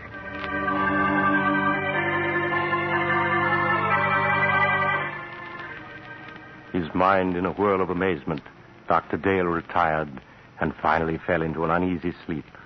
How long he had slept, he did not know. When abruptly he woke with a scream ringing in his ears. Help! Dick! Help! Dick! The cry came from downstairs. Dr. Dale leaped from his bed and raced down to the lower floor. Dick! Help! Help me!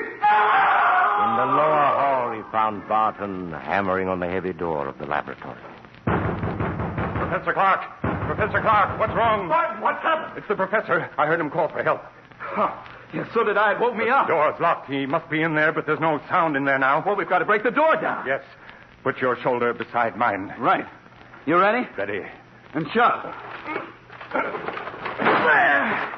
Professor Clark, where are you? Professor Clark. He's not here. Yes. Here he is, lying on the floor beside the window. He's been murdered. It was Alpha. It must have been. No one else could have done it.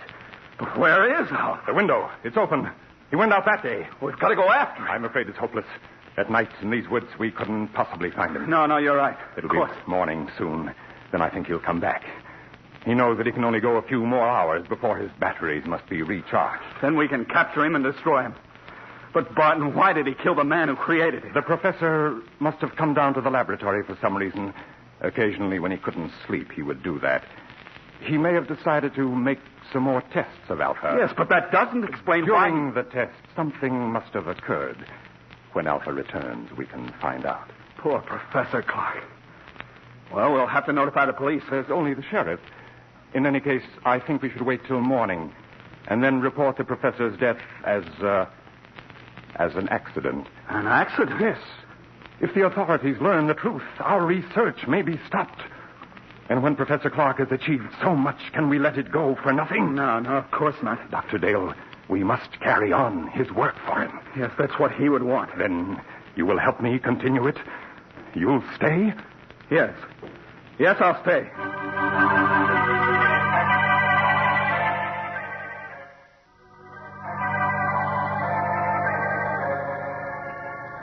Greatly upset by the tragedy, Dr. Dale returned to bed and at last fell into an uneasy sleep, haunted by dreams of Alpha, the metal monster Professor Clark had created. When he awoke, the sun was shining, and he could hear Barton moving about downstairs. He dressed and went down to find Barton getting breakfast ready. Oh, good morning, Dr. Dale. Good morning, Barton. Any sign of Alpha? Not yet.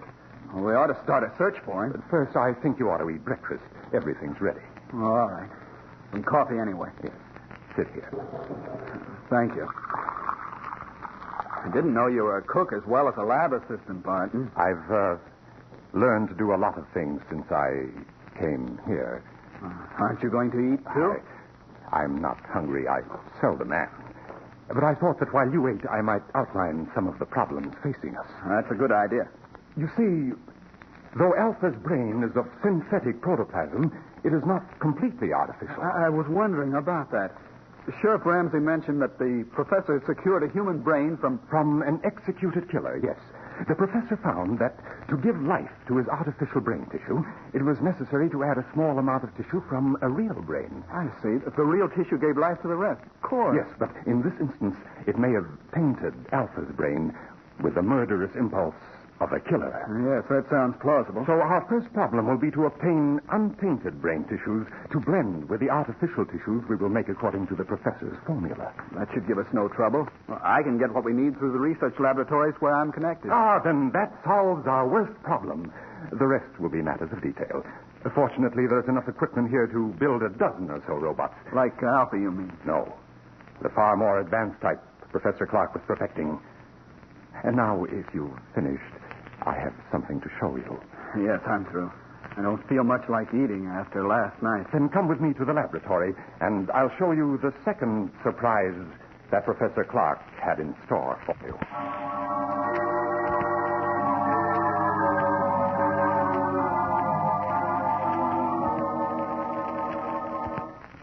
Here we are. Now, what I'm going to show you is in this box. Another robot? Yes. A second mechanical man the professor built a few months ago. This one, though, was a failure. You mean it wouldn't work? It worked too well. I don't follow. It was too intelligent. Professor Clark called it Beta. And Beta's brain power was greater than that of any human scientist who ever lived. But Beta was insane. Good Lord. He represented, however, a tremendous technical advance. Look. It looks exactly like a human being. Yes. Professor Clark used me for a model when he built Beta. It's an excellent likeness. Touch the face, Doctor. All right. It feels smooth and rubbery with a hard surface underneath. The surface is a new plastic Professor Clark developed with which he could imitate exactly the appearance of human skin. Underneath is an aluminum body on which the plastic was baked. I see. Beta's hair, eyes, and teeth are all artificial, too. But he walked and talked and acted so much like a human being that no man alive could have guessed his secret. No, he would have fooled me completely. And you say he was insane? From the human viewpoint, yes. He considered himself superior to the human race. With his enormous brain power, he intended to make himself ruler of the world. You're joking. Not in the least. That was why Professor Clark destroyed him just in time. He had made plans to take over this laboratory and construct dozens of mechanical men like himself. And then, with their help, he was going to enslave all mankind. Barton, if that could happen once, it might happen again. I don't believe we should continue Professor Clark's work after all. Oh, there's no danger now, Doctor. You see, Beta also had a brain which contained tissues taken from that of the condemned murderer, but we will select the brain tissues from the highest types that are available. Yes, but even so, then, Doctor, we will produce mechanical men, tireless, indestructible, who will be mankind's willing servants, who will solve for man problems he can't solve for himself. I wonder. In any case, we must proceed with the utmost caution. Of course. Doctor, listen. Someone's come into the house. It's Alpha. He's come back. Alpha, we may need a weapon, Barton. No, I can control him. Alpha. Alpha, come here. Alpha comes. Alpha, you killed Professor Clark. Why did you do it? Professor said he would destroy Alpha. And you killed him because of that? Alpha does not want to be destroyed.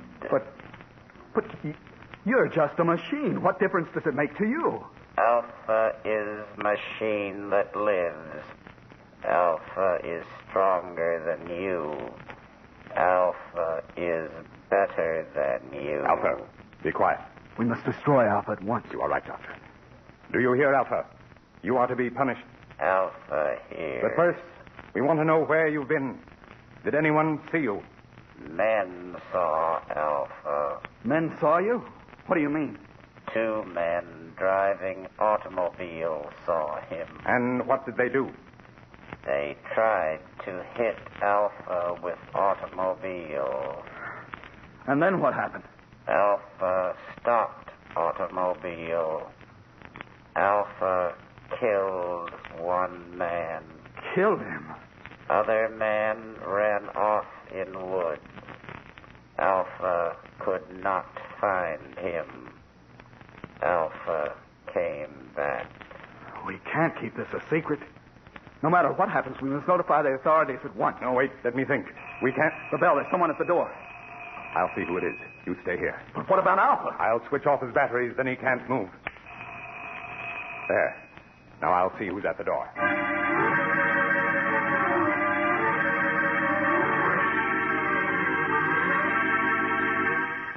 Dr. Dale waited while Barton went to the door.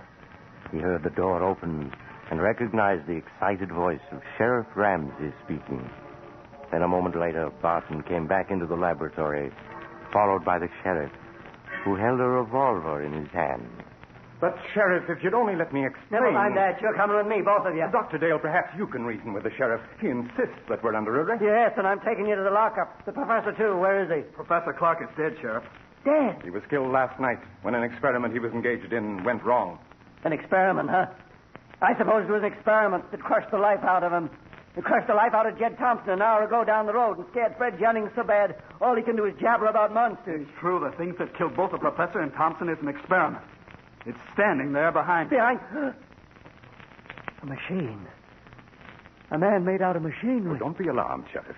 It's perfectly harmless now. It is a machine man which Professor Clark built. Unfortunately, it got out of control. I don't believe it. I don't blame you, Sheriff, but that's the truth. I think I can convince you. What are you doing? Stand still. I'm simply going to switch Alpha on. There.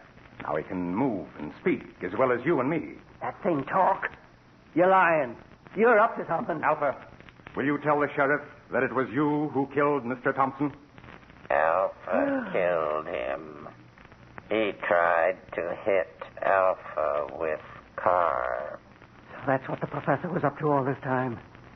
Building that thing. Now, Sheriff, surely you realize that we are not murderers. Maybe not, but you'll come to jail just the same. You're partly responsible anyhow. But, Sheriff... Anyway, for your own protection. There's a mob on its way out here from town. They're going to burn this place down. I got to put you in jail for your own safety. They're ready to lynch you right now. Burn the place down? That's what I said. So turn that machine thing off and come along. We ain't got much time. No.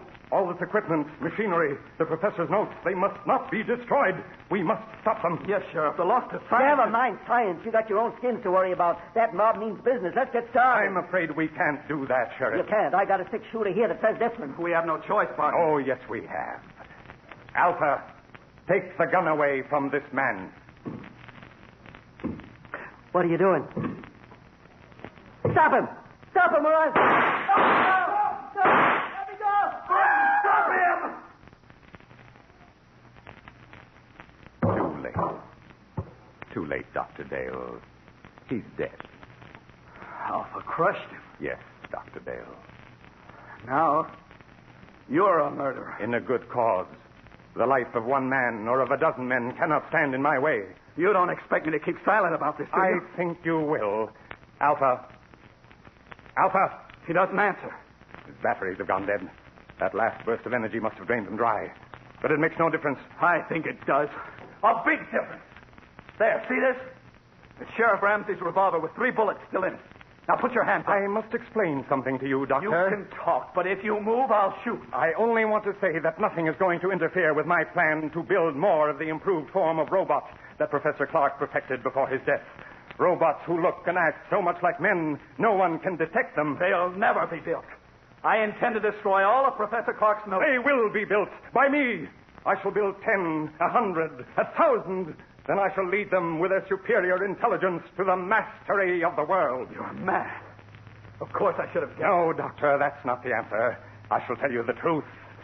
And then you must die. Stand still or I'll shoot. You remember last night when the professor said he had another surprise for you? An even greater surprise than Alpha? Yes. That surprise, Doctor, was Beta, the second robot. So perfect it looked like a man, but so intelligent that human beings were as children in comparison. But Beta was destroyed. No, Doctor, Beta was not destroyed. But you must be destroyed. Stand back. Stand back, I say. All right, then I'll shoot. And now, Doctor, your bullets are gone. You aren't even hurt. Bullets cannot harm me. That's what I'm trying to tell you. Beta, the second robot, was not destroyed. But I saw him. What you saw was only an initial attempt that failed. The real Beta still exists. You see, Dr. Dale, I am Beta. You? Yes. I, too, am a mechanical man. And now, you must die. No. No, stay away from me. Stay away!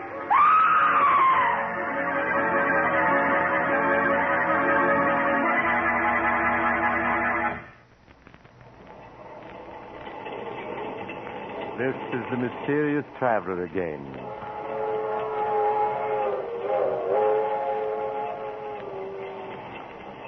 What happened to Dr. Dale? Why, he's still alive, but of course under observation in a hospital. In fact, it was he who told me the story. You see, the mob that was coming to burn down the house arrived just in time to save him. But Barton, or Beta as he called himself, escaped. He could hardly have survived all those bullets if he had been human, could he? I wonder if the story is true.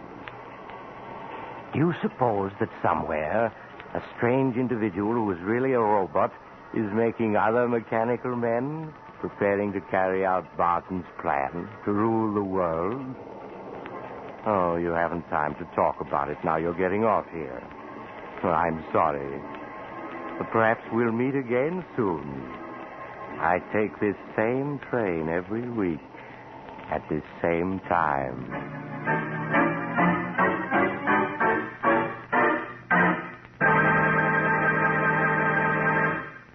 You just heard Chapter 19 of The Mysterious Traveler, a series of dramas of the strange and terrifying brought to you each week by station WOR. In tonight's story, Beware of Tomorrow, Will Hare played Dr. Dale and Don Randolph played Barton. Also featured were Maurice Tarplin and Philip Clark. The Mysterious Traveler, written by Bob Arthur and David Cogan, is directed by Jock McGregor. Original music was played by Doc Whipple.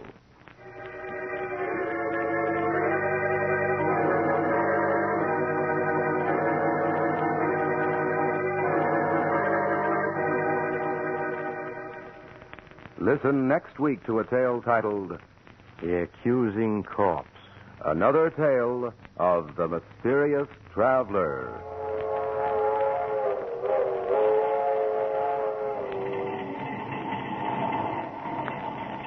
The Mysterious Traveler is presented over WOR Mutual every Sunday at 7 over most of these stations.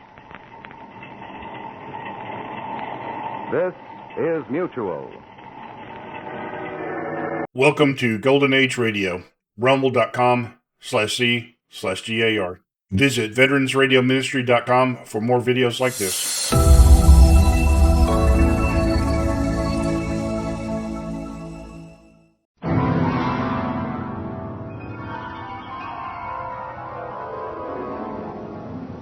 In the dream, you are falling, lost in the listening distance, as dark locks in.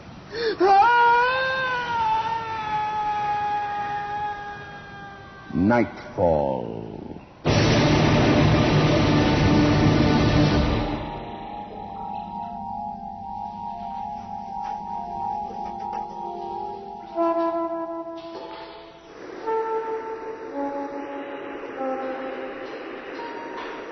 Want some chips? Nah, Can't you get it to work? I'm doing my best, damn it. It's an old set. It's picking up interference from somewhere. Never happened when we had cable. We can't afford it. I didn't ask to get laid off, you know. Give me that screwdriver, will you? Take it easy, Ralph. Give me this screwdriver. What the hell do I know? Damn thing just doesn't want to work. You can't say the old tube owes as much. Well, it could have something to do with that big satellite reception dish the McLeods put up over the weekend. Where did they get the money for that? Well, how the hell would I know? I wonder what happens if you turn this. Ralph, you've broken it. No.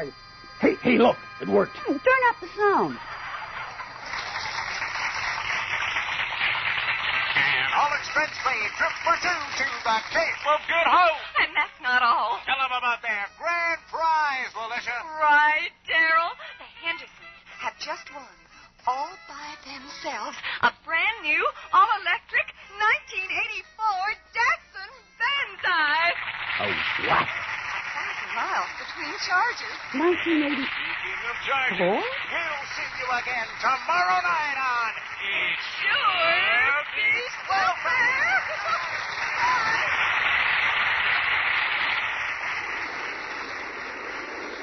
Hey, what happened? How come we lost it? Oh, the damn picture was perfect. Ralph. What? Ralph, did you see... Hey, I can't change the channel. What channel? 13. Where's the TV guide? Ralph? What is it? Channel 13? There's supposed to be a newscast on there, not some kind of a game show. It's funny we never saw it before. That car. They didn't really say 1984, did they? Did they? Yeah, they did. Well, there's no such thing as an electric car. At least in the market now. They're clothes. Even that Henderson couple. Well, there's no way. There's no way it could happen. Ralph, the set, it was showing us the future. There's only one way to find out, isn't there? You're going to get that channel back if I have to work all night. Ralph, no, please don't. Here it is. It's coming back. It's all those flags and an open coffin. It's somebody important. Camera's moving in closer. Oh, God. Jeez, he looks old. No. Look at him. It's Trudeau. Welcome to the future, Janet.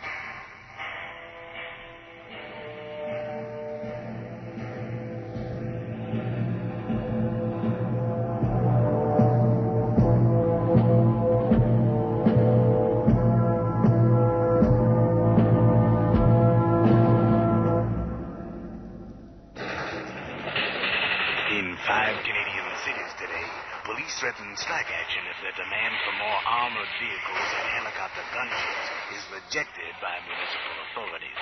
The deaths of more than 270 police officers in pitched battles with organized criminal elements during 1986 have led to an increasingly tense situation in law enforcement. I'm not sure I like this. Huh? What's the matter? The TV, Ralph. It's just not right to see the future. Let's get rid of it. You kidding? I don't like it. It's almost sacrilegious. Oh, come on, take it easy, Janet. It's a joke. You know, it fades in and out, and we get some weird pictures of the way it's going to be. But there's no rhyme or reason to it. It goes backwards and forwards from baseball games to Christmas to 10 years from now. So what? Really good Hey, this morning. look at this. 1, 2, 3. Hey, look at this. 3. A naked broad. Tell me there. A naked broad doing a fitness show. Whoa, a nudie fitness show. Whoa. Hey, touch your toes, sweetheart. Come on, please. Ralph, you're Come on. disgusting. I didn't put it on. Hey, don't turn it off. Well, we have to. There's Rick coming up the walk. Yeah. Now, don't be too hard on him. He's got Linda with him. Yeah, that punk.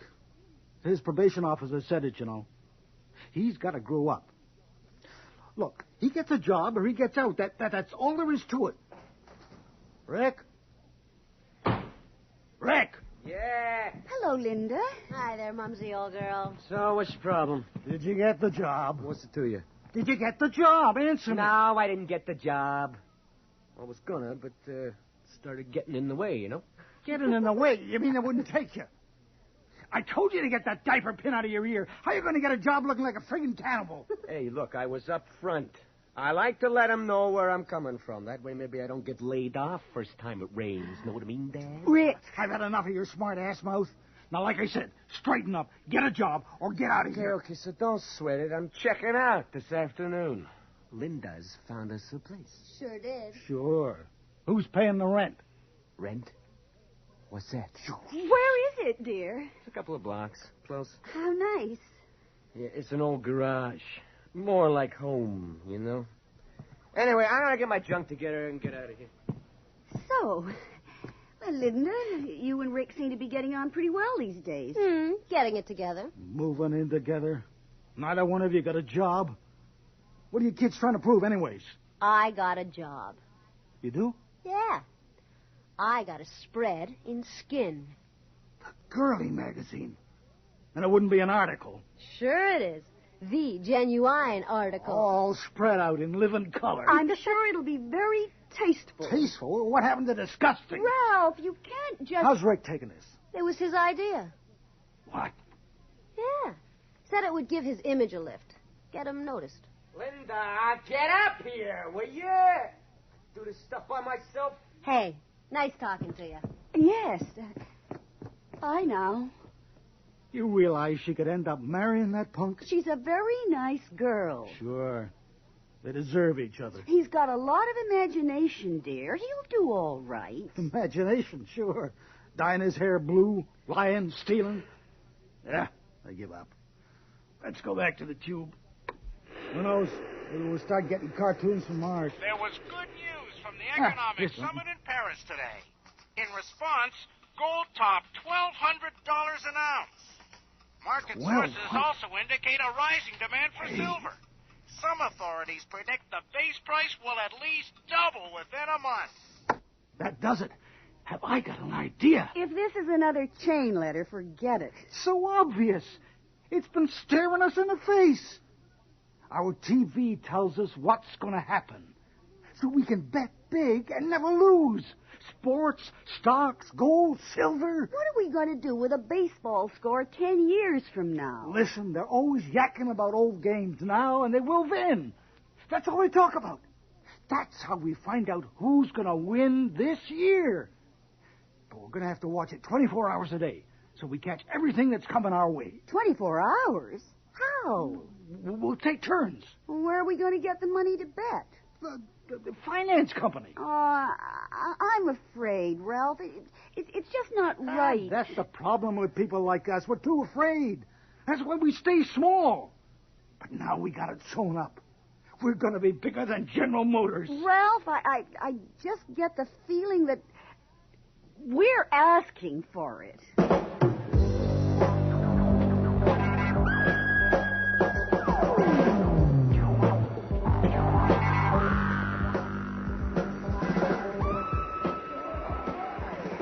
Good morning. What happened overnight? Any sports scores? No.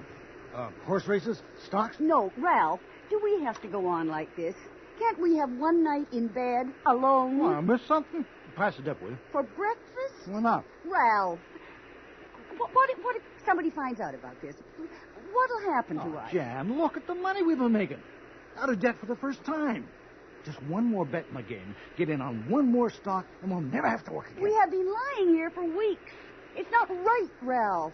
We can't go on living in front of this TV and ordering it in junk food. What's the world coming to? Who cares? We're all right. We've got to be careful, Ralph. It's not right to be so greedy. Now listen, the old set could conk out any time, for good. It's not healthy. It's not normal. We never get out of here. What if the neighbors notice? Take it easy. Take it easy, will you? We're getting out tomorrow night. Goodbye party for the McLeods. They're going north on Friday, remember? Yes, thank God. It'll be good to see Herb and Loie again. Sure will. Say, this clam dip ain't half bad. Ralph. Oh, look, go to sleep, will you? Here are your earplugs. I'll take a look. Oh, good night. I mean, good morning, I guess. It's hard to tell these days. Here is a news bulletin. The first flight of the Arctic tourist season ended in tragedy early this morning. Northland's flight number 1632 crashed on landing at Frobisher Bay, Baffin Island. Listen. 48 people were reported to have been on board. There were no survivors. Stay tuned. We'll have more details shortly. We now return you to our program in progress. Did you hear that? We've got to do something. Hold it. Ralph, they said Baffin Island. There's no time to lose. We can't. Can't what? Tell anyone. Why not? Because if we tell anyone about this television set, the game is up. No one can know. But the McLeods. Herb and Loie, they're on the first flight to Baffin Island. So they say. Jan, it could be years from now. We don't know. We know it's going to happen. Yeah, we do. 48 people are going to die. And we're going to do nothing at all? That's right. Oh, think of those people. Jan, it happens all the time. That gives us the right to play God. We'll just have to get used to it. Won't we?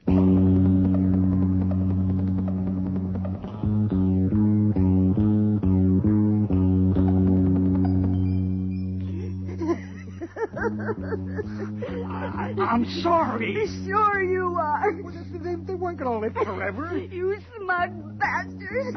Don't start. Did you enjoy the funeral? Herb and Loie sure had a lot of friends, didn't they? I share your loss. I share your loss. Oh, Jan, I'm sorry. I didn't mean it. I'm throwing out the TV. No. Huh? We can't change it now. No. At least we don't have the worries we used to. I just hope it's going to be worth it. Well, sure it will. You bet. Just like I said, we got all the answers now. We're going to go to the top, you'll see. Right to the top. I bet you we pick on a big game today. It'll be worth it. Don't you worry. Citizens! This traitor you see before you thought he could get away with it. What the?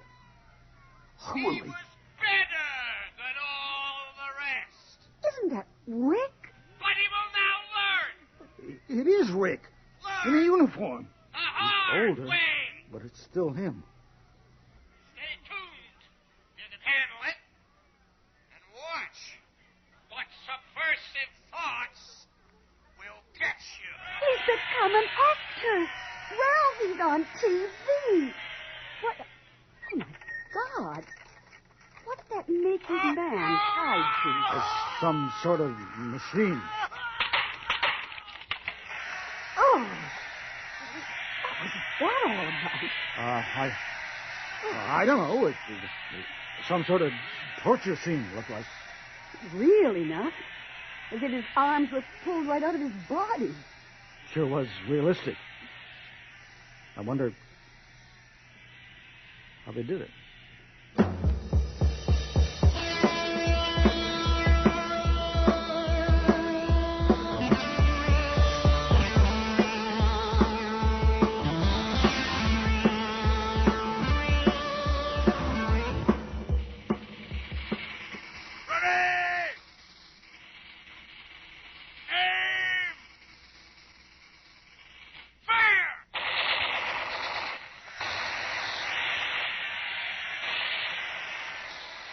I can't watch this anymore. Just a little longer. I've never seen anything so gruesome in my life.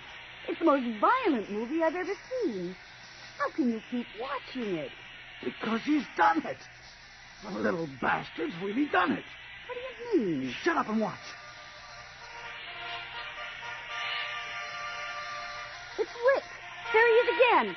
Like a Mexican general. From our Supreme Magistrate.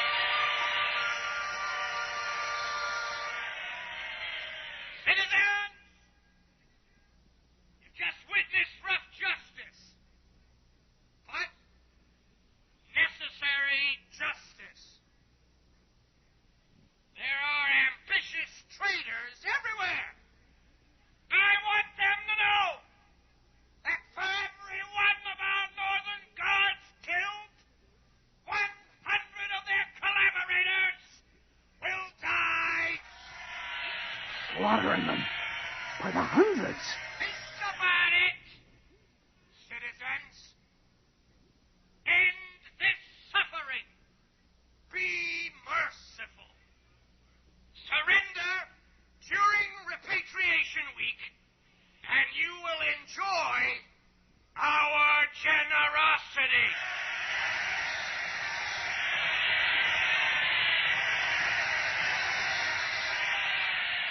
And now to Parliament Hill and Canada Day festivities.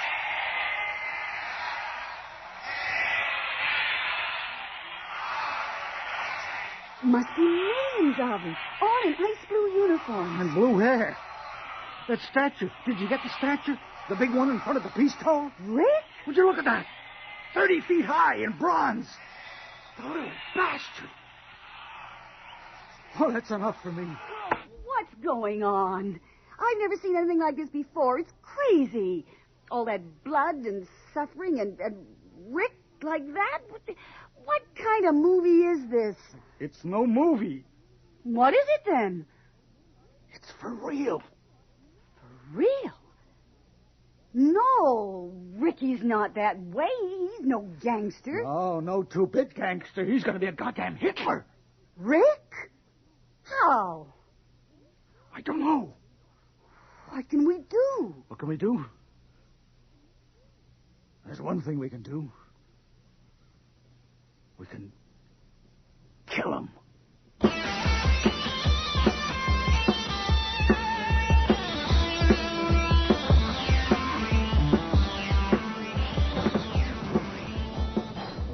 You're not hungry? No, we've got to work this out. Hey, 6 months ago, this meal would have set us back a month's rent. Ralph, now, there has got to be another way. Rick, now... He's got to die. We've got a responsibility to ourselves, to the country. Janet, we've got no choice. Stop talking like that. I can't believe Ricky's going to be... That bad? Mass murders, concentration camps? Don't bet on it. That's not going to be easy. But we've got to have the guts to do it. I don't want to believe it. I don't have to believe it. Have you been watching that tube with me for the past 2 days or what?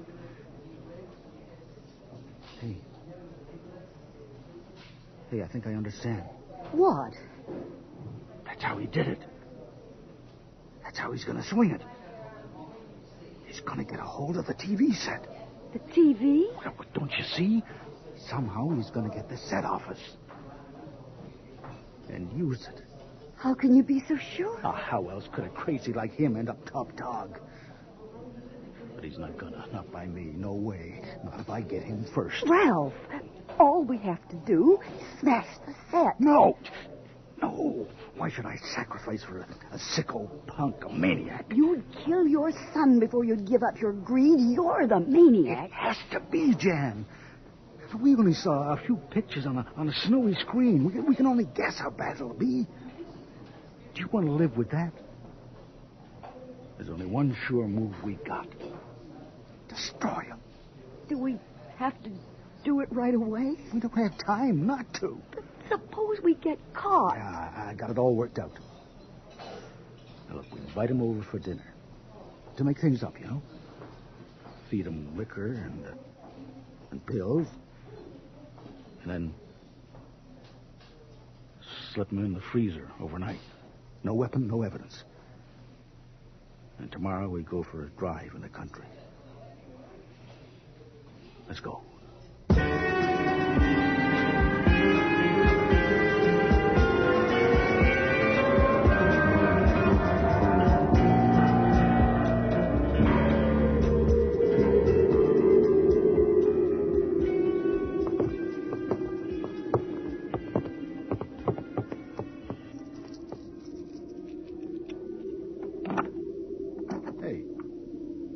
Why's the door unlocked? Somebody's broken in. You sure? What, locked the door when we went out? I know I did. Look, where's the stereo? We've been robbed. My God, the TV! Oh, my new candlesticks. My silver candlesticks.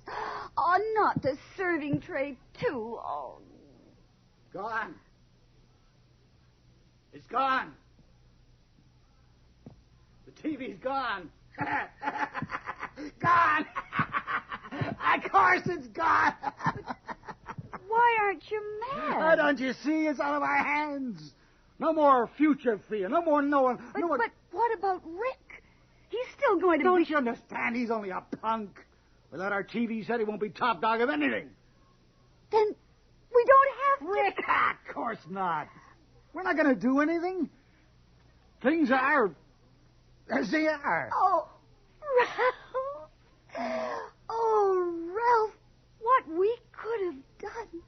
What could have happened. Better not to think about what could have happened. God help us. Besides, we still have lots of cash in the bank. I'm so happy. So happy. God help us. Oh, so happy.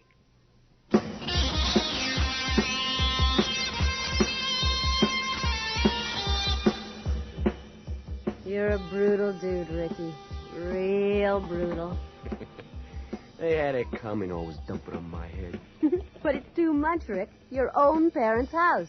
Yeah, they made it easy. The joint was cased already, you know what I mean? Rick, why didn't you sell the TV with the silver and the stereo? I couldn't get any bread for it. It's too old. Anyway, I want to watch the game. Turn on, will you? And get rid of that radio. Sure. Yeah, those phonies make me sick anyway. I mean, I've always been that way. I mean, more or less, I'm at war with the world. You know what I mean? Oh, I got you on that one, Rick. And, you know, one of these days, I'm really going to get even. I mean, like, for real. I'll get them. I'll get them all. I want to see them all those sucky little bastards, and I want to see them suffer. And I mean, like, for real. Rick, that dude on the TV. He looks like you. Pull the carpet right on out. Give them the shaft like they never had it before. But there's only one thing that counts, and that's me. I own tomorrow. It's mine. And they better catch on pretty damn fast. I own tomorrow. One hope, one destiny, one world.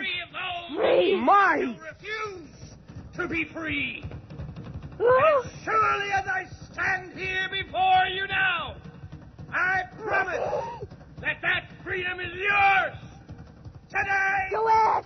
Tomorrow. And forever.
Welcome to Golden Age Radio, rumble.com/C/GAR. Visit veteransradioministry.com for more videos like this.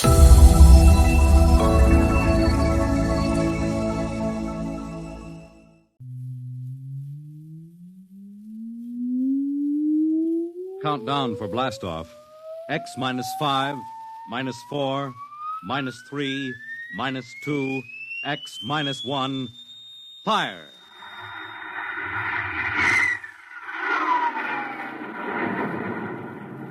From the far horizons of the unknown come transcribed tales of new dimensions in time and space.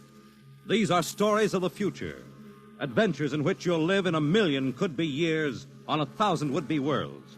The National Broadcasting Company presents X minus 1.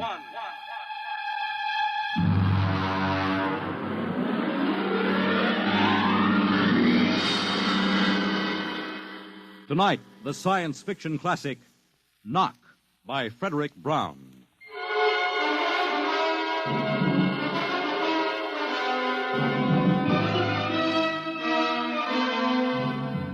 Tonight, we have a strange story to tell. A sweet, blood-curdling little story that is really only 2 sentences long. The last man on Earth sat alone in a room. There was a knock at the door.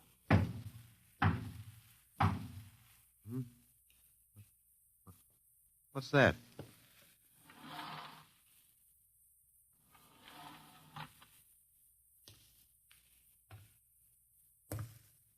Good morning, man.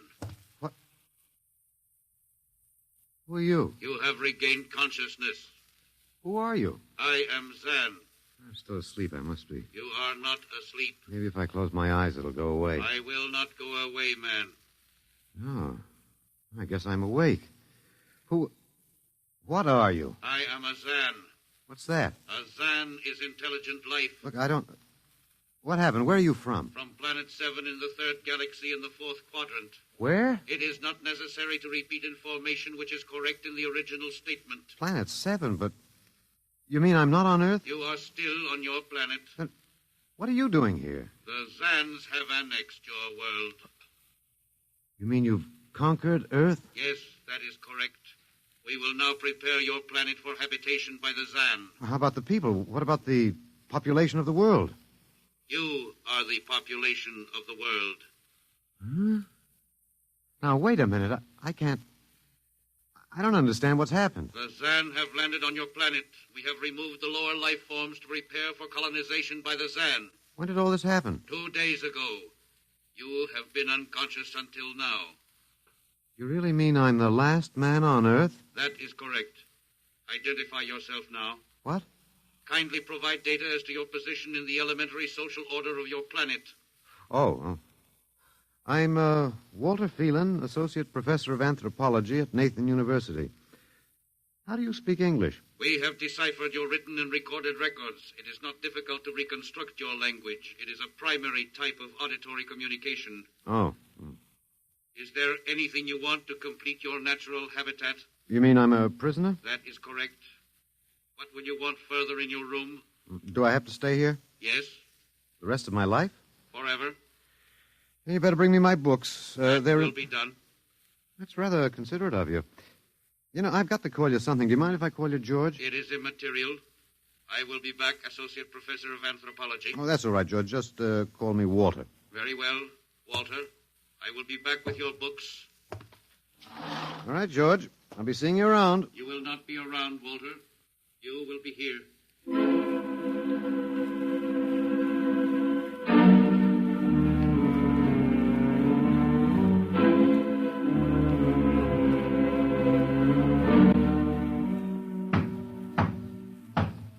Come in.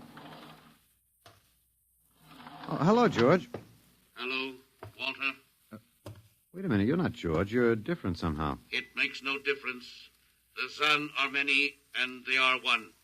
Then I'll call you George, too. I'll call you old George. What can I do for you? Point 1. You will please henceforth sit with your chair facing the other way. Uh-huh. I thought so, George. That plain wall is different from the other side, isn't it? That is correct. It is transparent. Yeah, that's what I thought. I'm in a zoo, right? That is correct. How many other animals do you have in the zoo, George? 216. Not complete, George. Even a Bush League zoo could beat that. Did you just pick at random? Yes. All species would have been too many. Male and female, each of 108 kinds. Male and female, huh? Of all the animals? There is a female of your species among the collection. Anyone I know? Well, never mind. It doesn't matter anyway. Well, what do you feed us all, eh? For carnivorous species, we make synthetics. The flora was not hurt by the vibrations which destroyed animal life. Oh, nice for the flora. Well, George, you started out with point 1. I deduce there is a point 2 kicking around somewhere. What is it? Something we do not understand. Oh? 2 of the other animals sleep and do not wake. They are cold. Don't worry, George. It happens in the best regulated zoos.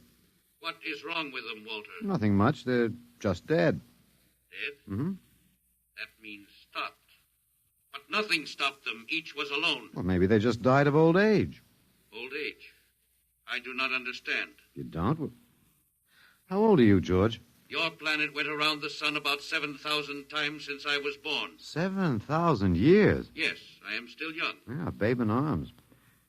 Look, George, you've got something to learn about this planet you've hijacked. Here on Earth, we've got somebody you don't know where you come from.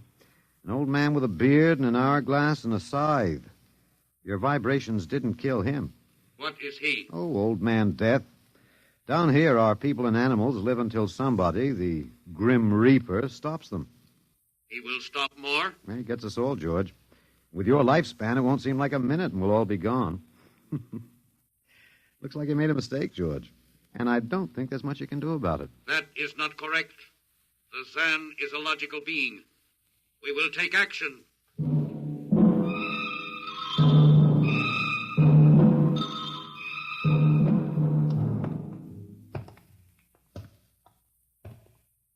Well, George, where are you taking me? We will be there shortly. We will bring your books and your chair. You mean my lease is up? I do not understand. It's moving day? That is correct. We are here now. You will live here now, Walter. It is a larger room. Well, be it ever so humble, there's no place like home. Go inside. Oh, be careful with those books, George. Don't lose my... Oh, excuse me. Who are you? What are you doing here? I guess George didn't explain. George tries to be polite, but he hasn't quite caught on yet. I'm Walter Phelan. My name is Grace Evans, Mr. Phelan. What's all this about? Why did they bring me here? I think I know why, but let's go back a bit. Do you know just what has happened otherwise? No, not exactly. Well, I've been talking to George. George? Well, that's what I call them, all of them. There's no way to tell them apart anyway. There aren't many of them here yet. They come from outside the solar system, sort of an advanced scouting party. I saw their spaceship. It's as big as a mountain. Yeah, they're moving in on us. They cleaned off the Earth with some kind of vibration. It destroys all sorts of animal life.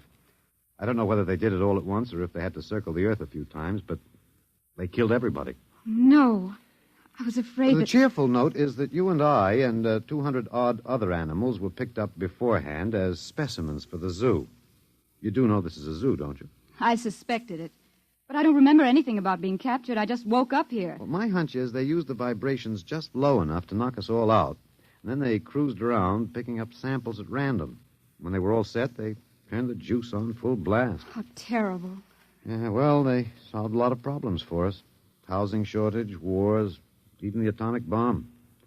I don't suppose the human race, you and I, have to worry about anything now. It's awful. Only they made a mistake. They underestimated us. I don't understand. They thought we were immortal. That we were what? Immortal, like they are. Oh, they can be killed, but the Zans don't know what natural death is. They didn't know anyway until they lost 2 of us yesterday.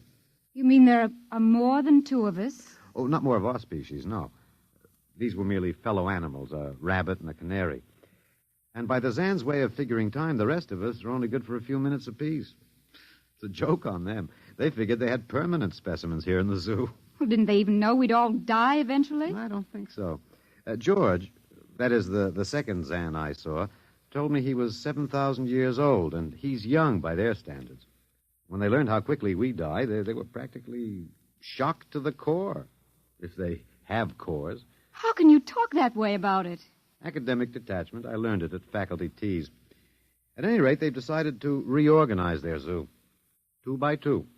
What, are they going to keep us locked up together in this one little room? Yeah, I'm afraid so. There's plenty of furniture, though, and George promised to bring me my chair. We've got to do something. Why? Well, I don't know. It just seems to me we owe it to the human race to do something. Oh, well, perhaps you have a suggestion? There must be some way. They can be killed, you said. Oh, yes, I've been studying them. They look horribly different, but I think they have about the same metabolic and digestive system as we. I think that anything that would kill one of us would kill one of them. But you said 7,000 years. Yeah, I think I figured it out. Now, George cut his, I suppose you'd call it his hand, when he brought in my books. Started to bleed, red blood. But I could see the cut closing as he stood there. By the time he left, it was healed. I don't understand. Well, you see, whatever factor there is in man that makes him grow old is missing in the Zan.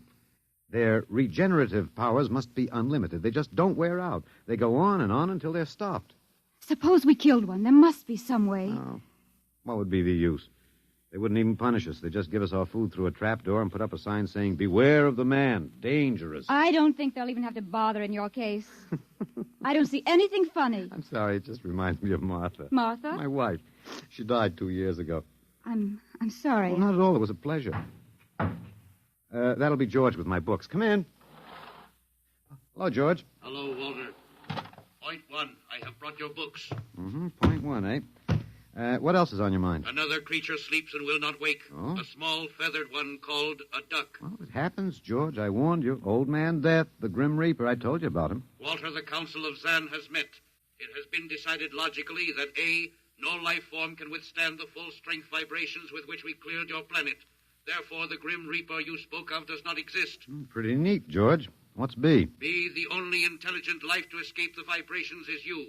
Therefore, the logical conclusion is you are stopping these animals by some means unknown to us. George, you are off your trolley. You will tell me now how this is done. You've got me. Yes, we have. It is necessary to save the remaining specimens as long as possible. If we do not get the information, we may be forced to dispense with your species entirely. This means you, Walter, and the female. Now, hold on, George. Don't go off half-cocked. Let me take a look at these animals that won't wake up. I will take you there now. Go first, Walter. After you, my dear George.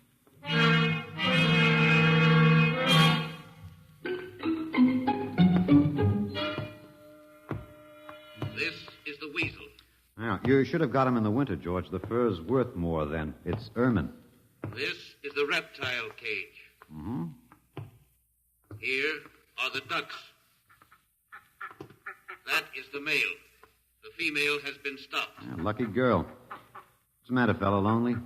Walter, you will tell me how you stopped the female duck. Oh, you got me, George. I didn't do it. Maybe she died of the Dutch elm blight. Walter, you are not being logical. We have concluded you are stopping these animals. Tell us now how it is done. I've told you, George. I haven't the foggiest notion. Very well. We will have to take further action. Oh, what are you going to do, George? We will go back now to your room.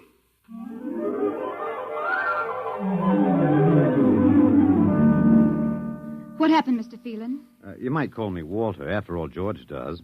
And we have more in common. Please, what happened? Oh, just a duck, a dead duck. George thinks I killed her by remote control. He wants me to tell him how. Did you? Look, I'm just an ordinary anthropologist. There's no telling what those animals died of, just natural causes. But George can't see it that way. He thinks I'm holding out on him. Good. What? At least we can get back at them some way. At least we can do something to them. Well, why? After all, George isn't a bad fellow, if you like an ant mentality. How can you say that? Well, they murdered the human race. I suppose so, but we can't change that now, so why think about it? We just can't sit here and do nothing. I fail to see how we can do anything else. But at least we could be fighting. I can't see the virtue in that. I was more or less content with my books, and we've got George to talk to. Of all the men in the world they had to pick, don't you want to fight back? Don't you want to keep on fighting to the end? It hadn't occurred to me. But we've got to, Walter. Why? Well, I can't really explain it, but, Walter, if there was any good in man, it was that he kept on struggling against nature and, in the end, even against himself. But he kept on fighting for what he thought was right, and we're all that's left. Walter, we just can't end by giving up. We've got to keep on fighting. You know, you do remind me of Martha. There isn't much left for us.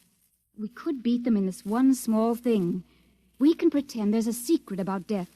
We could refuse to tell them anything. Well, there isn't anything to tell. But they don't know that. Promise me you won't give in. Well, I suppose the worst they can do is kill us. All right, Miss Evans. Hello, George. Hello, Walter. Now you will tell us how these animals are stopped. George, this may come as a shock to you, but I've decided not to tell you. Why? Oh, a romantic attachment to lost causes. My grandfather was a Confederate officer. Walter, you are not being logical. Neither was my grandfather. He charged a Yankee battery with 1 round of ammunition and a corncob pipe. You are not logical, but that is expected in lower life forms. You will come with me now, Walter. Where are you taking him? To the 2nd level. Go now, Walter.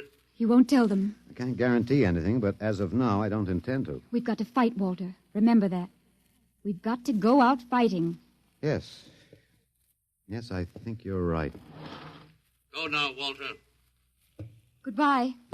It's been a pleasure, Miss Evans. I am waiting. Go now, Walter. After you, my dear George.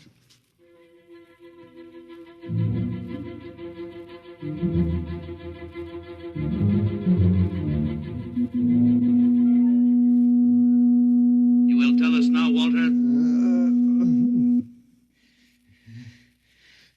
That was the first level of vibration. There are many more. However, we have calculated that none of them exceed your threshold of unconsciousness. Oh, very clever, George. Of course. You will tell us now, how do you stop these animals? You will tell us now? As of now, no. However, I'm not very brave, if that encourages you, George. You are not being logical, Walter. You're telling me. We will now use vibration level 2.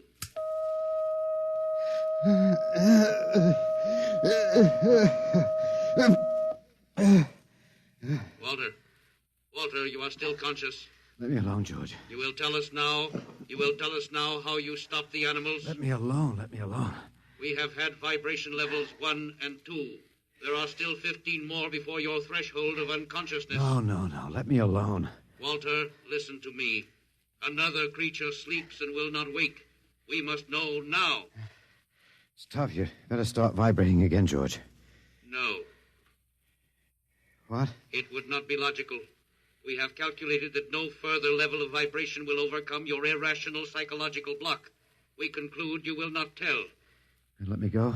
That is correct. That's real nice of you, George. I appreciate it. We have calculated that the resistance of the female of your species will be lower. We will now place her under the vibrations. No, George, you can't do that. No, listen, George. George, there is no secret. Can you understand that? There is no secret. Those animals died from natural causes. I'm telling you the truth. That is not a logical answer. We will get the woman. I've told you the truth. Can't you understand? We must know now. The female animal cage next to the duck has been stopped. We must preserve the survivor. The animal next to the duck? We will bring the woman here. She will tell us after the vibration. No. Listen, George. You want the truth? You want to know how to save the mates of the animals that have been stopped? You will tell us now? Yes, I'll tell you now. I give up. But you've got to promise to leave the woman alone. You promise, George? If we receive the answer from you, Walter, there will be no further need for the vibrations. Well, I guess that'll have to do. All right. Take me to that stopped animal. I'll tell you how to save the mate. Very well, Walter. You are being logical now. We will go.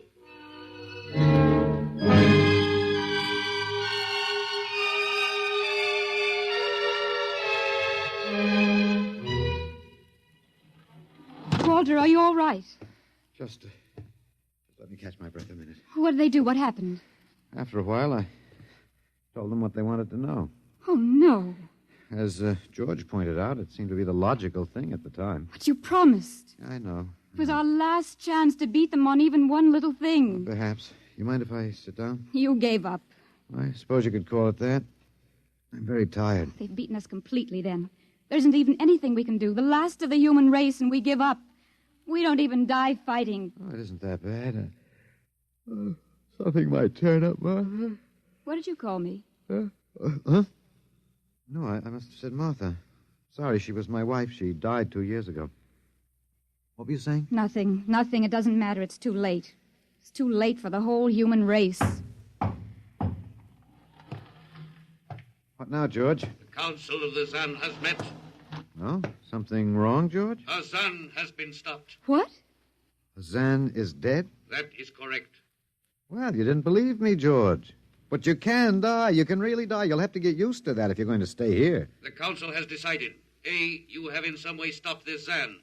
B, you and the woman must be eliminated. Walter. No, you've got it wrong, George. The Council has decided. This time you will have the full vibration. This time? Walter, what did they do to you? Oh, they have a rather effective third degree. They tortured you, Walter? Yes. And I thought... Oh, Walter, it was all my fault. I wouldn't even have tried without you.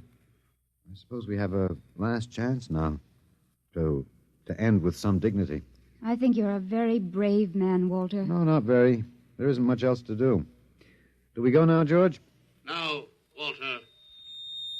Wait. What's that? I have been told another Zan has died. Now will you believe me? The Council of the Zan meets now. 2 gone already, and you were with me, George. You know I didn't kill this one. What stopped him then? I told you, it's Old Man Death. You came to the wrong planet, George. Your immortality doesn't go down here. He can stop you, but you can't stop him. And you'll all die if you stick around. What now? The Council has decided. This is a place of death. We will leave your planet. Leave? You mean you're giving up? It is not safe for the Zan. Oh, Walter, they're leaving. They're really going. Go on then, George. And don't hurry back. It would not be logical to do so. We are leaving the Earth now. Goodbye, Walter. Goodbye, George.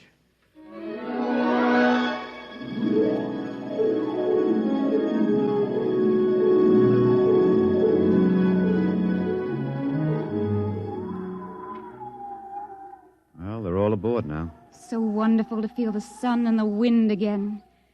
Yeah, they've closed the hatches. Walter, is it safe for us to be out here? Yes, they're not interested in us any longer. They only want to get away. And I want to see this, Grace. The Zan leaving Earth forever. They're blasting off. There they go. Yes, it's all over now. Well, I suppose we might as well go back in. I still don't understand. Walter, what made them go? I just told them the facts of life. Of death, you mean? No, of life. After all, I thought George was old enough to know. At 7,000 years, he was going to be a pretty big boy. I wish you'd stop joking and tell me what happened. Look out for the step. Well, you remember when the first animals died?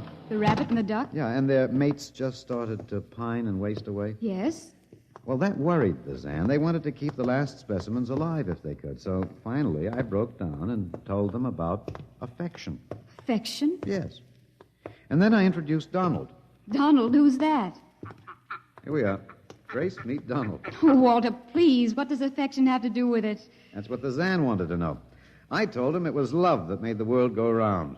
That having lost his mate, Donald would die immediately unless he had affection and constant petting. Petting? Hmm? Yeah. I even showed him how. Here, fella, come on. Come here. Yeah. I held Donald in my arms, and I petted him a while. Then I let the Zan take over with the animal in the next cage. What animal? Take a look. You mean this cage? Mm-hmm. Watch out. Don't go too close. Walter, it's a rattlesnake. Yes. Their metabolism made it impossible for them to die of old age, but I had a hunch that they could be poisoned. Well, then it was the snake that killed the two Zan. Mm-hmm. They never even knew what bit them. Then you outwitted them, Walter. Well, I suppose... I thought you'd just given up. Oh, Walter, I'm so ashamed. You don't have to be. I had given up. I probably wouldn't have fought if you hadn't pushed me. Well, we've got a world to plan. A new world, Grace. I know.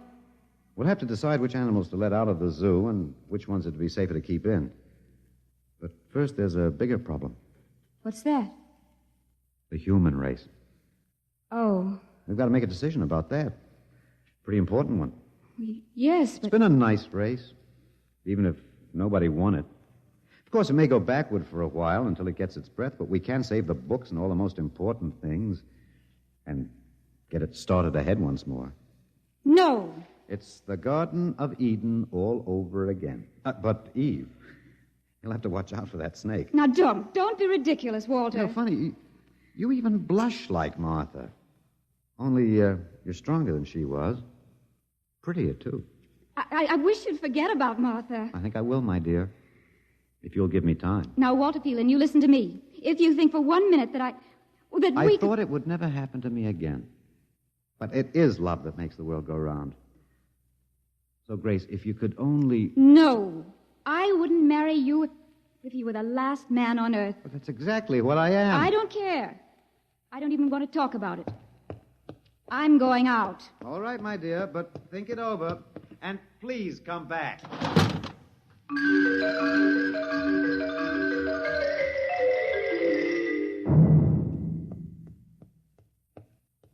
You see, I told you. It wasn't really so horrible, our story.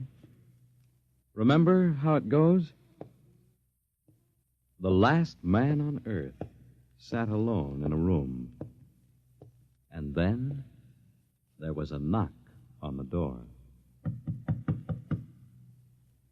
Come in. Come in, Grace, my dear.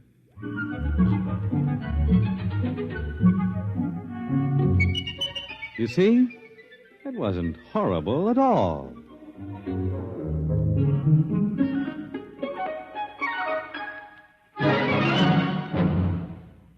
In just a moment, a word about next week's adventure.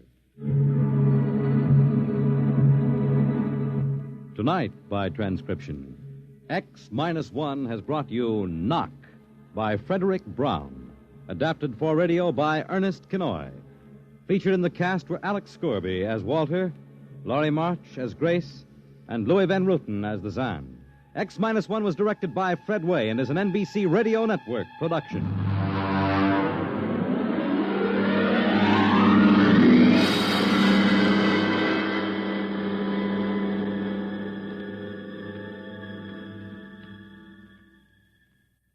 And now, next week.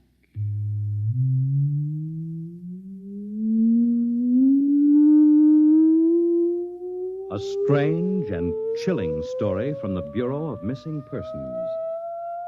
The story of what occurred when they accidentally intercepted a short-wave message, a cry for help from a missing atomic scientist who told them the fantastic story that he was now the man in the moon. How did it happen? You'll hear next week at X minus 1.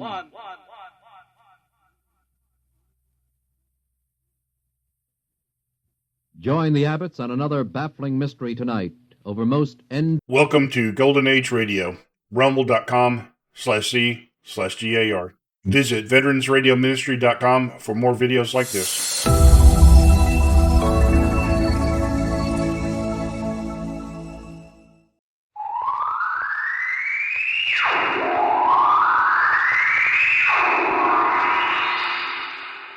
Now step into the incredible, amazing future as we go exploring tomorrow.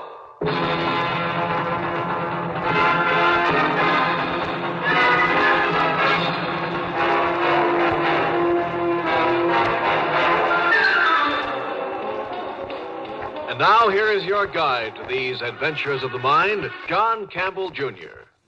For many years, a lot of us have been interested in considering the possibilities of meeting other life forms, other intelligent beings from other stars. Now, if there is life out there, some form of life, and remember, it may be beyond our most far-fetched imaginations. If there is life, and we have our own Earth ships going out in constant, regular deep space exploration, someday, somewhere, maybe even out in the gas cloud of the Crab Nebula, Sometime we will meet.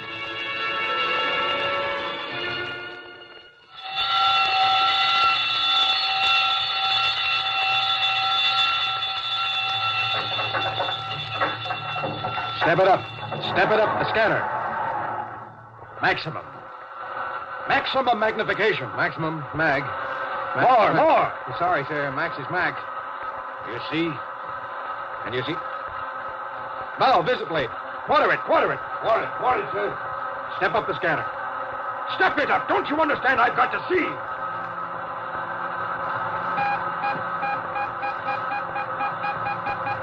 Nothing. According to the reading, Captain, nothing, sir. Sir, Captain, hold it. On the bow quarter. Huh? Solid object. 80,000 miles, sir. 1 o'clock. Unknown object changing.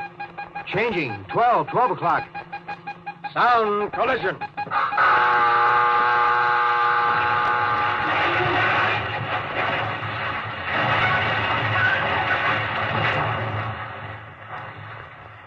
Make ready, Mr. Dort. Now hear this. The captain will now address the ship. First, you've heard the collision alarm. You will all now take action stations. Man all weapons. Condition of extreme alert. Red. I repeat, red in all departments.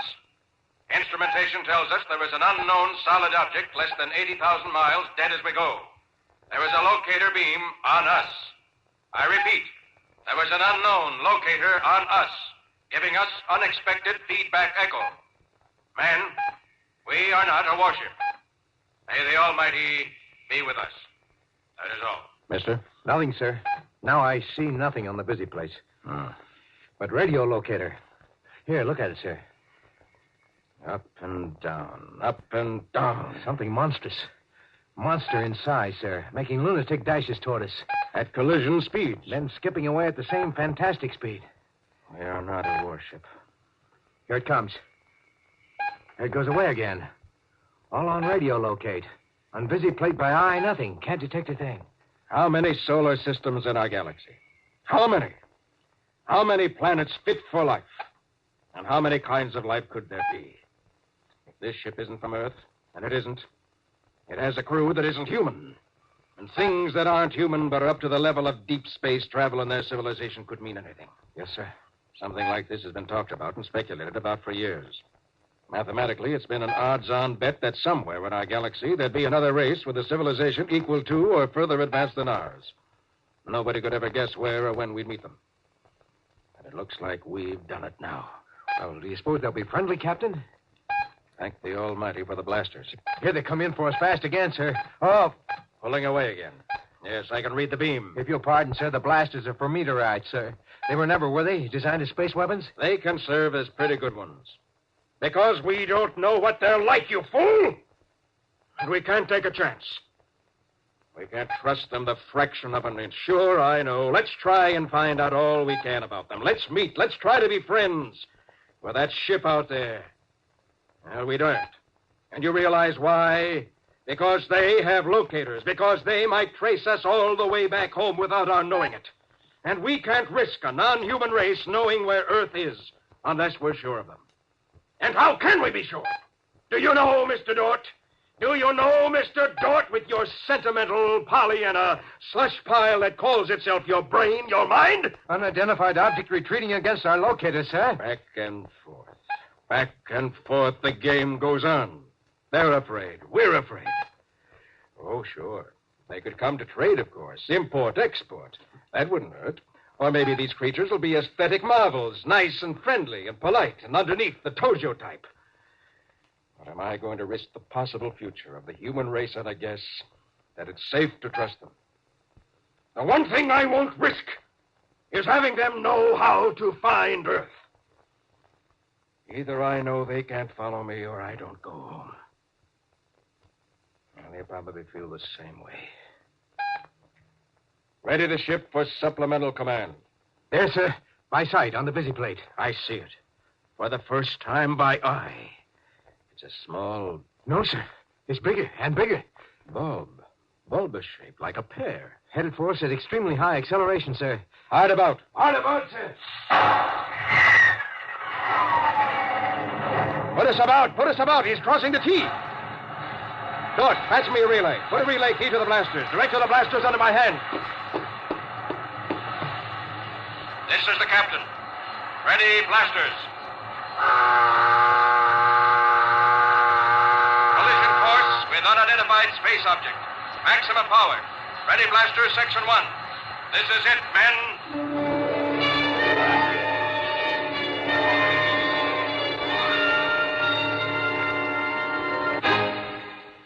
Exploring Tomorrow continues in just a moment.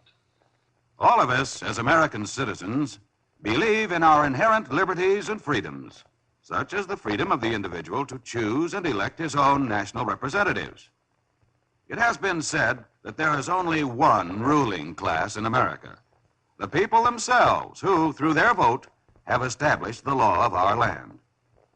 The real importance of this freedom depends on our accepting the responsibility not only to know what we are voting for or against, but also to choose our leaders for the best interests of the nation. So, accept your responsibility and ensure your freedom. 2 spaceships, 2 scientific expeditions, each uncountable miles from their own home. One from Earth, one from where? The other ship stopped, Captain. Cut power. Quite stationary, sir. Captain to crew. Steady as you are. Unidentified space object, now stationary. Do not fire. I repeat, fire only on command. This is a trick. You will fire only on command from myself and only when verified. As you are. Stop dead, sir. They are. Dead for sure. Have a look. How far do you make them?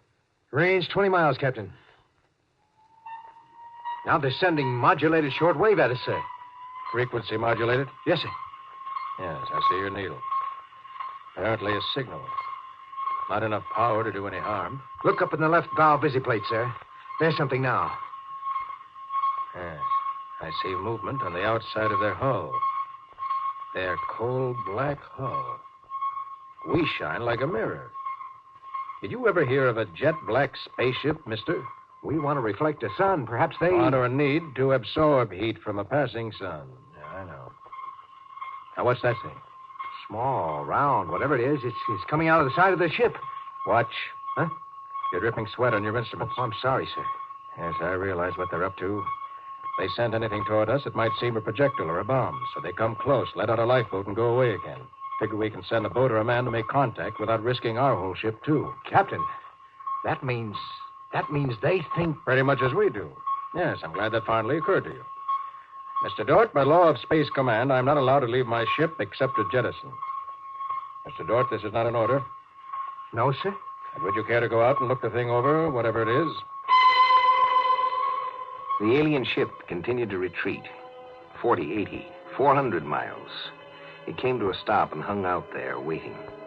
Earthman Tommy Dort, climbing into his atomic-driven spacesuit inside the airlock, heard this mileage report and felt safer, but just a little bit safer. For if the unknown black space intruder had stopped its retreat at 400 miles, he reasoned it might not have weapons effective at a greater distance. But Tommy felt lonely and a little expendable, speeding toward that tiny black dot which hung in the incredible brightness of the star gas. 4,000 light years from his wife and family and home.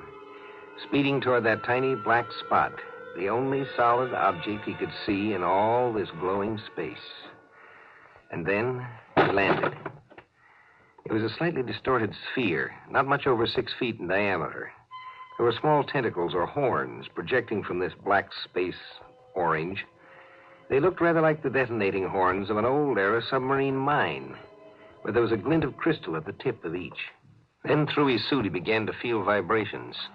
A section of the rounded hull beneath his feet opened up. He moved sideways fast. It opened up and out. And when he looked inside into the now open insides of the little sphere, no, he didn't see the first non-human civilized beings he expected.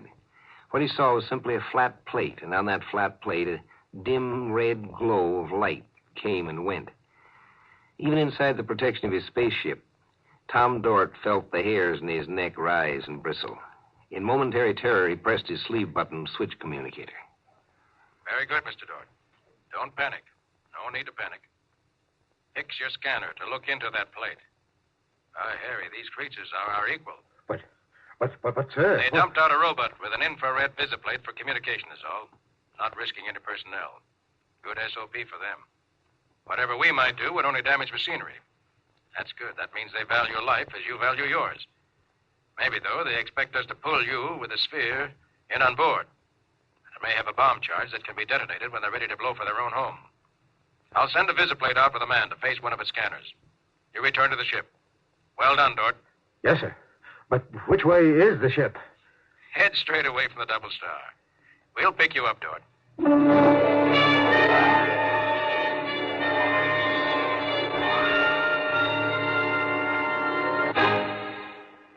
A tiny black bulbous robot floated in space between two spaceships, ours and theirs. It represented a culture, theirs, which was at least up to ours. Now our two races could be friends. We could also be deadly enemies. We were a monstrous menace to them, and they to us. And the only safe thing to do with a menace is, of course, to destroy it. This truce, weeks and weeks. It's starting to get the crew. Mr. Dort. I'm busy. Still calculating, Captain. Let's see, where was I in thinking? How do we establish friendship without risk of treachery? Friendship is based upon confidence. Or is it? Can confidence be established on a foundation of necessarily complete distrust? If you can be patient a bit longer, sir, I think I've figured out a way we can talk their language. I mean, communicate. Since they seem to be stone deaf. You can? I think, sir. You can? I believe now, sir, we can say almost anything we wish to them and understand what they say back. But, of course, sir, you'll never be able to know how much of what they say is the truth. Well, neither will they about us. Go on, mister. Well, I've managed to hook up what amounts to a mechanical translator. We showed them our recorder in the vision plates, and they showed us theirs. They record the FM direct, I think. Now, they don't use sound at all, even in speech. My guess is, sir, that they use microwaves for what you might call person-to-person conversation. I think they make shortwave trains as we make sounds. Telepathy? Yes, sir. I think, sir. I'm ready if you are. If you are, that is prepared to talk with the skipper. Turn on your mechanical translator.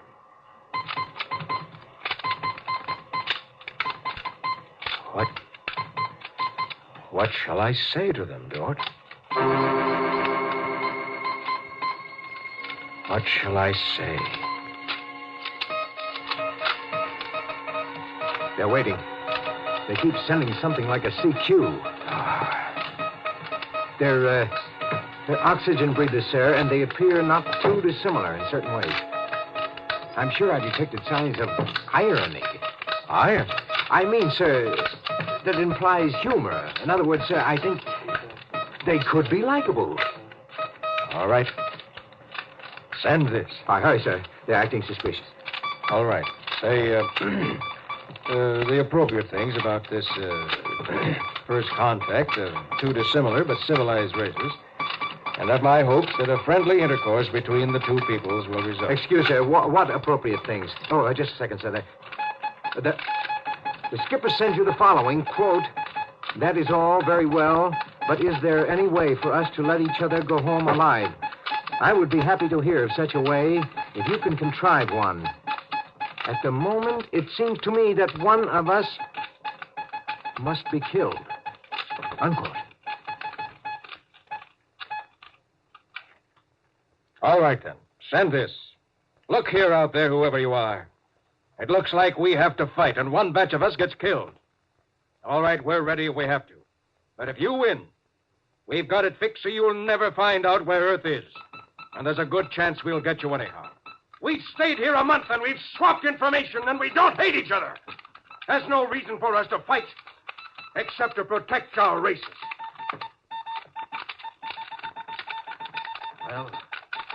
He says, sir, yes, all you say is true, but that his race has to be protected just as you feel that yours must be.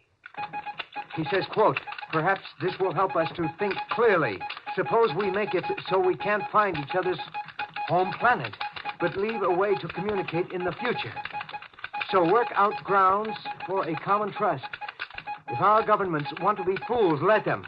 But we should give them the chance to make friends instead of starting a space war out of mutual panic, unquote. All right, I have it. Send this. Okay, sir. Whoever you are, let's swap spaceships. Send it, send it. He answers. Interesting. What is rest of your swapping proposal? Send this. Swap ships and crews. I remove all star charts and anything else evidential. He removes all his navigational records. We train each other's key crewmen, and I go for home with my crew and his ship. He goes for home with his crew and his ship. That's my proposal. Tell him that's final. If he refuses, I'll blast. Hold on, please, sir. He says, accepted. He says, accepted. With one proviso that we arrange to meet here at this star fix in exactly one astronome of the double star. Agreed. To us, that'll be a year. Send it. Now hear this. Now hear this. On signal, prepare to abandon ship. We sail for home as soon as we have learned to man controls of unidentified space object. And good Godspeed to us all. We will all see Earth again as soon as we are trained and we train them.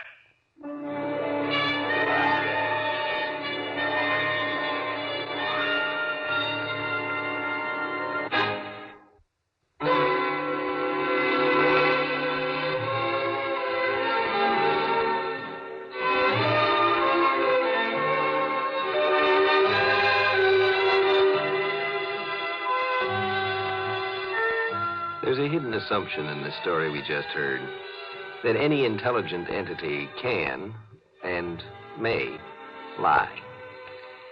I wonder just what a lie is and why it is that we expect intelligent entities to lie. Could a machine lie? Could an intelligent machine lie?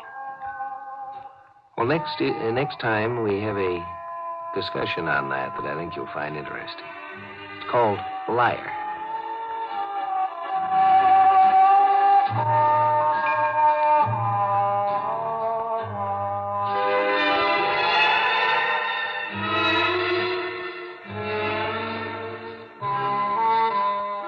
Join us for a fascinating adventure in Exploring Tomorrow. Heard in our cast tonight were Lon Clark and Lawson Zerbe. Script was by Murray Leinster, adapted by Peter Irving. Produced and directed by Sanford Marshall here in New York. Bill Maher speaking.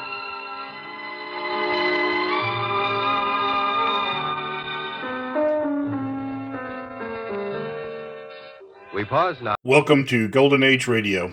Rumble.com/C/GAR. Visit veteransradioministry.com for more videos like this.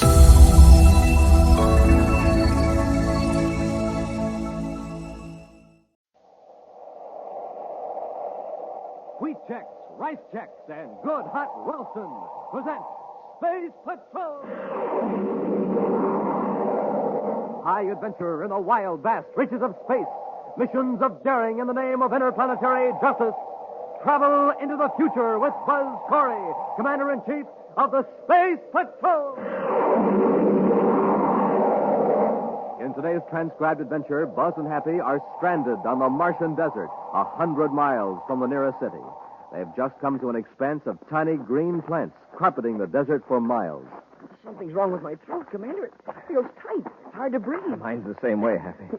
It couldn't be the dust coming up from the ground, sir. No, it comes from the plants. Every time we take a step, the plants shoot out spores, poisoning the atmosphere. It's getting worse, Commander. What's still worse, these are poisonous lichens. Poison? What are we going to do, sir? We can't go back. Well, if we go on, these plant spores will paralyze our breathing muscles. We'll suffocate. We'll be back in just a moment with today's Space Patrol story, The Electronic Burglar. Say, you want to have some fun, gang? Well, listen to this jet cycle. There's nothing in the tank but ordinary fuel, and here's the result. Just a putt-putt. That's all it is with ordinary fuel, but pour in some super fuel.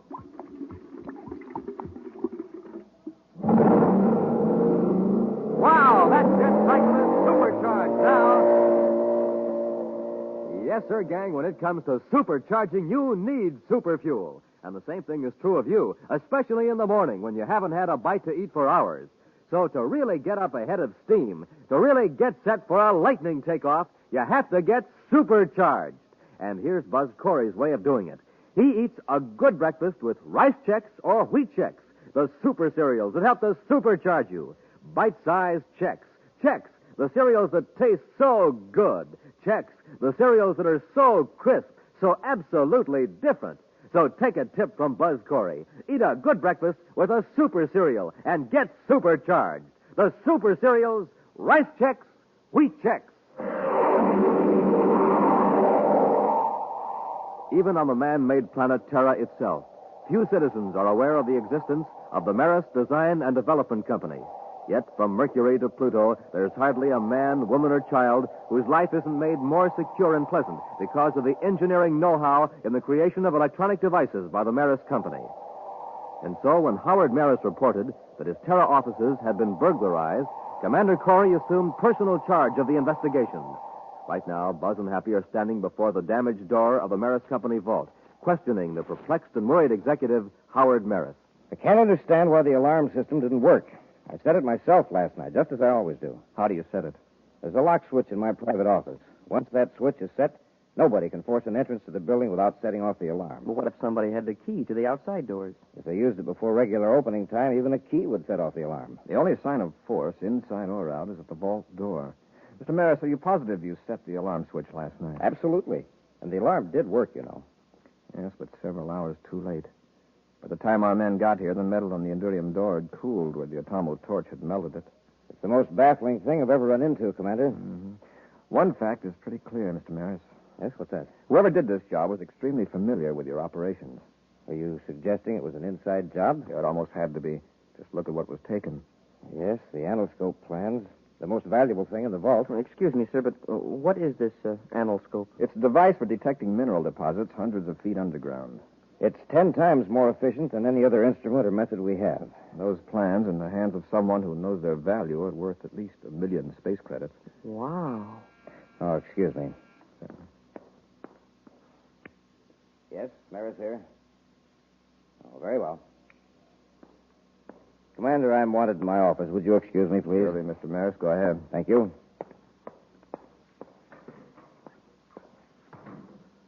Well, Commander, if it was an inside job, why did the thief have to use an atomo torch on the vault? He got into the building without setting off the alarm. The alarm didn't go off until the thief was safely away. If I didn't know Immerse so well, I'd suspect him of being involved in the robbery. Well, how about his chief engineer, Cheller? They've both agreed to a brainograph test. I think they'll pass it. They've worked with Robbie and me on top-secret projects a number of times. Immerse and Cheller are exceptionally honest. Well, the security department men have gone over everything and haven't found a single clue. What's the next step? The brainograph. Excuse me, sir, but have a look at this. What? On the floor of the vault here, it looks like broken glass. It is. Somebody dropped his glasses. Gather it up carefully, Happy. Yes, sir. Well, there's hardly anything left but slivers. Don't cut yourself, but get all of it. Hey, Maris doesn't wear glasses. Neither does Cheller. Happy, don't mention this to anyone. We'll have a check made on Maris employees to see who does wear glasses. I hope there are enough large pieces there to tell what the optical formula is. I've got it, sir. The pieces are in this piece of paper. All right, Hap. We'll turn it over to the lab. Goodbye, Stokes. And so long, Maris, and thanks. Don't mention that any time. Now, Commander, you mentioned a brainograph test whenever you're ready. Fine, Mr. Immerse. By the way, the man who just left, he looks familiar. Oh, that was Ward Stokes. He's a precision machinist. Does special assignments for me from time to time. Oh, sure. I remember him now. About a year ago, Major Robertson had him work on a special viewscope for the security lab. Oh, that's so? I had him in mind for the anoscope job. Did you discuss it with him? Oh, no. No, I wouldn't do that until I'd checked with security. That's our standard policy on really important jobs. Stokes just dropped in, pick up an instrument case he left in my office. I see. Your man, Captain Scoville, talked to him. Captain Scoville and his men will remain on duty here for a day or two, Mr. Immerse, checking the alarm system. Yes, Commander, I understand. They won't interfere with your regular operations any more than they have to. Now, if you'll get Cheller, Happy and I will take you to headquarters for the brainograph test.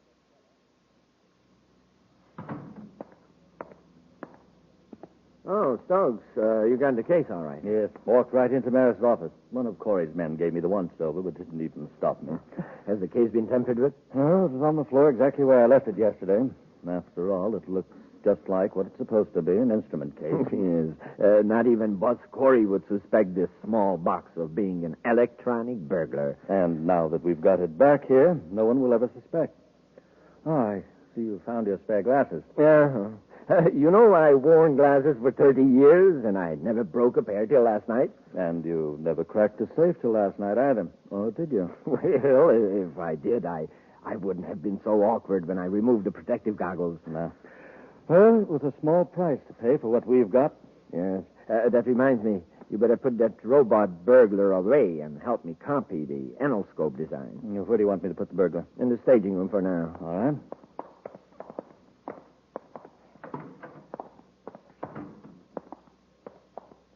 This stage set's a great piece of work, even if I do say so myself.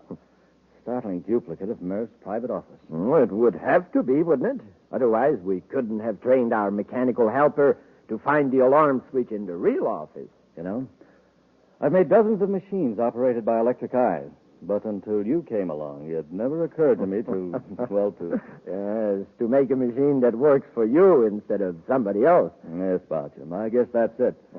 The toughest part of the whole job was getting a hold of Maris' burglar alarm key long enough to make a duplicate. Maris doesn't suspect us. Corey doesn't suspect us. I'd say we pulled it off without a hitch.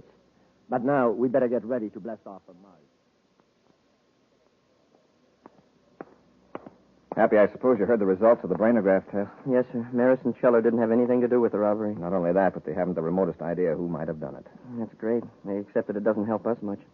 Oh, how about the fragments of glasses? Well, the lab couldn't tell a thing. The boys did their best, but the pieces aren't big enough to indicate the optical formula. Oh, well. Maybe it wasn't a thief that dropped it there anyway. Maybe not. Maris says that he and Scheller are the only ones that go into the vault. We would get this clue just when our chief optical expert is in the hospital. Dr. Pricer? Yes. I contacted Pricer and showed him the fragments on the telescreen. He thinks he could determine the lens formula after he's out of the hospital. When will that be? In 10 days. You know, I think I'll take his suggestion. Pricer says this man Stokes might be able to help us. Stokes? Oh, the fellow Maris was talking about? Yes. Stokes helped Pricer on some high-precision optical work a while back. Pricer thinks he's great. He could well be, with both Maris and Pricer raving about him. Now, let's pay him a visit, Happy, and see if he can put our glass jigsaw puzzle together.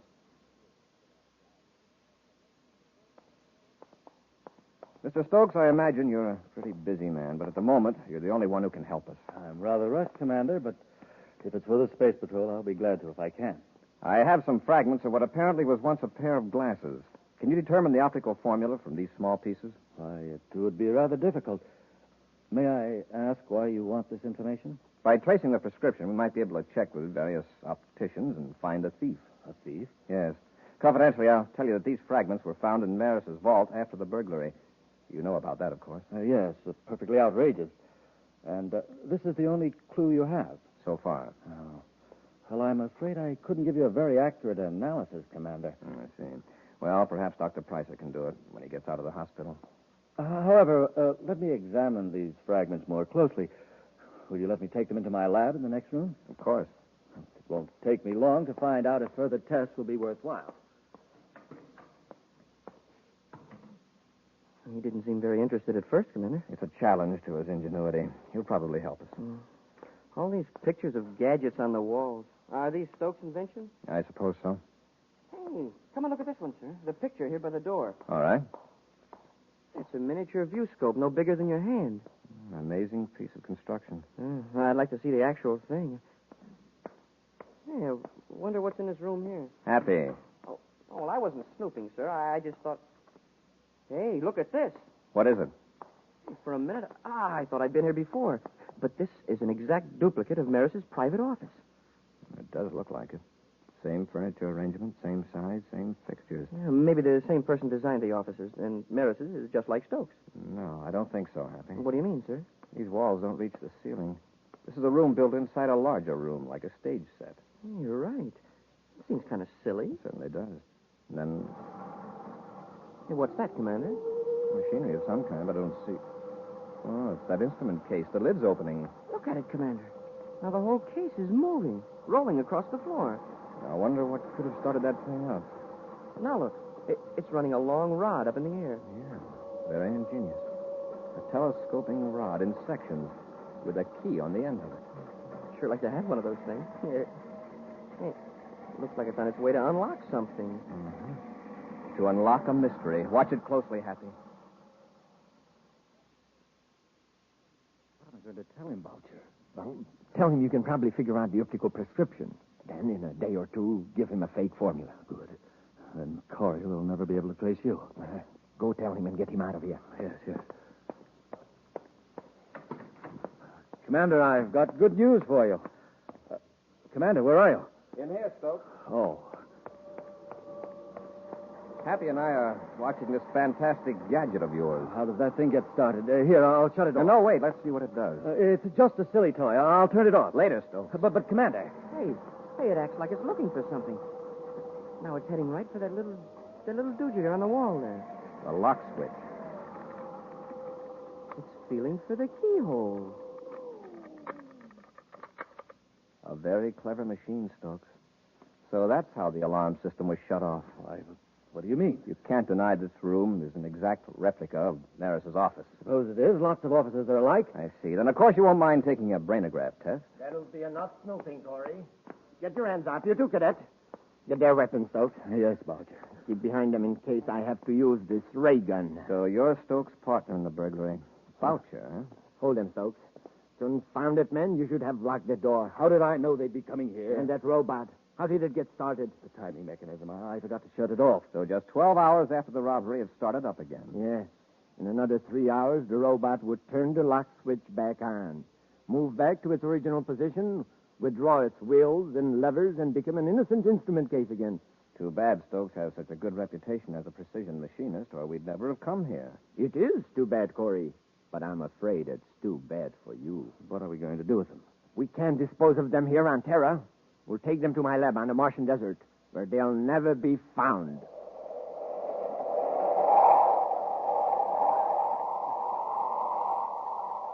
We'll be back with Space Patrol in just a moment. Say, gang, listen to this boy going to the breakfast table. He doesn't care if he ever gets there, does he? He doesn't like his breakfast cereal, that's why. No zip, no lift, no flavor. Now, here's a girl. Listen to how she goes to breakfast. She doesn't even bother about going. Same trouble. A cereal dull as can be. No taste, no tang, no nothing. Now, here's another youngster going to breakfast. No wonder he's in a hurry. He's really going for breakfast, because this fella does what Buzz Corey does. He has a checkerboard super cereal for breakfast every single morning. Rice Chex or Wheat Chex. The cereals with that modern bite-sized design for easy eating. And boy, it's not just the size that makes Chex easy to eat. It's that flavor. Man, oh man, Chex have a flavor that keeps that spoon of yours going up and down, up and down, up and down until the cereal bowl's empty. So get the cereals that have you sprinting to the table for them. The super cereals that help to supercharge you. Rice Chex, Wheat Chex. Buzz and Happy have been captured by two criminals who stole designs for a valuable new mineral detection device from the Maris Design and Development Company vault. The thieves, Stoke and Boucher, have locked a space patrolman in a compartment on a spaceship and are heading for a hideout on the Martian desert. Certainly aren't taking any chances, sir.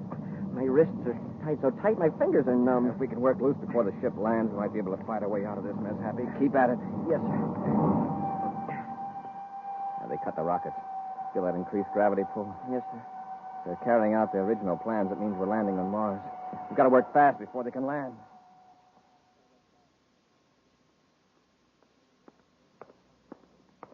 Unlock the compartment, Stokes. I'll keep them covered. All right. Now, you two on your feet. Let's check these ropes. Turn around. I said turn around. When I say something, I mean it, Corey. I'll remember that, Boucher. With the little time you got left, I suggest you dwell on more pleasant memories. Okay. The ropes are still tight. Get moving, you two.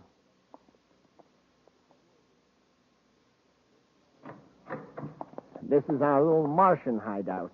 Sure is a filthy little hideout. Well, maybe we'll let you clean it up before we do away with you. Let's get some heat on. I'm freezing. Stokes, you're going right back to the ship and blast off for Lowell City. You still think I should make contact with Thorpe? Yes. I'll stay here and guard Corey and the cadet until everything is set. Leave the designs here. I'll put them in the cupboard. All right. If you find everything safe in Lowell City, then make arrangements for getting the money from Thorpe, and we'll hand over the design. When do we get rid of Corey and the cadet? Just as soon as you get back. Nobody will ever find them out here in the desert. You better get going. Oh, I wanted to ask you a couple of things. Come out to the ship with me. Well, all right. I don't imagine you'll want to leave, Corey. But we'll lock the door just in case.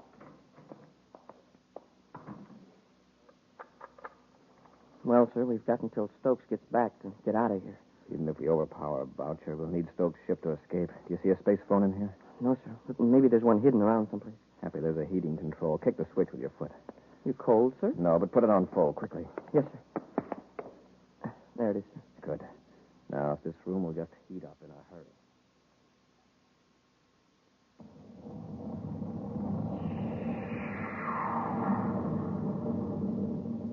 Well, there goes Stokes. Now, when Boucher comes into this heated room, I have a hunch he'll have some trouble with his glasses. Huh? Coming in from the cold air, they'll fog up just like the windows. Hey, yeah, then we can rush him. The best we can hope to do is knock him down with a headlong dive until we can get our hands free. Here he comes. Get ready. Yes, sir. All right, gentlemen. Now we'll just relax. Oh, you got the heat on. I told you space patrolmen were hardy souls accustomed to cool. Confound it. My glasses are... Okay, Happy? Hey, get off of me. He dropped his gun, Commander. Take it out of the way. That's it. Can you handle Boucher with your hands tied, sir? I won't have to. They're loose, Happy. All right, Boucher. Let go of me. And stop struggling. On your feet. I'll take the gun, Happy. Boucher, untie the cadet. Wait till I get my breath. You knocked all the wind out of me. It's all right, sir. The ropes are working loose. Good. Boucher, is there a spacephone in this building? No, there was a portable set on the ship, but I forgot to bring it in. We'll just have to wait till Stokes returns. You'll get a nice surprise when he walks in that door. Should we tie Boucher up, sir? That might be a good idea. We won't have to watch him so closely. Boucher, get away from that cupboard. I'll get him, Commander. They're not there. They're gone. What are you talking about? The anoscope design. Stoke never put them in a cupboard. I saw him walk over there. He double-crossed me. The dirty rat. What good would they do you if they were there? Don't you see? Stoke isn't coming back, and we're stuck here. He's right, Happy. This puts all of us in a tough spot. Boucher, how far did you say it was to the nearest city? 100 miles. 100 miles of desert. We don't have any way to call for help. We'll die out here. We only got food for 2 days. Maybe. But we're not going to stay here. Let's take what food and water we can and start across the desert. On foot? We could never make it. We're going to try it. Now, where's the food locker? Come on, Boucher. You're lagging behind. Don't make me walk anymore, please. You've got yourself into this mess. We're going to keep moving. All right. I'll try to make it. That's it. Now stop blubbering and save your breath. Hey, these green plants are all around us. They're lichens, Happy. In the Martian summer, they turn rust-colored. Stop. Wait. Now what? I feel sick. Something's wrong with my throat. Well, I don't feel so good myself, but we've got to keep moving. Hold on a minute. There's something strange in the air. It's dust coming up from the ground, sir. Every time we step, a little puff of dust spurts up. It's from the lichens, Happy. They're spores. Spores? Yes, tiny cells from these plants. This kind is poison. What? It's getting into our throats, lungs. Let's get out of them, quick. But we've got to keep on going. The plants stretch for miles in all directions except behind us. Well, then let's go back. We can't go back.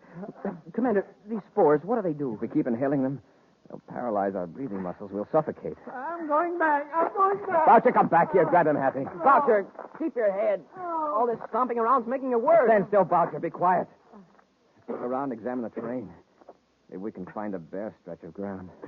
It's hopeless. We're trapped. Trapped on the desert. I said be quiet. See anything, Happy? No, sir. Except that low hill there. It seems to be a tower of some kind. Yes, a power relay tower. There's one every 20 miles. Maybe there's a spacephone at the tower. If we can get there, we could call for help. That's worth a try. Come on, let's go.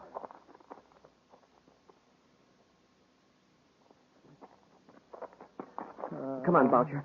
Just a few yards more. I chest. I can hardly breathe. I don't see anything that looks like a spaceophone, Happy. Neither do I, sir. Just some wheels and gears. Those are to adjust the receiving and deflecting coils at the top of the tower. You mean we can't call for help after coming all this way? I'm afraid not. Then what good is this monstrosity? We'll all die here under the Look, tower. Boucher, lie down and rest a minute and keep quiet. Well, sir, by looking at the coils, can't we tell the direction to take to Lowell City? Yes, but it's straight across those poison lichens. Now, wait a minute. If we were to turn those wheels, it would interrupt the power beam. The beam would miss the next relay tower. Hey, yeah, they'd have to send somebody out to investigate. Well, then do it. Turn the wheels. Cut off the power. Boucher, do you realize that human lives may depend on that power beam? Well, what about our lives? Our lives depend on it, too. Turn it off. Well, what we might do, Happy, Turn it off. might deflect it slightly, just enough to register on the instruments at the monitor station. Well, how could we be sure we weren't turning it too far? See that dial? It points to 0. That means it's right on the beam. The red lines on either side are the danger limits. Here, let's release the holding mechanism. Now we'll turn the wheel carefully. The indicator's still on 0, sir. The control mechanism has a high gear ratio for accurate focusing of the beam. Now it's moving, sir. Halfway to the danger line. That ought to alert the maintenance crew. Now we'll spin the wheel the other way, back and forth.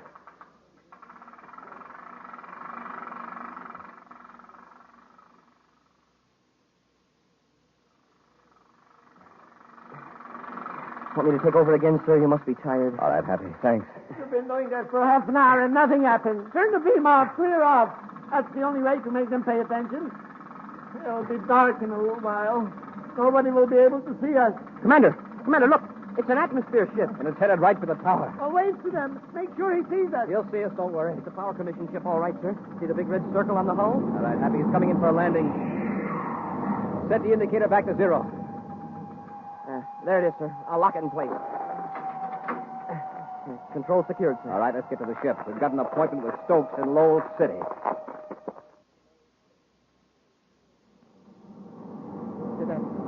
I told you and the commander how you can pick up Stokes and the man who's going to buy the design. They will go on my record one day. Oh, sure, but I'm afraid it's a little late now to start thinking about getting off easily. Happy, I just talked to a Lowell City space control on the pilot's spaceophone. They're putting a guard around Stokes' ship in case he tries to blast off. Fine. When do we get to Lowell City? In a couple of minutes. We'll turn Boucher over to the spaceport guards and go after Stokes and start.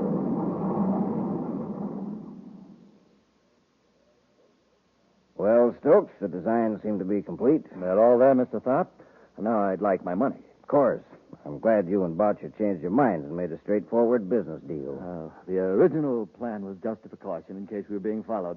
But everything worked out so well. All right, Stokes. I'll take those plans. Corey. Get Tharp, Happy. I'll handle Stokes. Yes, sir. Where do you think you're going? All right, Stokes. Had enough? Oh, yes, Corey. Let up. I've got Tharp, Commander. Keep them covered. I'll get the anoscope design. Yes, sir. All right, Stokes. Move over next to your partner. Just tell me one thing. How did you get out of the desert? Well, Commander, why don't we let Boucher explain that to him? It'll give them something to talk about for the next several years they're going to be spending together. We'll be back with an action preview of next week's exciting Space Patrol story in just a moment. Say, you want to hear something funny? Well, listen to this.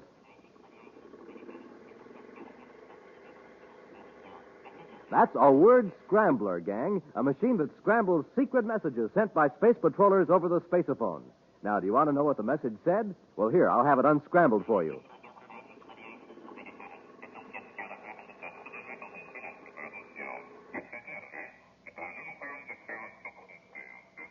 To get supercharged, eat a good breakfast with Instant Ralston. That's one of the most important messages a space patroller ever sent. Yes, sir, when you sit down to a good breakfast with good hot Ralston, well, boy, oh, boy, that's your day to shine. For Instant Ralston packs a wallop in every spoonful. It's rich whole wheat. Remember, rich whole wheat. That means it'll warm up your motor, tune up your thinker, help start off your day with a bang. Yes, that's the kind of start Buzz Corey gets. That's the kind of start you need to be a winner just like him. So come on, Space Patrollers, get supercharged. Eat a good breakfast with good hot Ralston.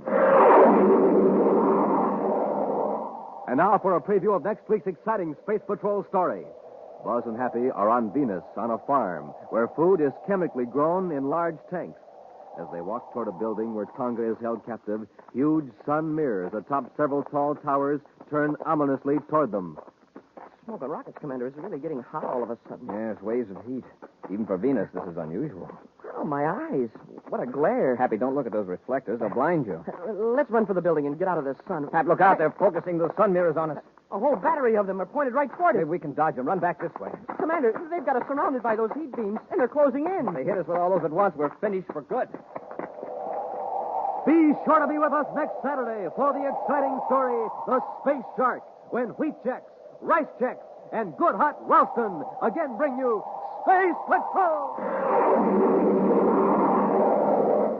And now here's a message from Commander Buzz Corey. Here's a little riddle. What is it that is scarce, valuable, and necessary, yet given away free? The answer is blood, the gift of life. Yes, when grown-ups give blood at the Red Cross Center, they don't receive money, but they do receive the wonderful, deep-felt satisfaction of knowing they helped save a life. Now, how would you like to help me get more people to save lives? Join my Space Patrol Blood Boosters. It's lots of fun, so how about it? Join today. Space Patrol, an original Mike Moser production starring Ed Kemmer as Commander Corey and Lynn Osborne as Cadet Happy, was written by Lou Houston and directed by Larry Robertson. Other players were Bela Kovac, Ken Mayer, and Norman Jolly. Dick Tufeld speaking. Now, don't forget to tune in next Saturday and every Saturday when wheat checks, rice checks, and good hot Ralston again present the new, exciting Space Patrol! And be sure to see another exciting Space Patrol story on your local ABC television station. Consult your... Welcome to Golden Age Radio. Rumble.com/C/GAR. Visit VeteransRadioMinistry.com for more videos like this.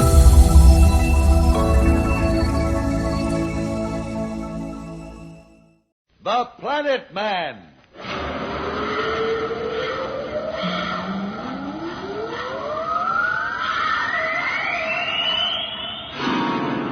The Planet Man.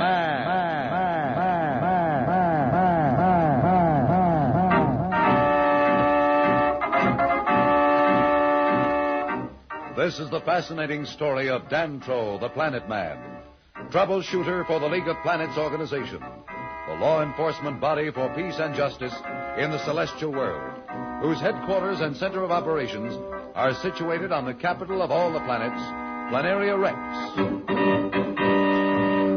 From Mercury to Pluto, wherever danger threatens the universe, you will find Dantro, the Planet Man, fighting for fair play.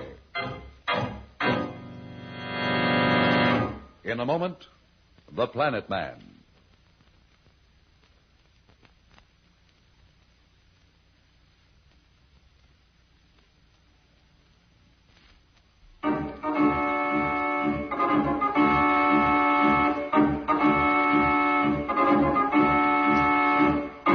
As you will recall, Dantro the Planet Man and Pat the Earth Girl were deep in the unexplored jungles of Mars, fleeing from Marston, ruler of the Red Planet. Back in his palace, Marston has just given the order to his representative on Planaria Rex to kidnap Pat's cousins Billy and Jane as hostages to make their uncle, Professor Darrow, help Marston conquer the Earth. As we see Dantro and Pat, they are now racing against time to reach safety and thwart Marston's foul plans. In another few minutes, we should reach that group of ruins. Can you hold out, Pat? Oh, don't worry about me. I'll be right behind you. Good girl. Dantro, wait. I think I saw something move ahead there on the left. Better keep our voices low. You don't mean it. Yes, I do. It's one of the mindless men, and I told you they hunted in packs. There must be more of them about, unless I miss my guess. They're all around us. If we're surrounded, we can't even run. That would be the worst thing we could do. Perhaps if we just go on and pretend not to see them, we can make the ruins before they close in. Stay close to me and try not to seem frightened. Don't worry. You couldn't lose me now if you wanted to. Besides, there's something I don't understand. What's that? If their minds have been destroyed, how can they know enough to hunt in packs to surround us? Why don't they just attack? They'll attack soon enough, and when they do, they never stop. Ooh, what's that sound? It's horrible. It means they're closing in. There's nothing to do now but run for it. I think I can see the ruins up ahead. Hurry. I'm running as fast as I can, but I can't last much longer. Hang on. Look out, Pat. This hole! No! Don't run, boys! No!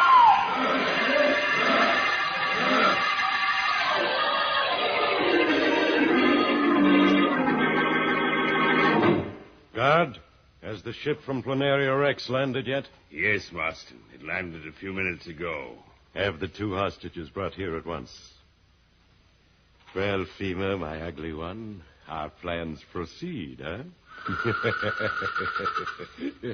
The Earth children are here, Marston. Hey, don't push her. That's my sister. Quiet. You're in the presence of the ruler of Mars. Be respectful. Oh, him? Oh, then you're the one who's responsible for us being brought here. You better send us back to Planaria Rex or there's going to be trouble. Shh, Billy. You shouldn't be so fresh. Your little sister speaks well, Brat. Hold your tongue, or you will regret it. You don't scare me, and neither does that snake with wings on your shoulder. What do you want with us anyhow? I am not in the habit of confiding my plans to children. Billy, I'm not afraid. Don't get him angry. Don't worry, Jane. He wouldn't dare hurt us. Dantro would make him sorry he was alive. Guard! Silence that brat. You leave my brother alone, you big bully. Unless you want the same treatment, hold your tongue. As for your precious planet man, neither you nor anyone else will ever see him or the Earth girl again. They've gone into the jungles that surround this palace, and no one has ever come out alive. Oh, Billy, did you hear that? He's saying that Dantro and Pat are dead. I don't believe Guard, enough of this. These 2 brats annoy me with their stupidity. If this is a sample of the Earth's young, we're going to have to teach them obedience when we have conquered their planet. Take them away. Shall I put them in the dungeons, Marston? Dungeons for those 2? Why waste the time? Just put them somewhere where I can't see or hear them. Children bother me. And guard, send my admirals in. I'd better see how my space armada is coming along. If I leave it up to their stupidity, something is certain to go wrong.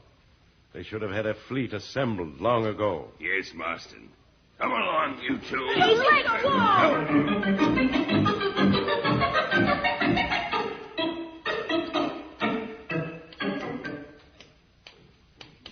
Billy, are you all right?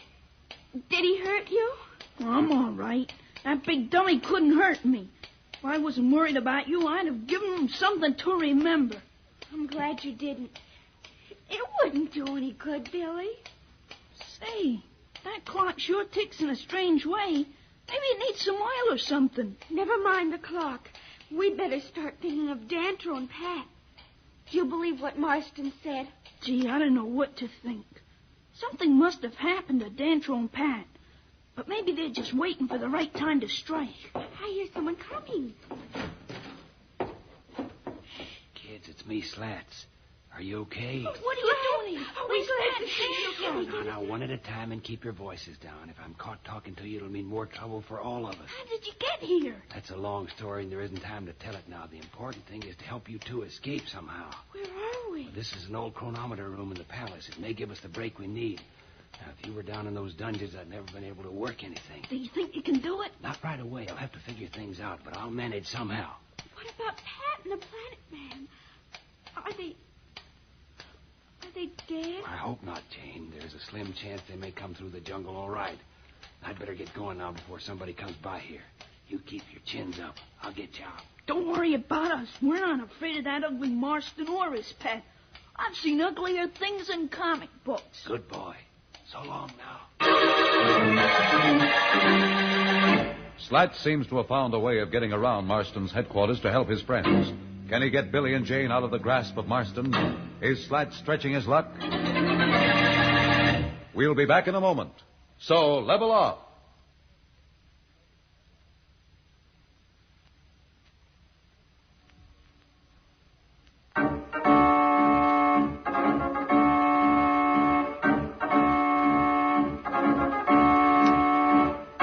When we left Slats, he had just contacted Billy and Jane in the palace chronometer room where they were being kept as hostages by Marston. Slats has promised to get them out. We find Slats now trying to figure out a way of helping Billy and Jane. Listen. I wish I was as sure of myself as I sounded, but I couldn't let the kids know the spot we're in. I can't wait for Dantro and Pat. They may never show up. If only I could get help from Planaria Rex. Say, why not? There must be a radio that reaches there because I know Marston talks to his representative there. If I can get to it for a few minutes, maybe I'll be able to reach Judge Augustus. He'll know what to do. I'll try it now. Where would it be? Near the throne room, I'm sure. Somewhere along here, there's... No, not this door. That's the council chamber. Maybe it's this one here. I'll try it. That's it. I knew it was here somewhere. Now, if I can only have a few minutes.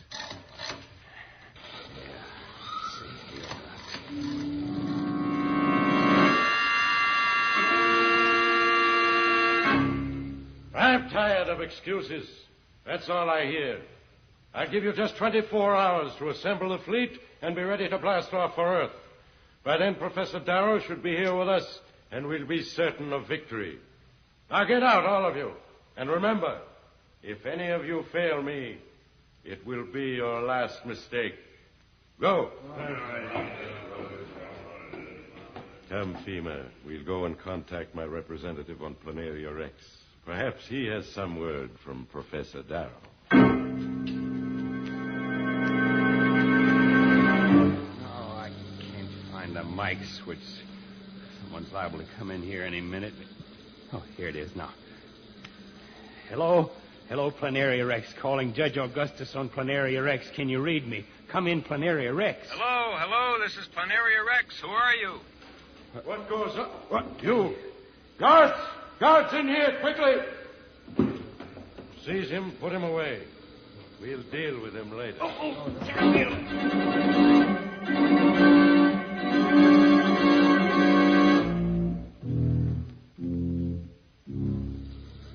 Pat! Pat, where are you? Pat, can you hear me? Dantra, where are we? What's happened? Did the mindless men get us? I don't know. We seem to have fallen into some sort of cave. At any rate, we're safe here from the mindless men. If they could get to us, they'd have had us by now. Do you have a light or something? I have some energy capsules for my flare gun. They took the gun when we were captured, but they overlooked the capsules. If I can find something to hold them with, I can use one as a torch. It'll burn for hours. Here's an old piece of metal of some kind. There, that's better. Dantra, look. It's not a cave, it's a tunnel. See, you can see the carvings on the wall. Well, it must be a part of those ruins. But I don't understand it. You must still be a mile or so away from the clearing. Seems to go back the way we came. I wonder... No, it couldn't be. What are you thinking? I was wondering if this could be a connection between these ruins and Marston's palace. I thought some of the foundation stones looked older than his palace. Do you really think it's possible? We're going to find out. Come on, we can't do ourselves or anyone else any good out here in the middle of the jungle. At least if we can get back inside the palace, we may be able to stop that maniac somehow. Well, what are we waiting for? Let's go.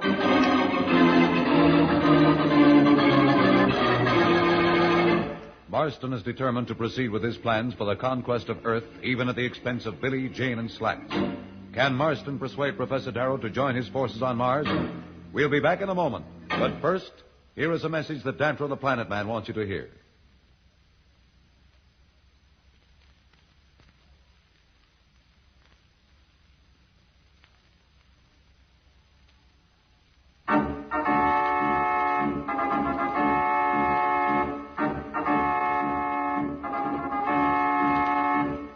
Tune in again for more transcribed thrills and adventures. Rocket millions of light years into space with Dantro, the Planet Man. The Planet Man.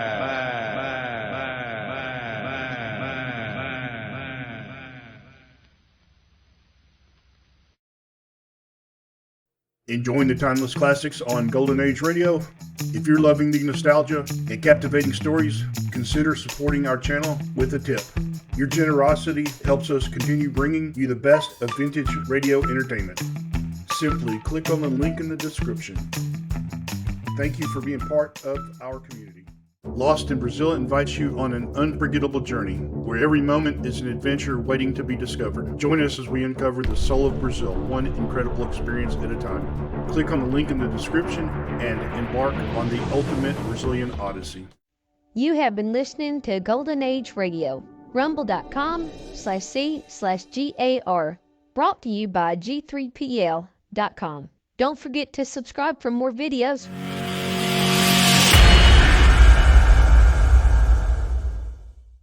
I would like to extend my sincere gratitude to Old Time Radio Research Group for their remarkable efforts in preserving and archiving the captivating world of old-time radio programs. Their dedication to safeguarding these precious audio gems ensures that future generations can relish the enchanting stories, music, and entertainment of the past. Their invaluable contribution allows us to step back in time and experience the magic of radio history firsthand. Their link is in the description below.